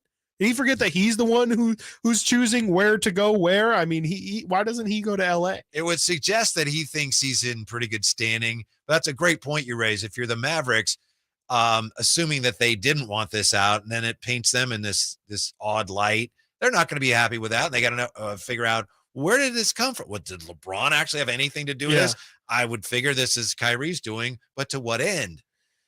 I don't know. This feels like this is why you don't deal in the Kyrie Irving business. No, you're either, right. Though. It's you're just right. like this is exactly what comes with the territory of dealing with Kyrie. It's not just always like, I'm going to quit basketball, or I'm saying controversial stuff. It's like, we have to deal with. When you like you said earlier too, it's like this is a guy who last week was like, I'm sick and tired of people asking me about my future. I'm trying to enjoy my family dinner off Twitter, and my family's asking me where I'm going to play next year. Well, this is not helping that situation, my guy. Like, if you don't just move in silence, please. Like, Kawhi Leonard does a great job of it. Just I would try love it out for it to happen, though.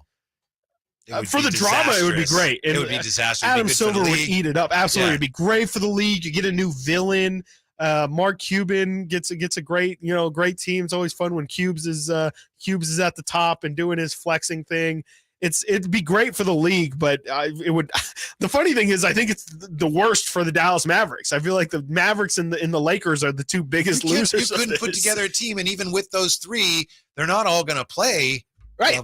Luka plays some, but the other two aren't going to play that much. At the end of the games, that's a nightmare. Who's going to have the ball in their hand at the end of the Dallas is down 5. This is a worse idea than Mark Cuban's Tubin socks. Very bad. Cuban's Tubins. Yeah, not a fan of that idea. Right. Either. This is worse. This is definitely worse. This is like, this could end up. If this goes through, and again, if they have to ship off all of their picks as well, this could kind of end the Dallas Mavericks as a team for the next 6 to 8 years if they make this move. It could truly end them in terms of draft picks and then salary cap hell as well. I'm out. I'm out if I'm a Dallas fan. Up next, nobody likes these NBA finals, right? Nobody's watching. Oh, really? Is that really the case? Next, true? Chris and Co, Watkins and Whitey, Sactown Sports. Every weekend on Sactown Sports. Friday nights, Saturdays, and Sundays. Sinking, that's going to get down for a hit. Around third to score is Tony Kemp. And the A's have taken the lead. Edge of the track makes the catch. And the Athletics get a great win. Sactown Sports, your weekend home for the Oakland A's. Sactown Sports coverage of the Oakland A's is brought to you by Xfinity 10G, the next generation network. All new spring deals are here at Lowe's. Start planting your garden this weekend with Bonnie 11.8-ounce vegetables. Buy 4 for $10. Plus, liven up your patios and decks with fresh blooms. Select 1.5-gallon hanging baskets or 2 for $20. Lowe's knows spring. Lowe's knows home improvement. Offers valid through 5/17. In-store only. Actual plant size and selection varies by location. While supplies last, excludes Alaska and Hawaii.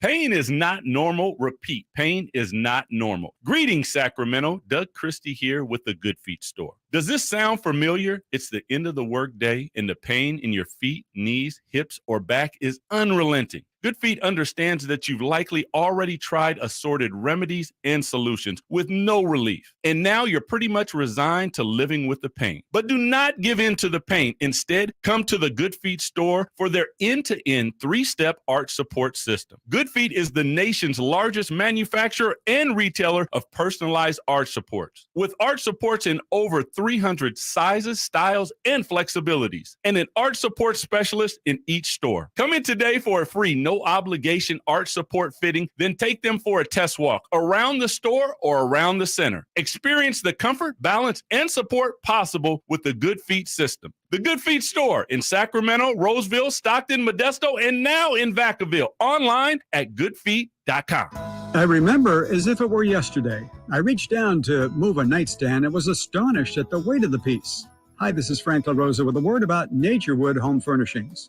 At that moment, I instantly recognized the difference between Naturewood's quality furniture that will last a lifetime versus lesser quality furniture found elsewhere. Now, I suppose there's a huge difference in what you'd put in your first apartment and what you would live with in the comfort of your own home. Right now, Naturewood Home Furnishings Made in USA sale is a great time to fill your home with solid, superior quality furniture to reflect your own love for life. With brands like Sam Moore, Stanton, Stickley, Hilltop Hickory, Simply Amish, and many more, Naturewood Home Furnishings has tables, chairs, couches, and, yes, nightstands, and more at their Made in USA sale. Find furniture that will be with you forever. Naturewood Home Furnishings, off Highway 50 at Hazel. Look for the water wheel. If your passion is bass fishing, only one radio show has the action, information, and excitement of your favorite outdoor sport. Ultimate Bass, hosted by Tournament Bass Pro and California Outdoor Hall of Famer Kip Brown, takes you live to where the fish are biting every Saturday morning. Only Ultimate Bass feeds your passion with the latest news, products, tips, and advice from the pros. Ultimate Bass with Kip Brown, Saturday mornings at 5 a.m. on Sactown Sports 1140, part of SEP's Saturday Morning Outdoors. At Ashton & Price, we get injury victims to yes. Experience, yes. Ashton & Price has been around for over 25 years. No more insurance companies? Yes. Our clients focus on getting better, and we handle all the rest. Results? Yes. We've collected over $100 million for injury victims. No fee until we win? Yes. Our clients pay nothing until we win. Ashton & Price, the best at getting to yes. Remember, for the best advice, don't think twice. Call Ashton and Price. KHTKAM Sacramento, KYMX HD2 Sacramento. From the Power Business Technology Toshiba Studios, your new home for 49ers football in the 916. Sactown Sports. Sactown Sports. Headlines. Good afternoon, Sacramento. My name is Kyle Ledbetter, and these are your Sactown Sports headlines.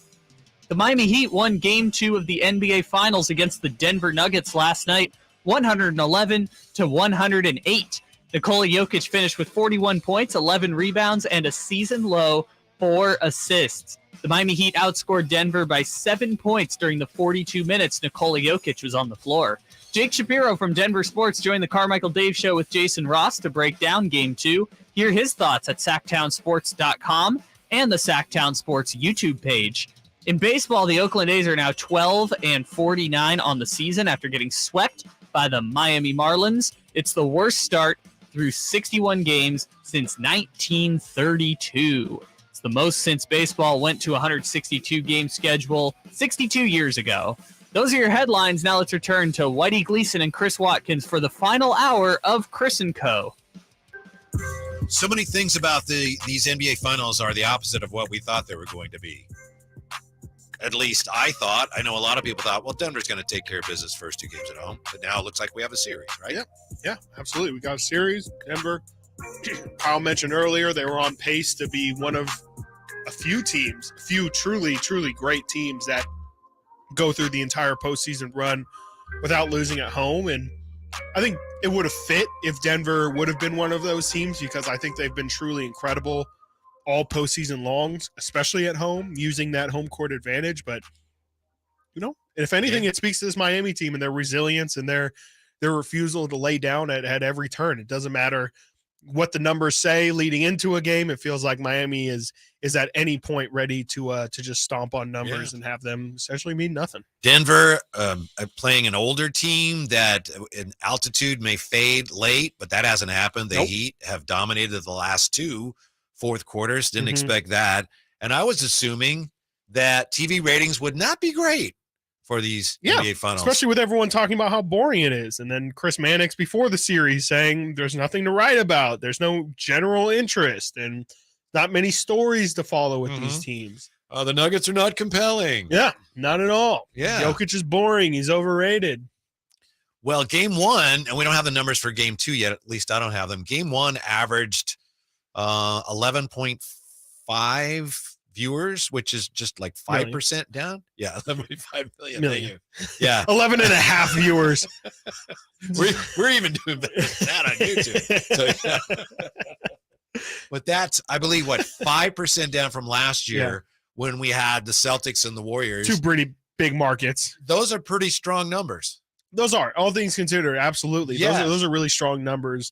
Considering, again, everything we just laid out, people seem to not have much interest in it. You don't have the appeal of Steph Curry and Jason Tatum. You don't have the appeal of the Warriors and the Celtics or the boring Lakers. Heat and the boring Nuggets. Again, and especially when you had 2 massive fan bases in the Lakers and the Celtics in the conference finals. Yeah. I think you would have seen expected a massive dip leading into the finals now that both of those 2 teams of interest are gone. But, maybe there is something to the devil's advocate argument of Mannix, which was, well, if you give them the platform to be exposed to people and just let the people decide, maybe they'll find some interest. And I think maybe there is an argument too. You put Denver in a series with LA, you put Miami, a lowly Miami team, in a series with the Celtics, and people get to know them throughout that series, and then that follows on to the next round. Yeah, and that wasn't even a very good game 1. It was not. I know Miami kind of made it competitive late. Yeah, but 87 points scored in the game, and then, Denver is supposed to be this great offense, looked really efficient, but didn't really wow anybody, I think, with that round 1 or game 1. And game 2 also I think was a little bit more exciting and a little bit more evenly matched, but I don't think it was a hardwood classic either. I think there's still some room for this series to get even more competitive, which I expect Miami classics, on by the way. I love hardwood excellent classics. hardwood classics reference. Yeah, thank you, appreciate it. My references are sick, everyone knows that.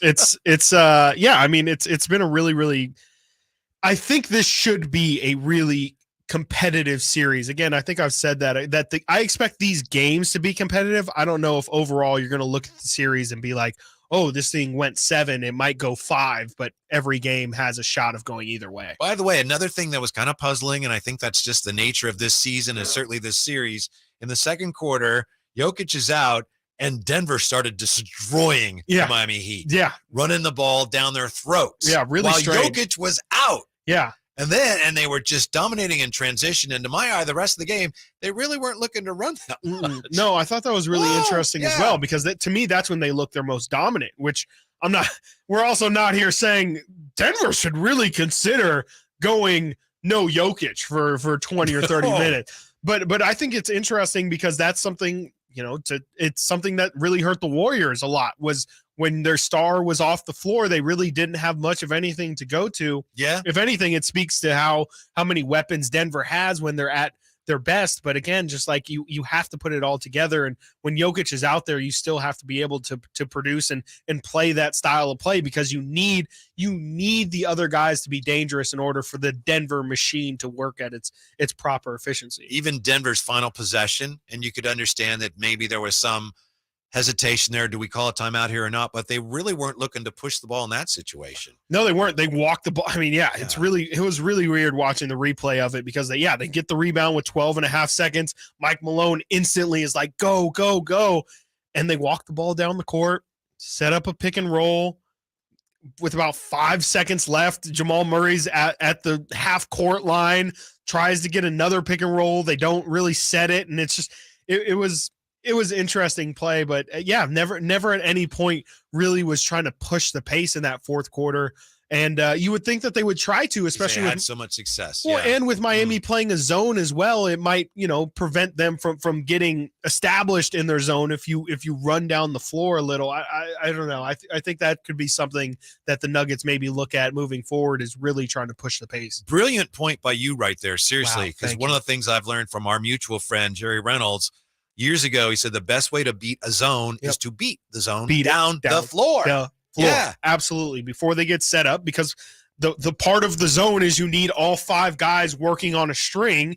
And if you only have 3 or 4 guys back court, you have a massive hole that you can take advantage of, or other guys overcommit to try and help for that. That's how you beat the zone. And it's not, you can beat it, methodically by, again, get the ball in the middle. Exactly. Get the ball in the middle, have everyone move around. That's a different way of doing it, but that's honestly the tougher way, especially when you're trying to get Jokic as the ball mover to be passing the ball. It's easier for Jokic to score in that scenario in the zone, but if you're trying to get him as a passer, slowing it down is not going to work, in my opinion, against Miami zone. For what it's worth here, the top 5 local markets for game 1, Denver number 1, of Makes course. Sense. Miami number 2. Then you had West Palm Beach. Then you had Richmond, Petersburg. Okay. And the number 5 market was San Antonio, Texas. Really? Yeah. How about that? I mean, you've pointed out that, I think you said earlier today that the style of play of Denver is a little, maybe they're just like, wow, this is beautiful. San Antonio would have an appreciation for this finals. Absolutely. Good basketball, good ball movement, no true stars. Nobody's bigger than anybody else. That's the San Antonio way. Absolutely. So we'll see what kind of numbers game 2 produce, but so far game 1, I think the NBA, and this is the information I'm reading here is from a ESPN press release. Very true. So, keep that in mind. But still, I would think the NBA would have to be thrilled because I think like you, but I was expecting a huge drop from last year. Yes, I was expecting a big basketball. Yay! Yeah, basketball continues to win. I mean, turns out it's a great product, and people are not sick of basketball by any stretch of the imagination. And I think it's good. Again, I think it's good for the league that there's parity. I think it's good that they're still able to retain viewership even without big names or big stars or big teams or anything like that.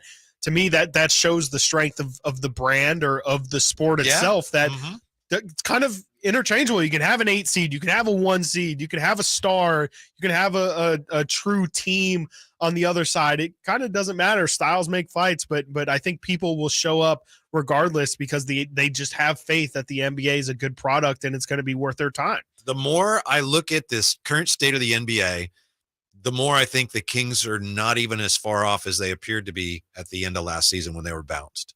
And I'm not saying they're going to win it next year. They're favorites. But every time I look at the state of things and where they are, I see the potential for them with the right moves in the offseason to stay right up near the top or even climb higher than they were last year. I think that because it's wide open. At least it appears to be right now. No, it appears in June. To be. And I think that the thing is, like you're saying, it's not far. It's small changes away. And we're not saying win a championship, but again, all you can really ask for is to be in the conversation or to have a chance. And I think the Kings are very close to having a chance. And just you see how it played out with Miami. Things just have to go the right way for you. You could argue that with the exception of the Warriors series, things could have played out the right way this season for the Kings to make a deep playoff run. They just couldn't get through the Warriors. I think that now in today's NBA, you could see 7s beating 2s or 6s beating 3s or whatever. We saw every single seed win a series this year. I think with that means that your path to the finals doesn't necessarily have to be a bloodbath, but it could just be it's always going to be tough, but it's going to be more open than it's been in the past. If Denver wins, they will have had, at least by some measures, the easiest path. Yes. And I think you could argue Miami, if they win, they've had the toughest. Yes, which is a weird juxtaposition between the two teams because look at Denver's and I think path both here. Those tidbits are a little misleading, but technically they're true. I think because you shouldn't try and use Denver's high seedings that they've had to go against them, because it's cliche, but you play who's in front of you, and you also are always playing the team that won the series before. So you're playing a worthy team. And I think we all acknowledge the Lakers weren't your typical 7 seed, and the Suns weren't your typical 5th seed either. Right. I think where's a 4 seed. And you have to play the 8. I'm not going to criticize you for having to play the 8 seed because you won your conference. I think, Denver they've also taken, it's not like they went 7 against the Lakers. They took care of the Lakers in 4. To me, Denver trying to use that argument, and I've heard it been used. No, I'm not here for it. Denver's earned their path here, and they're a really, really good team. We're coming right back with this, the NFL's Hard Knocks Dream Team. It looks like they're playing hard to get next. Chris and Co., Sactown Sports. The 49ers 2023 schedule is out and filled with big matchups. The 49ers start the season with a Week 1 showdown in Pittsburgh. At home in Week 5 against the Cowboys on Sunday Night Football. And a Week 13 NFC Championship game rematch with the Eagles. Plus, get every 49ers game this season on Sactown Sports. Visit SactownSports.com for the latest team news and a full schedule breakdown. If you're hiring, it can feel like trying to find a needle in a haystack. You can hope the right person comes along, or you can just use ZipRecruiter. Like Marco, president of operations at Telly Tires and Auto Centers. ZipRecruiter helps me find all the right people, even the most difficult jobs to fill. See why 4 out of 5 employers who post a job on ZipRecruiter get a quality candidate within the first day. Now try ZipRecruiter free at ZipRecruiter.com/free.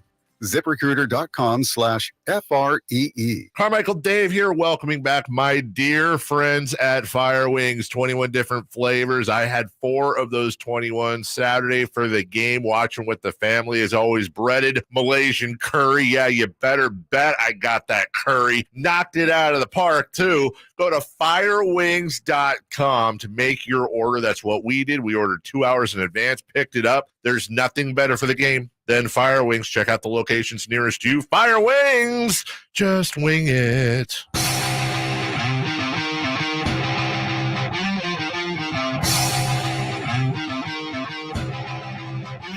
Sitting at your desk, watch Chris and Company now. YouTube.com/Sactown Sports 1140. This doesn't sit well with me, Chris Watkins. How about you, Kings fans? Maybe you've seen this, ESPN today. According to the commissioner of the NBA, if Victor Wembanyama makes his debut here in Sacramento in the California Classic instead of the Summer League in Vegas in July, the NBA is fine with that. Well, why wouldn't they be? I don't understand that either. Adam Silver says the league doesn't have a preference regarding the site of Wembanyama's first game with the Spurs. The NBA Summer League in Vegas is the biggest all 30 teams attend, and it does get the most attention. Sure. And I know the games are typically televised.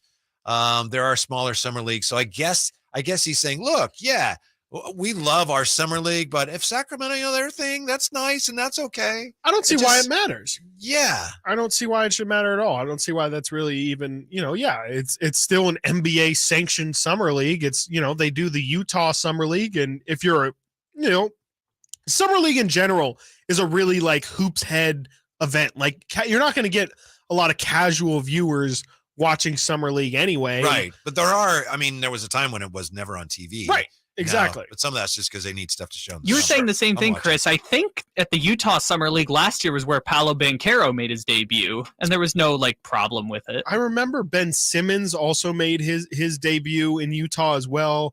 If I'm not mistaken, Markelle Fultz did as well in Utah.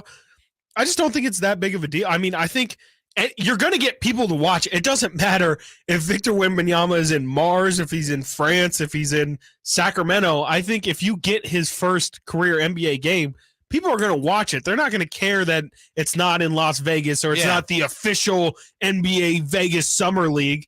I think people just want to see Victor Wembanyama against NBA talent as much as possible. The commissioner said all summer leagues are NBA summer leagues. There you go. I'm very supportive of the Sacramento Summer League. I remember when Vivek first came to the league and said this was something he wanted to do. I said, as long as you have enough other teams who support it and players who want to play in it, it's a good thing. So he would be, okay, this is maybe something. If Wembanyama plays in Sacramento, he'd be the first number 1 pick not to debut in Vegas since Markelle Fultz in 2017.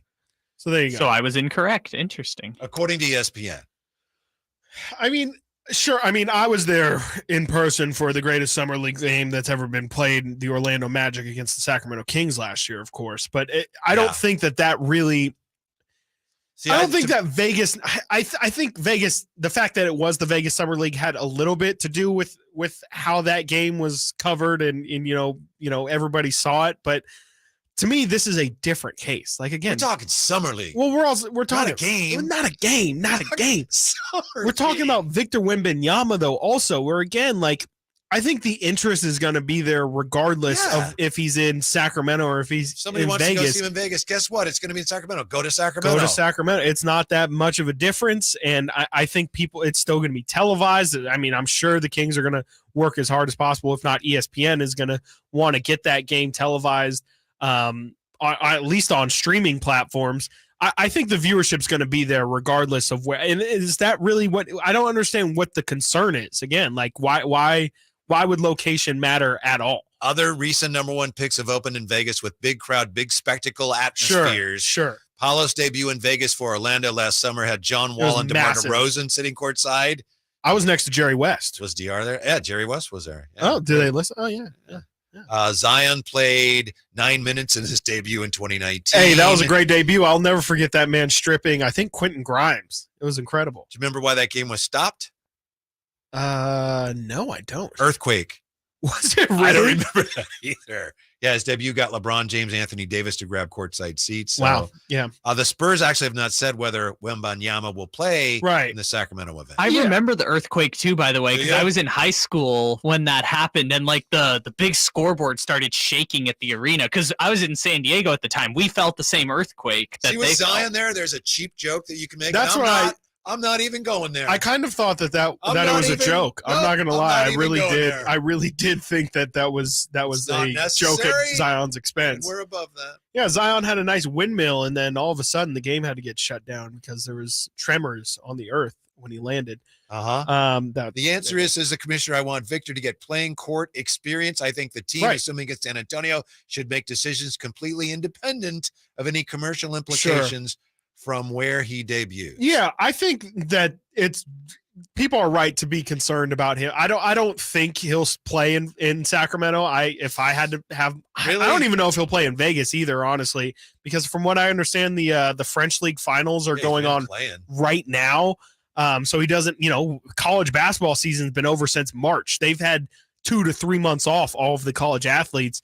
Victor's going to have maybe like 2 weeks off between 3 weeks off between the draft and summer league starting. I have the information on that. His team beat his former team in a French league semifinal series that ended Sunday. Gotcha. So let's see. You got somebody playing the top seed in the league, awaiting Wembanyama's team in the best of 5 final. That starts Saturday, could go until June 20th, 2 days before the draft. Yeah, actually hasn't even been selected yet. We don't know if he's going to be. I was going to say the same thing. Did Silver just come out and say when Wembanyama debuts for the Spurs? Like, that's kind of weird that he would say that out loud. That's kind of weird. There's probably something wrong with that. That's kind of. We all know it. It was but a little just strange. Weird he'd say it. Did you watch the lottery itself? Like Oh yeah. Wasn't it weird to have Windhorse be in Paris with Wembanyama and also to our point now, like, speak as if he had just been selected? He was like, all right, what do you I mean, and we all know it's just a matter of time, and it's an inevitability, but it's just strange. I don't know. To me, it's just like, I understand what you're saying. I didn't have an issue with it, but I mean, because let's not pretend. We know what's going to happen. I guess. And you know what? At least Adam Silver can also play the plausible deniability of, well, the Hornets are going to be in I assume 1 or 2. It doesn't necessarily have to be the Spurs, but either team is going to, I don't know. I don't think he'll play is my bigger point. I don't think he'll play because I think that it's too quick of a turnaround. You think he'll play in Vegas? I don't think so. What's the benefit?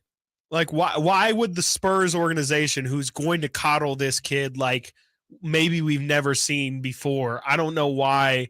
What my the TV benefit negotiations are starting in earnest soon.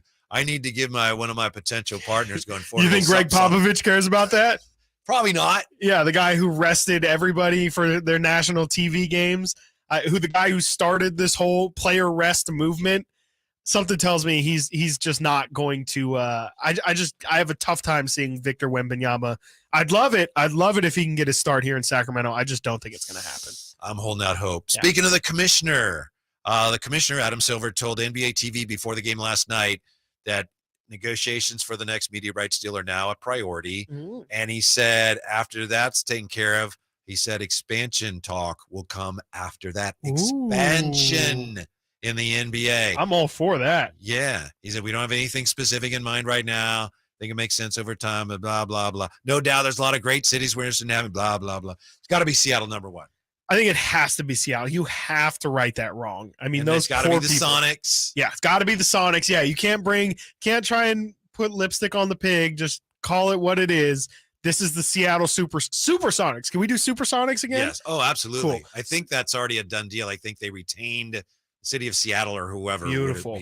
retained those rights and Good. colors for that purpose. Good, because that needs to be righted. That wrong needs to be righted.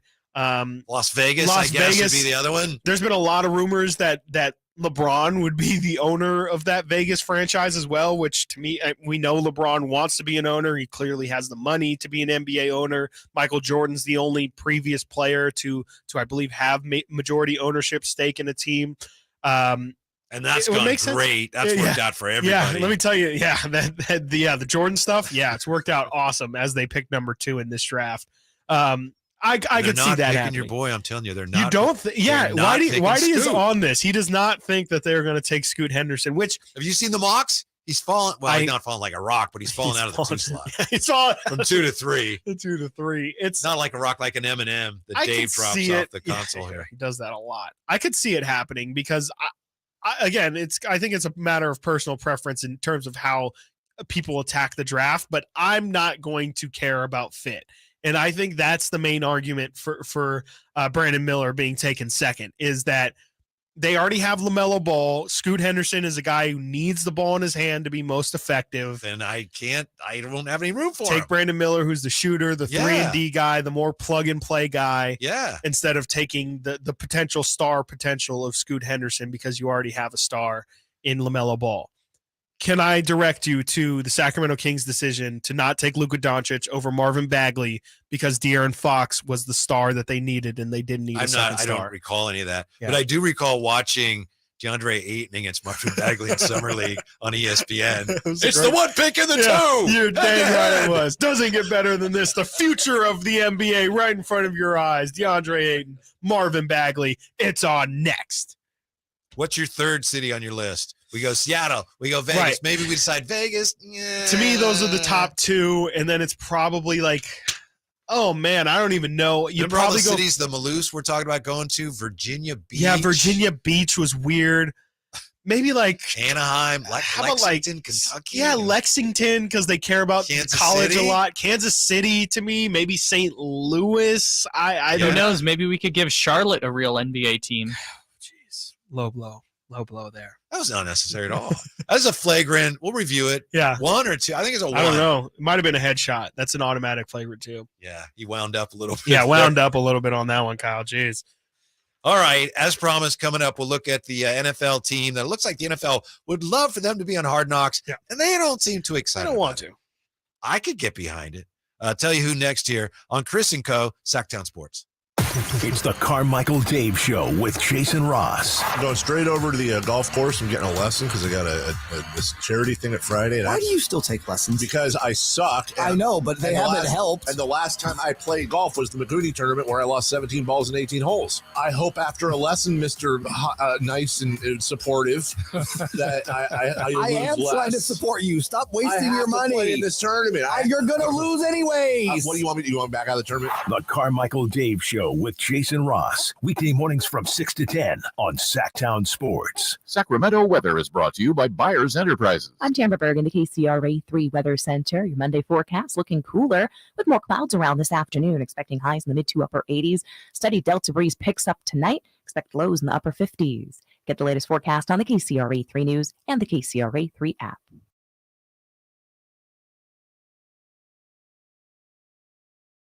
Fire safe roofing from Byers Roofing, and power your home with Byers Solar. Act now for $500 off Byers Leaf Guard Gutters at thatsbyers.com. Hey guys, did you know June is Men's Health Month? Prioritize your health and address those issues you've been ignoring. Revive Men's Health Sacramento has guaranteed low T and ED solutions. Book your free exam and T-check today and save $199. And find out how you can get a free 1-month supply of custom ED medication. Call 916-277-8599. That's 916-277-8599. Or visit revivemenshealth.com today. Greetings from M&S Auto on El Camino, just off the Cap City Freeway. And a big thanks to our repeat customers for letting us be your favorite car dealer. Repeat customers make us proud. M&S customers know that they're going to find the car, 4x4, or SUV they want. They'll get treated like family and save thousands. Whether you're a repeat customer or a first-time buyer, welcome. M&S Auto, the intelligent car buying experience. MSAutogroup.com. Power Business Technology is proud to be 100% independent, locally owned, and managed Toshiba copier dealer. Local ownership cuts out the red tape, allowing ourselves to never be too busy to personally answer the call when our clients need us. Recognized for excellence in service execution, training, and customer service, we're proud to be named a 2022 Toshiba ProMasters Elite Dealer. Contact us today for all of your business printing needs at 844-POWER-BZ. That's 844-769-3729, or visit us at powercopiers.com. Everyone knows that an ounce of prevention is worth a pound of cure. Kenny and Jerry here from Bell Brothers, and that's especially true when it comes to your air conditioning system. A precision tune-up and professional cleaning costs a little bit up front, just $87, but will prevent much bigger, more expensive, and inconvenient problems later. We actually replace systems all the time from people who don't get annual tune-ups. They either forget or they just don't realize it's important. So instead of their systems lasting 12 or more years like they should, they need to be replaced in just 6 or 7 years. Don't risk it. An ounce of prevention is worth a pound of cure. Call Bell Brothers for an $87 air conditioner precision tune-up today and keep your system clean, energy efficient, and in good working shape. Our number is 916-444-1234, or find us online at thenosurpriseguys.com. That's 916-444-1234, or online at thenosurpriseguys.com. No surprise guys, Bell Brothers. I suffered with plantar fasciitis for almost 20 years. I thought that foot pain was going to be with me for the rest of my life. If you suffer with plantar fasciitis, the search for pain relief can feel like an endless and hopeless ordeal. I would try drugstore, insoles and supports. I've been through surgeries, foot injections. I was trying all different things. Not a single one worked. If you think you've tried everything to relieve your foot pain, you probably haven't tried arch supports from the Good Feet store. And then I was driving past the Good Feet store, and I thought, why not? Give it a try. They wanted to make sure that they gave me the right arch support for my feet. Then it was like, okay, this is different. These make a difference. I don't have foot pain anymore. I'm so glad I met Good Feet. That changed my life. See how Good Feet arch supports work for you before you buy, with a free fitting and test walk at the Good Feet store. The Good Feet store in Sacramento, Roseville, Stockton, Modesto, and Vacaville. Online at goodfeet.com. For a business to thrive, there needs to be a constant stream of new customers. This happens through strong lead generation. Did you know that lead generation is one of the most important tools of any marketing campaign?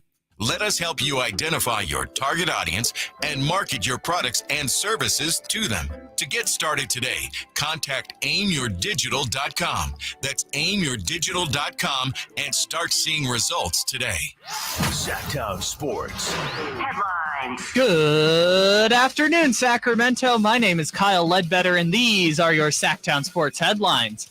Last night, the Miami Heat won Game 2 of the NBA Finals against the Denver Nuggets 111-108. The series is now tied at 1 game apiece, going back to Miami for Game 3 on Wednesday.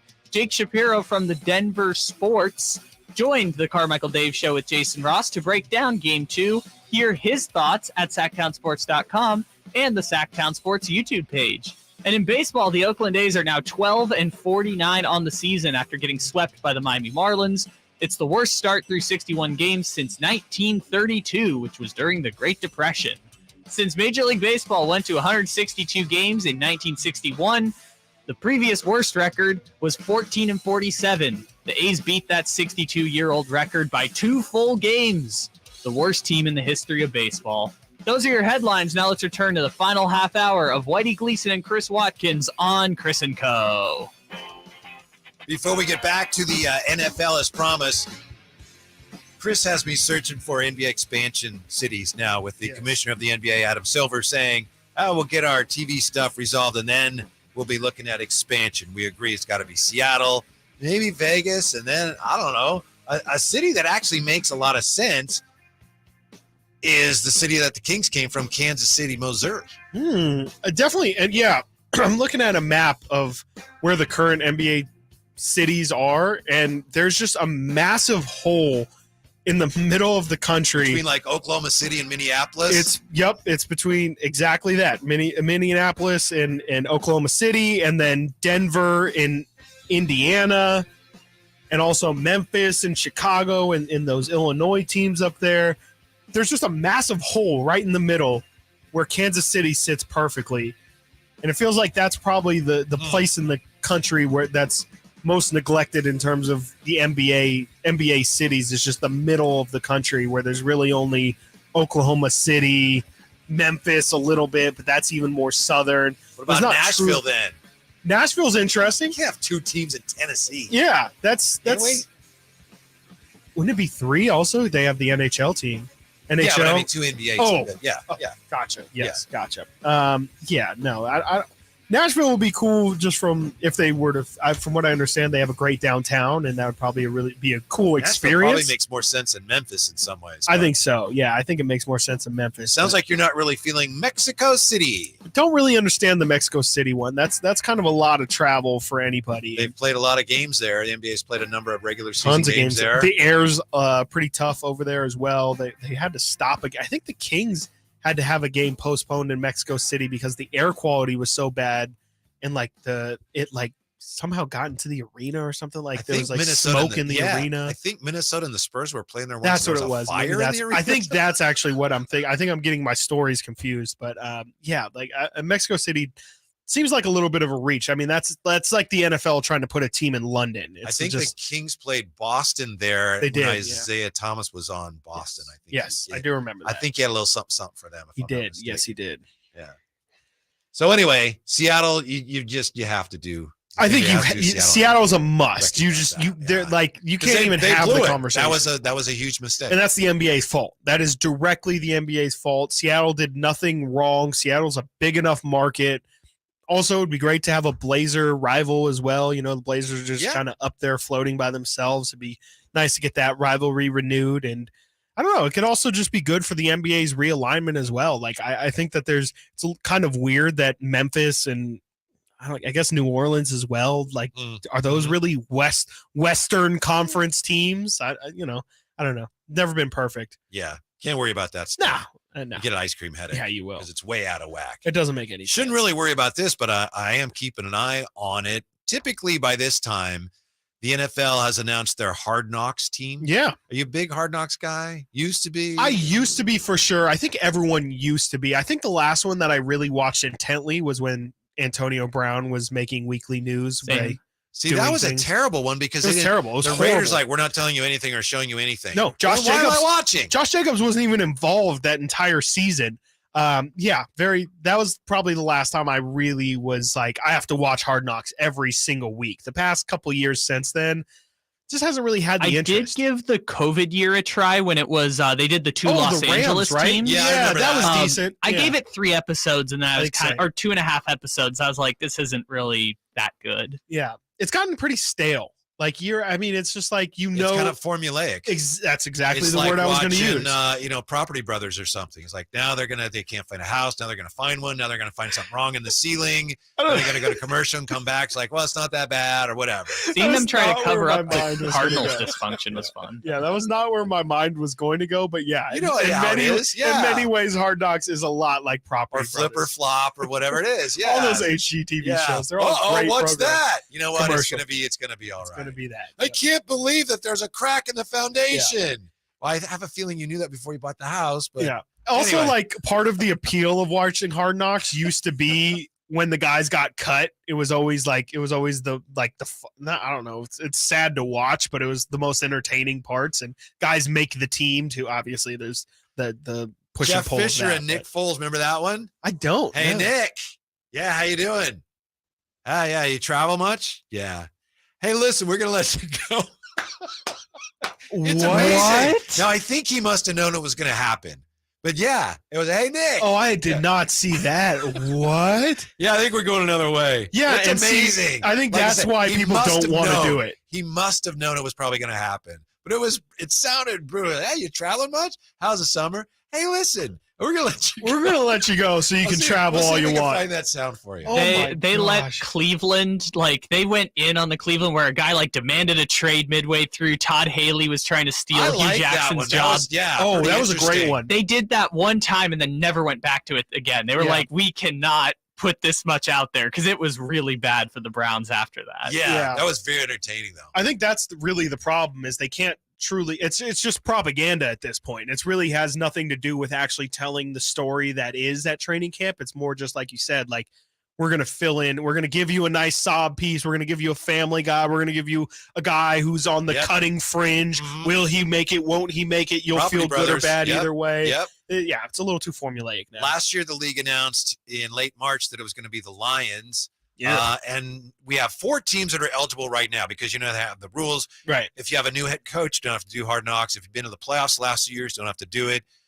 Any team that's been on Hard Knocks the last 10 years, you're clear. So there's 4 teams that are eligible this year. The Bears, and they say they don't want to do it. No. The Saints, the Commanders, and Jets. What's And entertaining about them? a lot of people think the reason why we don't know who's going to do it yet is because the Jets don't want to do it. The league wants the Jets to do it, and they're still trying to see if there's any way they can get that done. Yeah, I mean, it makes sense, right? Why the NFL would want that to be pushed. I mean, Rodgers coming to New York, all the ins and outs of that, and how that's going to play out, and that power struggle that'll happen there. And yeah, I mean, you get a month or 2 months of Aaron Rodgers just saying ridiculous stuff. Sounds like great TV and an easy way to get guys like us watching the show. But even then, I don't know if I don't think any of those other teams draw nearly, not even close to as much interest as what the Jets. The Bears would probably be next. I mean, I guess just for the Justin Fields element of it. Washington, you could see how maybe the league would want it. New Hey, owners, we've got a new, like, oh, look at the new vibe of this team, like completely throwing away Night and previous day. era.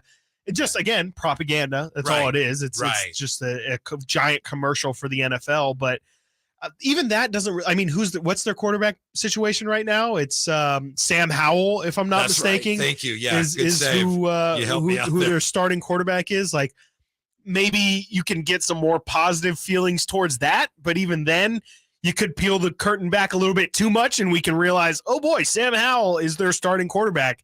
This is not an intriguing situation. I think if I were a coach of a team, and it would depend on the circumstances, but basically I'd say Hard Knocks, if you want us to be on Hard Knocks, you need another coach. We're not going on Hard Knocks. And if you want us to, get another coach. It's not a very NFL coach thing to do either, to be like, yeah, whatever, as much access as possible. Let all the cameras in. Oh, you want to take me away from my coaches' meetings so I can give you a one-on-one interview? Oh, absolutely. I'd love to do that. Sign me up for that. Sign me up, as I'm an NFL coach who just loves to spend free time not talking or doing football. Absolutely. I don't really see what at this point, especially, what's the benefit of having your team do Hard Knocks unless you're a team like the Lions, where it's like, yeah, we could use some positive PR. We can use anybody talking about us. Exactly. Just trying to generate any sort of excitement. That's really the only positive, but none of those teams you listed make me feel interested in, I don't really care about the Saints. The Jets, right? It's got to be the Jets or nothing, which is why you would understand why they're holding out for it. Coming up next, I don't know about you, but I'm wondering why I didn't listen to Rami on Friday. We will ask him when he joins us for a crosstalk next on Chris and Company Sactown Sports. The King season might be over, but Sactown sports coverage never stops. I feel like we grew a lot during this playoff series with our defense, and if we can sustain that during the year, that's going to help us a lot. Stay tuned all off-season to Sactown Sports and SactownSports.com for the latest Kings news. Carmichael Dave here. Spring here. Long, cold, rainy winter behind us, and I know you're counting the days until summer, but don't wait until it's hot to make sure your air conditioning is working efficiently and safely. Get ahead of the problem with a $49 AC tune-up from my friends at American Energy Heat and Air. Nothing worse than having your AC go out when it's hot outside. Get a tune-up today to make sure you and your family are comfortable and cool in your home for the hot summer months that are right around the corner. Give them a call at 916-520-9990. That's 916-520-9990, or schedule your appointment online like I did last year around this time at AmericanEnergyAir.com. Don't wait till that AC goes out. Call my friends today, 916-520-9990 or AmericanEnergyAir.com. Call 916-520-9990 now. For over 20 years, the one MMA organization that has put countless legends on the map returns. On Saturday, June 17th, Gold Country Casino presents King of the Cage. Don't miss high-octane cage action with the return of Eric Smith,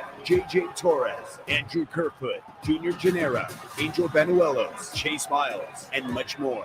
Tickets on sale now at goldcountrycasino.com. Doors open at 6 p.m. Fight card schedule subject to change. If you're hiring, it can feel like trying to find a needle in a haystack. You can hope the right person comes along, or you can just use ZipRecruiter. Like Marco, president of operations at Telly Tires and Auto Centers. ZipRecruiter helps me find all the right people, even the most difficult jobs to fill. See why 4 out of 5 employers who post a job on ZipRecruiter get a quality candidate within the first day. Now try ZipRecruiter free at ZipRecruiter.com/free. ZipRecruiter.com/FREE. Golf to Go is brought to you by the Hagen Oaks Golf Super Shop. Here's Frank LaRosa. The history behind the Bayonet and Black Horse golf courses is as colorful as their lush green fairways and white sand bunkers. Overlooking the beautiful Monterey Bay, on the former Fort Ord, Bayonet Golf Course was built in 1954 by Commanding General Robert McClure and named for the 7th Infantry's Bayonet Division. It seems the lefty general was plagued with a bit of a slice, and a little creative architecture managed to reduce his handicap with a series of sharp dogleg holes known as Combat Corner, where I've waged a bit of war myself. Black Horse was named in honor of the Black Horse 11th Cavalry Regiment.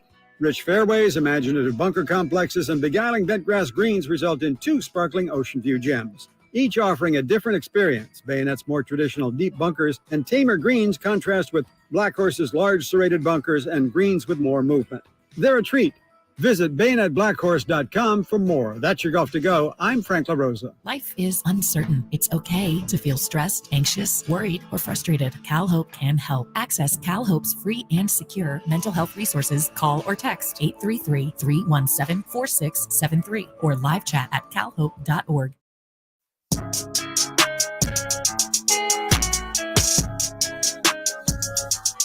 Hey Nick, what's up, man? How are you? How's the summer? Did you guys stay here in Southern California, or did you do some travel? Oh, good. Oh, good. Yeah, good. Okay. Well, I'm touching base, man. We're going to go ahead and release you today. Okay. You know, I just wanted to call and thank you. Just really appreciate everything you did for us and the commitment that you made. There you go. Hard Knocks, Jeff Fisher. That is letting tough. Nick Foles go. That was so, August of 2016. Hey, Nick! That is so bad. Did you guys stay here in Southern California, or did you do some travel? Yeah, the casual small talk. Hey, how's it going? Yeah. And then the second it's over, he's like, yeah, well, time for the business side. We're going to let you go. Just touching base. Just touching base. Touching base, man. Yeah, it's over, man. It's over. Things worked out for Nick Foles, They always obviously, say there's not a good way to get dumped. Go ahead. There's not really a good way of release you breaking up today. with anybody. Yeah. That's definitely not a good way. It's like, hey, yeah, traveling. Oh, great. Family good? Good. Hey, so about this whole us thing, like, I'm just so busy right now. We're going to go ahead and release you today. It's just not going to work out. Like, it's just, That's why I think he had to have some. Nick Foles must have had some idea, or they had some previous understanding that it could happen. I hope, because otherwise that's cold-blooded. Absolutely brutal. It's really, and like we're just hearing it. I'm not seeing. Like I can only imagine how just terribly awkward that must be. That's my favorite, if you will, moment. That's your best. That's your your stay here in Southern California. Or did you do some travel? Yeah, good small talk, Jeff. Good small talk. Man, that's tough. I remember his catchphrase from that was, "That's some 7-9 BS." Because Jeff Fisher was tired of the Rams, 7-9 every year. Yeah, and then they were 5-11. And then you go 5-11. Hey, yeah. Hey, he was tired of. You pick a side, man. You just got to pick one. All right, if you're going to be a winning team or a losing team, you can't float in the middle. So Jeff Fisher, glad he made his decision. But look who's here! Hey, there we go, gentlemen. How are we? Good. Listen, I want to apologize to you. You don't have to. We should. I want to. We should formally. Because when we had you on Friday, I asked you, you still think the Heat's in the series? And I think you said, yeah, I mean, they could be. And I and here we are. 1-1. Scoffed. So Don't apologize to me. Apologize to Jimmy Butler and Bam Adebayo and Gabe Vincent and the rest. I mean, I just said I'm done. Like, even if I can't give a reason for it, right, other than they've made us look stupid 3 times, I'm just done counting these guys out. You know, even if I did, even if I picked Denver, I'm still gonna. I picked Denver with the caveat that I think the Heat could prove me wrong. You know what I mean? Like, to count them out, I think is just silly at this point, isn't it? No, I mean, they've proven it way too many times. Like, I mean, they've been the underdog in every single series, and they just continue to show like it just doesn't matter. Like I can't point to it. I can't tell you the specific thing that they're doing immensely better than everyone else besides 3-point shooting, but they just, for whatever reason, have been able to figure it out as a team. They've been able to push all the right buttons and put all the right people in. Like, the Kevin Love decision could kill a lot of teams. Like, making that big of an adjustment, a guy who hasn't played in the last 3 games, just inserting him into the starting lineup, sometimes that'll really shake guys, and it worked perfect. I hope we can agree on this. You thought that he'd had more of a chance than I did. We'll see what happens. When Kevin Love didn't throw the ball to Gabe Vincent in the corner, and then he realizes, and he's, he puts his hands on his head. He goes over and hugs him. That's a little overboard, right? That's a little too much, right? And at this level. I liked it. I was just saying on the show on Friday, because Charles Barkley said dudes don't FaceTime.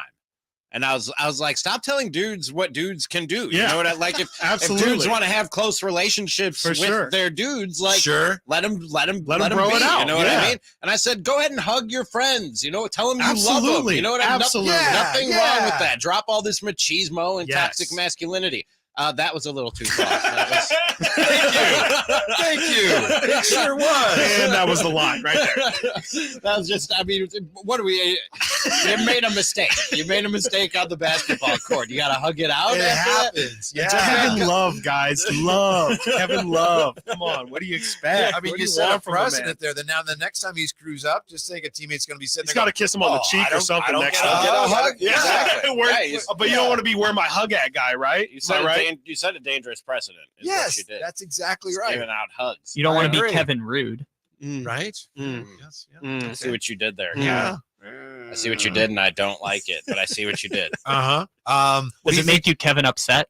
What do you think of our idea we had earlier? Turn your mic off. You're a comedian. This was we're not. Well, Kyle's a comedian. We were thinking it might be funny if you had doing play-by-play for a baseball game. If you had Bane and Batman was his partner, you think that would his the play-by-play in color man? Yeah. And then Batman would do the middle innings if it's on radio. That'd be tough radio. Who's play-by-play and who's color? Well, Bane is the #1 guy. Okay. Yeah. All right. So, he's like, there's a pitch and it's fired back to the screen. I like night games. I can really only come out when it's late 7th inning. You really adopted the dark. I was born in it. Don't forget Fanny Pack Day Sunday. People don't talk enough about Mike Trout's war. Love Don't fanny you think packs that'd there. be a good combo on the radio? I would watch or listen. I would definitely check it out. That sounds entertaining to me. I'm here for it 100%. That could make baseball entertaining. That's what baseball needs. That is what baseball needs. Yeah, you should call Rob Manfred and tell him. But most of us wouldn't be able to see it because they black out most of their games to most of their audience, and they don't want us to get their product. So that would be a problem. But anything could make A's baseball better and probably up the viewership and attendance, right? Yeah, this is a big day. Big day in the. It is? Yeah, well, for the Oakland / Las Vegas, because they're supposed to vote. The yeah, that is today, isn't it? Supposed to June vote. 5th, yes. And, things can be delayed or they can push it back or special session, but we're hoping for a glimmer of good news. But I think it's probably, Chris and I were talking earlier, it's probably going to be, a long journey from here, even if the news today is really somewhat good. All I'm rooting for is this thing to blow up and fall apart for John Fisher. And, I said last week on the show, Cattles and Rami, weekdays 2 to 6. Plug. Great show. I don't every day. I don't know that there's anything in sports I'm rooting more for like today on this date, June 5th, 2023. Like I'm just rooting for a good series in the NBA Finals. Kind of rooting for the Heat, but don't really care. Like just give me a good series. As far as like an outcome that I'm rooting for, I think I'm probably rooting harder for John Fisher to fail in his relocation of the A's and end up having to sell this team today more than anything else in the world of sports. I like your chances. Don't you think it's starting to look like everybody in Vegas and Nevada, the legislature, they're all looking at him going, he got nothing. He's got nothing, man. He's got nothing. It's just a question of how long baseball continues to back this fraud. Yeah. You know what I mean? That's when John Fisher has to cash in his chips. Yeah. Is when Rob Manfred and the rest of the owners go, look, it's gone too far. We got to move on with this situation one way or the other. I just want him out. Like whatever happens after that. Yeah. I just don't like people taking advantage of and taking for granted baseball fans in any fan base, in any of the 30 fan bases in Major League Baseball. I don't like seeing fans get taken for granted and taken advantage of. And that's exactly what's happening here. And on top of that, pointing a finger at him and going, you're part of the reason. Yep, you're the problem. That makes me furious as a baseball fan, no matter what team. You guys know how much I hate the Cardinals. If they were doing this in St. Louis, right, I would still be upset, a little less upset because those people suck, but I would still be upset. You know what I'm saying? So I'm rooting for John Fisher to fail at this point in the game. That's my dog in the fight. And it just looks like, and maybe I just hope this to be the case, it looks like the ground beneath him is starting to crumble a little bit, and everything that he's been trying to build here in Vegas, just trying to, get it done as quickly as possible, get it passed as fast as possible. Looks like it's all starting to unravel a little bit, and everyone's realizing, nope, there's nothing here. Go home. Good can prevail. Yeah. Good can prevail. Let's hope it does. Yeah. Let's hope that it does, John. What will you be discussing today on the award-eligible Cattles and Rami show? The finals, obviously. NBA we'll get finals? into the NBA finals. Okay. Yes, we'll talk about that. I thought maybe you meant the College Women's Softball World Series. And then Stanley Cup. Throughout the afternoon, a few different angles on this whole LeBron James, Kyrie Irving, Dallas Mavericks thing. I love that. I love that. I just any drama or spice you can add to the NBA as the offseason gets under. We're not quite there yet, but man, if this is the appetizer before we get to the NBA, look out. Oh, I can't wait. Don't you think it'd be great for the Kings if that happened? I don't know. We will talk about that. Whitey. No spoilers. All right. Spoilers. I look forward to it. Yes, sir. See you. Have a great Good show. to see you, gentlemen. Cattles and Rami are coming right up on Sactown Sports. Did you guys stay here in Southern California or did you do some travel? Oh, good. Yeah, good. Okay. Well, I'm touching base, man. We're going to go ahead and release you today. It's Cattles and Rami. For me, what Jaylen Brown is, he's not an A. I would argue he's a Robin, now. not a Batman. He's